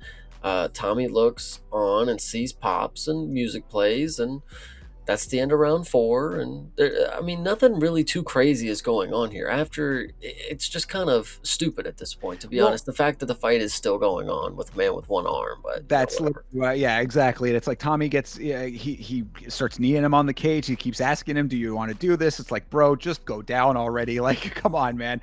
So yeah, basically Tommy is finished, but he won't go down. The ref is still just standing there watching and not doing anything. The clapper goes. Brandon picks up the striking again. Clap the horn sounds, and the round ends. So it's just like, how are we still doing this? Like, this is getting ridiculous. But this is Oh, also because we have to go to 5 rounds in a championship fight in a movie. and we also have to make sure that Pops gets there in time. True. You Yeah, know, true. so yeah, Nolte shows up looking at Brandon while he sits on the stool, and Tommy is in his corner about to cry over this situation to an extent. I mean, the emotion is starting to get to him. I think because he knows that he's not going to be able to repay the widow. I would think is what they're trying to portray there, but or also probably because his shoulder's been popped out of He's his gonna socket. go to jail. And that's a lot of things going on with him. So there you go. The emotion is warranted. So round five starts. They both grit their teeth and begin. Brendan puts his hands down, fake out with the hands down, kicks Tommy to death. I just love this one. He stands there with his hands down and then head kicks him, gets on top of him, chokes him out, says he's sorry. Brendan wins as Tommy finally taps out. I don't know why they felt the need for him to tap out. Like, Could have just gone out. yeah, I mean, especially in that position, like with the arm thing, it's like, okay, he's not gonna tap, let it break. But then, like with a choke, it's like you could just have him not tap, and like it would suck. But then I guess you don't get that ending moment that we're about to get into. So Tommy taps, everyone goes crazy. Brendan and Tommy embrace in the middle of the octagon. Brendan like shoos everybody away. He's like, please just let me have this moment. He picks Tommy up. They walk out the cage and they walk down this tunnel. And there's 10 minutes of credits after that. Yeah, so I mean, just to recap it, in this, basically, you're exactly correct about all of that. But yeah, so we for that fifth round, you get the time slowing down effect for all of this because obviously this is the big crescendo of everything. And Tommy is still going out with his fucked up shoulder, arm hanging dead, one arm up, wanting to fight still. And we hear the music overtake the audio as Brandon's coming out, still wanting to just finish this thing already. That should have already been stopped, whatever. They're still going. Head kick happens, gets the rear naked choke. He tells him he's sorry and that it's okay that he can tap. And as he's choking him out, and as he's finally about to tap, he tells him that he loves him. So it's like, obviously the emotional heightening going on here. Wife goes nuts. The school kids at the drive-in all go nuts. The physics teacher won this whole thing. It's crazy. Ain't that something that this all happens? Tommy finally wakes up after, going out for a second or whatever. But, they hug, like you said. He helps him out of the cage. Crowd is going nuts. Music ramps up. Enter the backstage hall. And then it's over. That's it. And then it just ends. It dead end. No resolutions to any of those other things that we had talked about. You know, you don't get any kind of reconciliation with the father afterwards. There's no any kind of, like, you're just, I guess, supposed to presume that all of that happens. And this is my biggest problem with this film, is really even bigger than the WWE stuff, is that how do you just end it after we literally sat for 2+ hours getting to that, for it to dead end? I mean, Yeah. it was about as abrupt an ending as you could possibly get for all of what this has been setting up. Yeah, this one, crazy ending, especially because, once again, this is supposed to be the mecca of MMA films, apparently. This is what I was told is the highlight of watching a movie about mixed martial arts. And with an ending like that, and with a lot of different plot points that were interesting and not brought back up, I mean, this ending is pretty crazy because I actually stopped it. When I watched him walk out the tunnel, I was like, this is a good stopping point. Like, I'll get the last 10 minutes, I'll finish that last scene. But when I turn it back on, it goes right to credits. I'm like, you're telling me 10 minutes? 10 minutes of credits? We don't find out if he goes to jail. We don't find out if Brendan actually gets the 5 million. Does he give a little bit of it to his brother? Like, what's the situation here? Yeah, you're exactly. I mean, like, okay, a different movie with a much more stripped down story could end this way and still be satisfying. Like, Mhm. there are different ways to do this. I think of a film, I think I might have even referenced Fargo at some other point. It might on a different episode in a different capacity, but I bring up Fargo to say Fargo is a film that you don't know any of the inciting incidents, and you don't know anything that happens after the incidents. You get this portion of the story, and both sides of it are completely left to your own imagination. It's done in a way that is very satisfying. This film could have been that, but you set up so many different things that it's almost a bit of a slap in the face to the audience to not have some resolution to these things. Yeah. The two of them fighting and then embracing afterwards, that's a resolution, and I will give you that. But to have the open-ended thing with the house, the relationship with the father, the military arresting, the wife of the fallen soldier friend, I mean, I can go on and on about all of this stuff, but I'm just saying that, like, you have so many things that you to have a 2+ hour film and not at least have 2 minutes of some type of way to give me some other additional piece of the epilogue of this whole thing is, the way I think that's the epilogue, the afterwards, to give me some kind of postscript to all of this. It seemed a little bit, it fell flat. I think it just fell a little bit flat. Yeah, they added some things, especially, the arrest thing.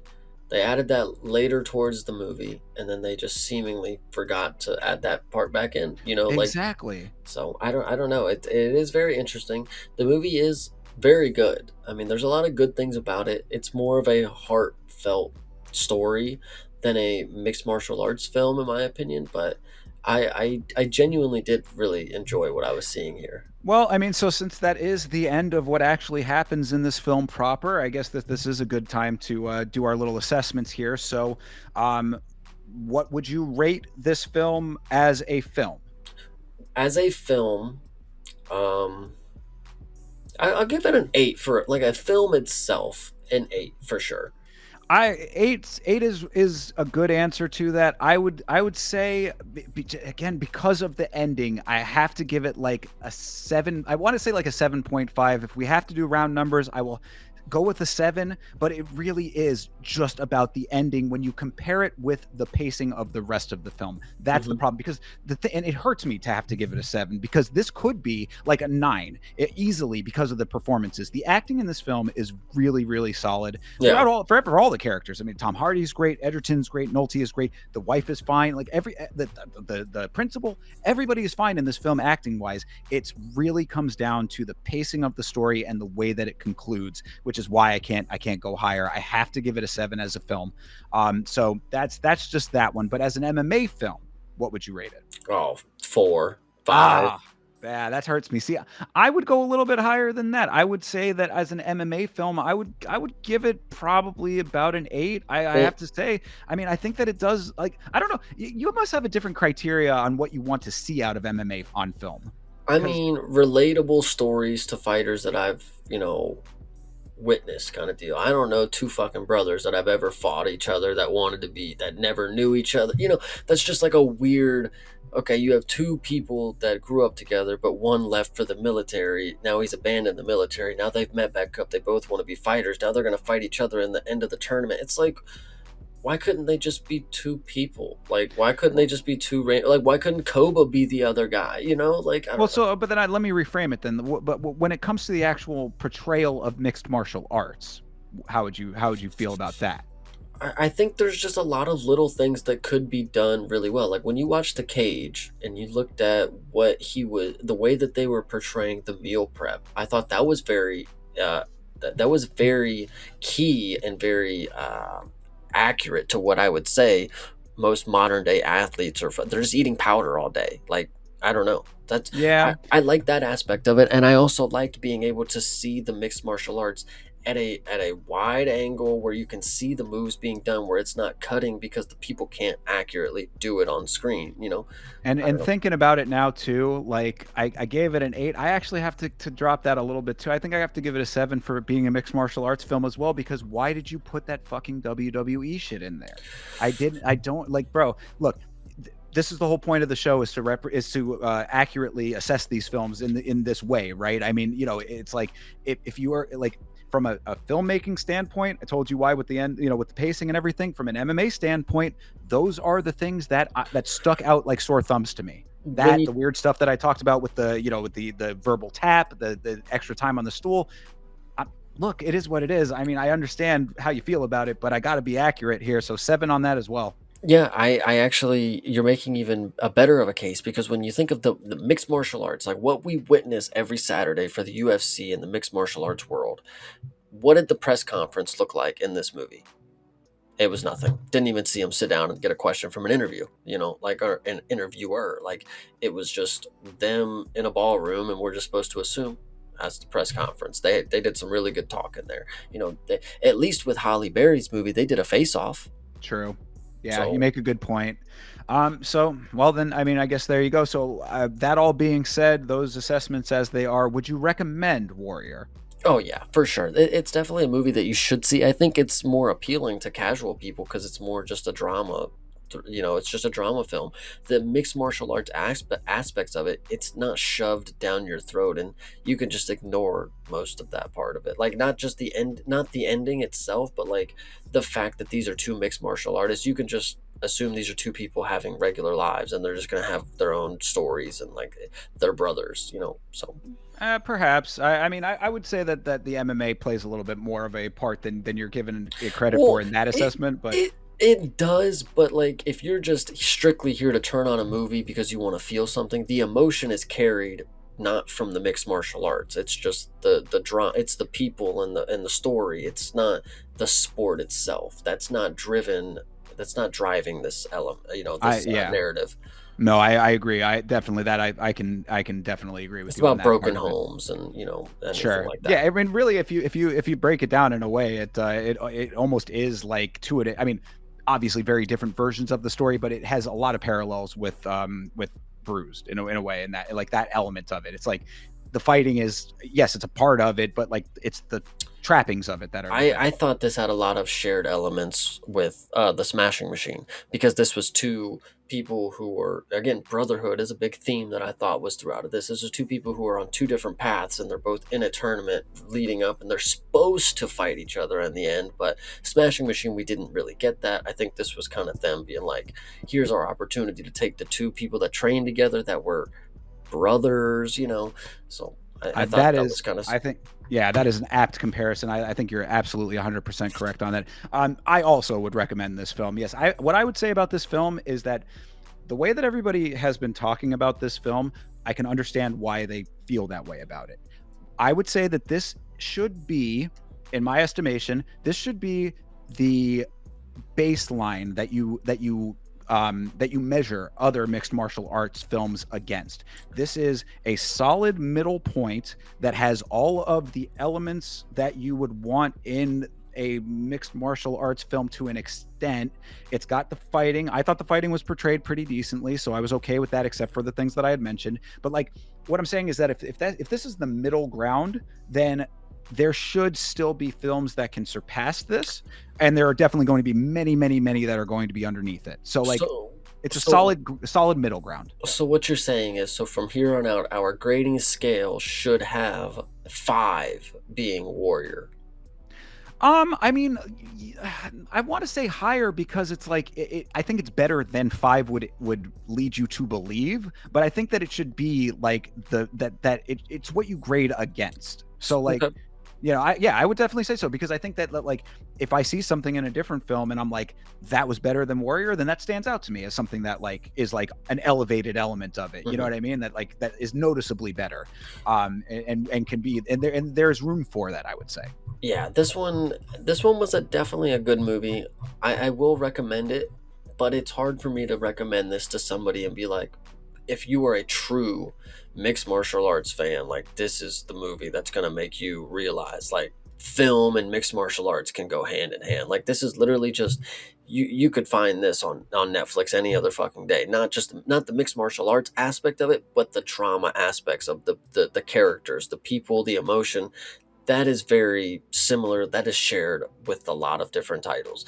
But the mixed martial arts stuff, it isn't a unique take in the story of mixed martial artists. Two brothers that are separated, early in life, kind of deal. They both go on to have, one of them's living the right side of the life, and the other one's living the left side, and then they end up meeting up, and it's a fine tale. It's not the worst, is what Oh I'll yeah. say. Yeah, definitely not the worst for sure. Yeah, I thought that there was a lot of value in this film. I can understand that take though, that like, maybe it's like, I mean, really, I think what I'm coming to find a lot of the times is that like I just keep going back to just watch the Smashing Machine documentary, but when I say that, I'm just like, that's real life though. So like Yeah.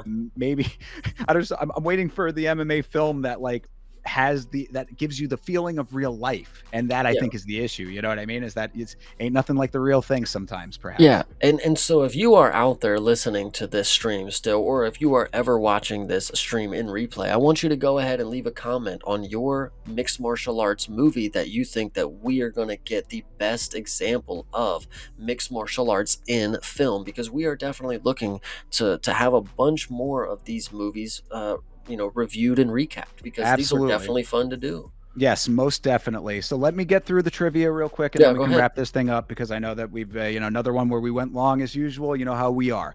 Okay. So trivia for this film that I think is pertinent. This film was in loving memory of our friend Charles Mask Lewis Jr. He is one of the co-founders of Tap Out. We talked about Tap Out a ton in this, of course. Tap Out very prominently represented here. Mask was the first non-UFC, or excuse me, the first non-fighter entered into the UFC Hall of Fame. He died in 2009 in an automobile crash, unfortunately. But obviously, that shows you the level of influence that Tap Out had. This person being a non-fighter entered into the Hall of Fame. So that's number one. Next up is that the other Tap Out guys in the film are the actual Tap Out guys. These are the actual people from Tap Out, the organization. That's Dan Punk Ass Caldwell and Timothy Skyscrape Katz are the other two there that were on the MMA Live. There are a couple of fighters in this film that I had missed. Eves Edwards is one of the fighters, a bruised alum. Eves Edwards was the commentator during the fight scene at the end with Halle Berry there. And Nate Marquardt is also in this film too, which is Who? Nate Marquardt. I thought that it was funny that because didn't you recognized him from the Smashing Machine, if I'm not mistaken, didn't you? No way. Not even close. Never heard that name in my life. Are you really kidding me right now? I thought that was you that pointed it out. Nate Merkart? Marquardt. Never heard of it. Okay, then all right. Well, he is also in this film, also an old school MMA guy, and I thought that you had said that he was the guy who's training with Coleman, training with Ryan Bader, and you were like, I thought that was that guy. No, I don't think so. It wasn't me. Oh, it might have been Gray Maynard. That might have been who you thought. Gray it was. Maynard. I Yeah. do know that guy. That I think is who it was, and that's who you might have been saying it was. But Nate Marquardt is also in this film. Another Gotcha. MMA fighter. Renowned trainer. This goes back to your note about Grillo and his cornering. Renowned trainer Greg Jackson was also the technical advisor for this film. Greg Jackson, of course, Jackson Wink, John Jones connection there. Frank Grillo based his character on Greg Jackson. Grillo and Joel Edgerton trained and lived with Jackson at Jackson Wink during pre-production. All of Grillo's cornering dialogue was suggested by Greg Jackson. So Nice. you have Greg Jackson to thank for all of that repeating himself. Yeah, he was definitely not the best cornerman that I've heard of. Leon Edwards, he probably should have took some notes from that guy. Go back in time. There you go. So about the referee that we were talking about at the end there, Josh. Josh, indeed, yes, that another character that has his actual name. That is Josh Rosenthal, who was an actual referee. Fun fact: he did 37 months in jail for running a mass-scale marijuana grow operation with over 1,000 plants, valued at over $6 million. This was way before legalization was anywhere near being on the table. So, unfortunately, Josh Rosenthal a little bit ahead of the curve when it came to the current landscape of marijuana cultivation, but ended up paying the price for it. So, sad deal there. Yeah, no, he's a Chad for that one. And it's Definitely. funny because he still has that on his record, and it's legal as hell in most places. So that's funny. That is the unfortunate part for anyone who's been popped for that kind of thing. Yep. All right, going on here. This film was directed, produced, and co-written by Gavin O'Connor, who also plays the Sparta president guy in the film, the bald gentleman who was explaining about the tournament style thing and everything. Nice.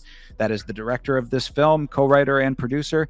He has a good amount of executive producer credits under his belt. Most importantly, a film from 2002 called The Smashing Machine. Nice. So he was a producer on the original Smashing Machine documentary. So you're saying that that might be a little bit of an inspiration there. Makes perfect sense, right?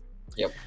Here is another point that I think that you need to take note of, Chase, because you are the list keeper of our MMA on film list of films that we are considering here. There is an Indian remake of this film. It is called Brothers. It is from 2015. I said, add it to the list there, Chase. Hold on. Brothers Indian remake of 2015. Warrior. Wow. Oh, yes. Got it. So, keep your eye out for that episode where we can go and compare it to the original source material. But you got it. You know it's there. So, yeah, apparently that's not uncommon. You know how we sometimes will remake shows and films from England and other regions of the world? Apparently India does that as well in Bollywood. So this is not a Bollywood film. There's not like dancing from what I understand and all that, but it does exist. So add it to the list. Nice. It might be pretty good. You never know. You never know, and we will find out. Okay, another note here, moving forward in the trivia. Tom Hardy is an experienced BJJ practitioner himself. That was a note I intentionally held back when we were talking about him at the start of this. He entered a tournament under a false name and ended up winning that tournament. So he's a high, decently high level living up to his character. And so he's currently a purple belt, and wouldn't you know it, he started training because of this film. He Nice. training for the film, and he's just stuck with it. So you have Warrior to thank for Tom Hardy being a BJJ guy for life now. So shout out to Tom Hardy for that one. He is a real one. Hell yeah, for sure. So yes, as I had mentioned somewhere during this very long review, apparently Dana White and Joe Rogan both hate this film. According to Frank Grillo, they don't like it because they think that it is an inaccurate portrayal of MMA. I think it's probably either because of the $5 million purse for the tournament or the Koba being Fedor thing. But that's open to your interpretation as to why they hate this movie. But Dana and Joe Rogan hate it. Listen, I just watched the movie and I told you it wasn't that great of a depiction of MMA, and now that Dana White and Joe Rogan say it's because of fucking $5 million and fucking Koba. No, I'm telling you, it's just because some people have a certain lens for what we're witnessing here. I mean, it's not the worst, and it's not like I just watched a whole season of like a mixed martial arts thing, like a whole tournament. Like, it doesn't give you the vibe of watching one entire card or a tournament or whatever, but it does a good enough explanation of like people who have this as a career and they do different stuff. Like this specific story itself, you can't like you said, it's pulling from different things. It's at different inspirations, putting it together. That's why it's so unique of a story. There's not anybody who has this fucking story. That's why I think it's like doesn't connect to me at all. all, and it doesn't showcase the martial arts, which is supposed to be what the movie's about, so it's just my opinion. Well, I don't think that Dana or Joe Rogan are that deep. So They gotta be. They gotta be. They don't watch Star Wars. They can't be like Sean Strickland and be gay, like it's fine. They're just watching anything out there. Okay, well, whatever the case may be, you can draw your own conclusions as to why Dana and Joe Rogan hate this film. But either way, the last piece of trivia, I already talked about Rich Franklin potentially being somewhat of what Brandon's character was based on. Again, shout out to Cody Gibson, another teacher in the sport, and Vidal. Freddie Vidal. Yep, Freddie Vidal, who probably not going to be hearing much from again, but either way, shout out. But he'll be a teacher still. Damn right, that's a good point. And then the last piece of trivia I intentionally saved for last just because this is a little bit of a weird one. This is from IMDb directly as it is written. Co-writers Anthony Tambakis and Gavin O'Connor, those the two co-writers from this film, they were introduced by Brian Callen, Brendan Schaub's partner, right? So they were introduced by comedian Brian Callen, who plays himself in this movie alongside Sam Sheridan. Callen dated director Patty Jenkins for 9 years. Patty Jenkins is the director of Wonder Woman. Oh, God. There you go. And she is now married to Sam Sheridan. Who's Sam Sheridan? That's the guy who was the other commentator with Brian Callen in this film. What a weird world Hollywood is. That's literally why I said I'm going to leave that for the end and just let you kind of stew on it however you want to take that. Because, 9 years she was with Brian Callen, and now she is with the guy that he was in this movie with. It's just funny that it's fucking Patty Jenkins. Like, what the hell? It's always somebody in this world. Yeah, very strange. But that all being said, folks, that is our review of Warrior. Thank you very much for sticking it out with us. We appreciate it. As Chase mentioned, leave us some comments and some recommendations for the things that you want to see us do on this show and talk about for an exorbitant amount of time. We are always looking for new suggestions for what you guys want to see us review. We appreciate you guys here. Chase, any last thoughts?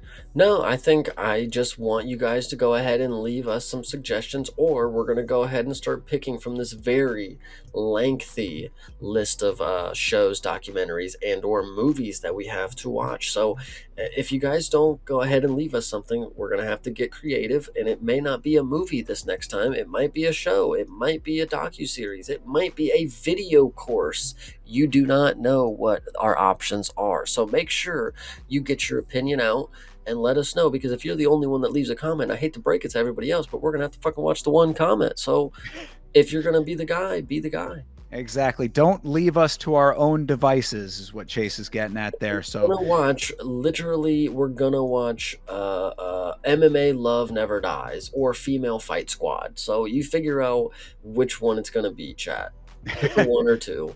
So you guys let us know what you want to see, and we will definitely consider it. So again, thank you very much for hanging with us for this. We appreciate your support. Make sure that you like, comment, and subscribe if you're not already, and we will see you in the next installment of MMA on Film.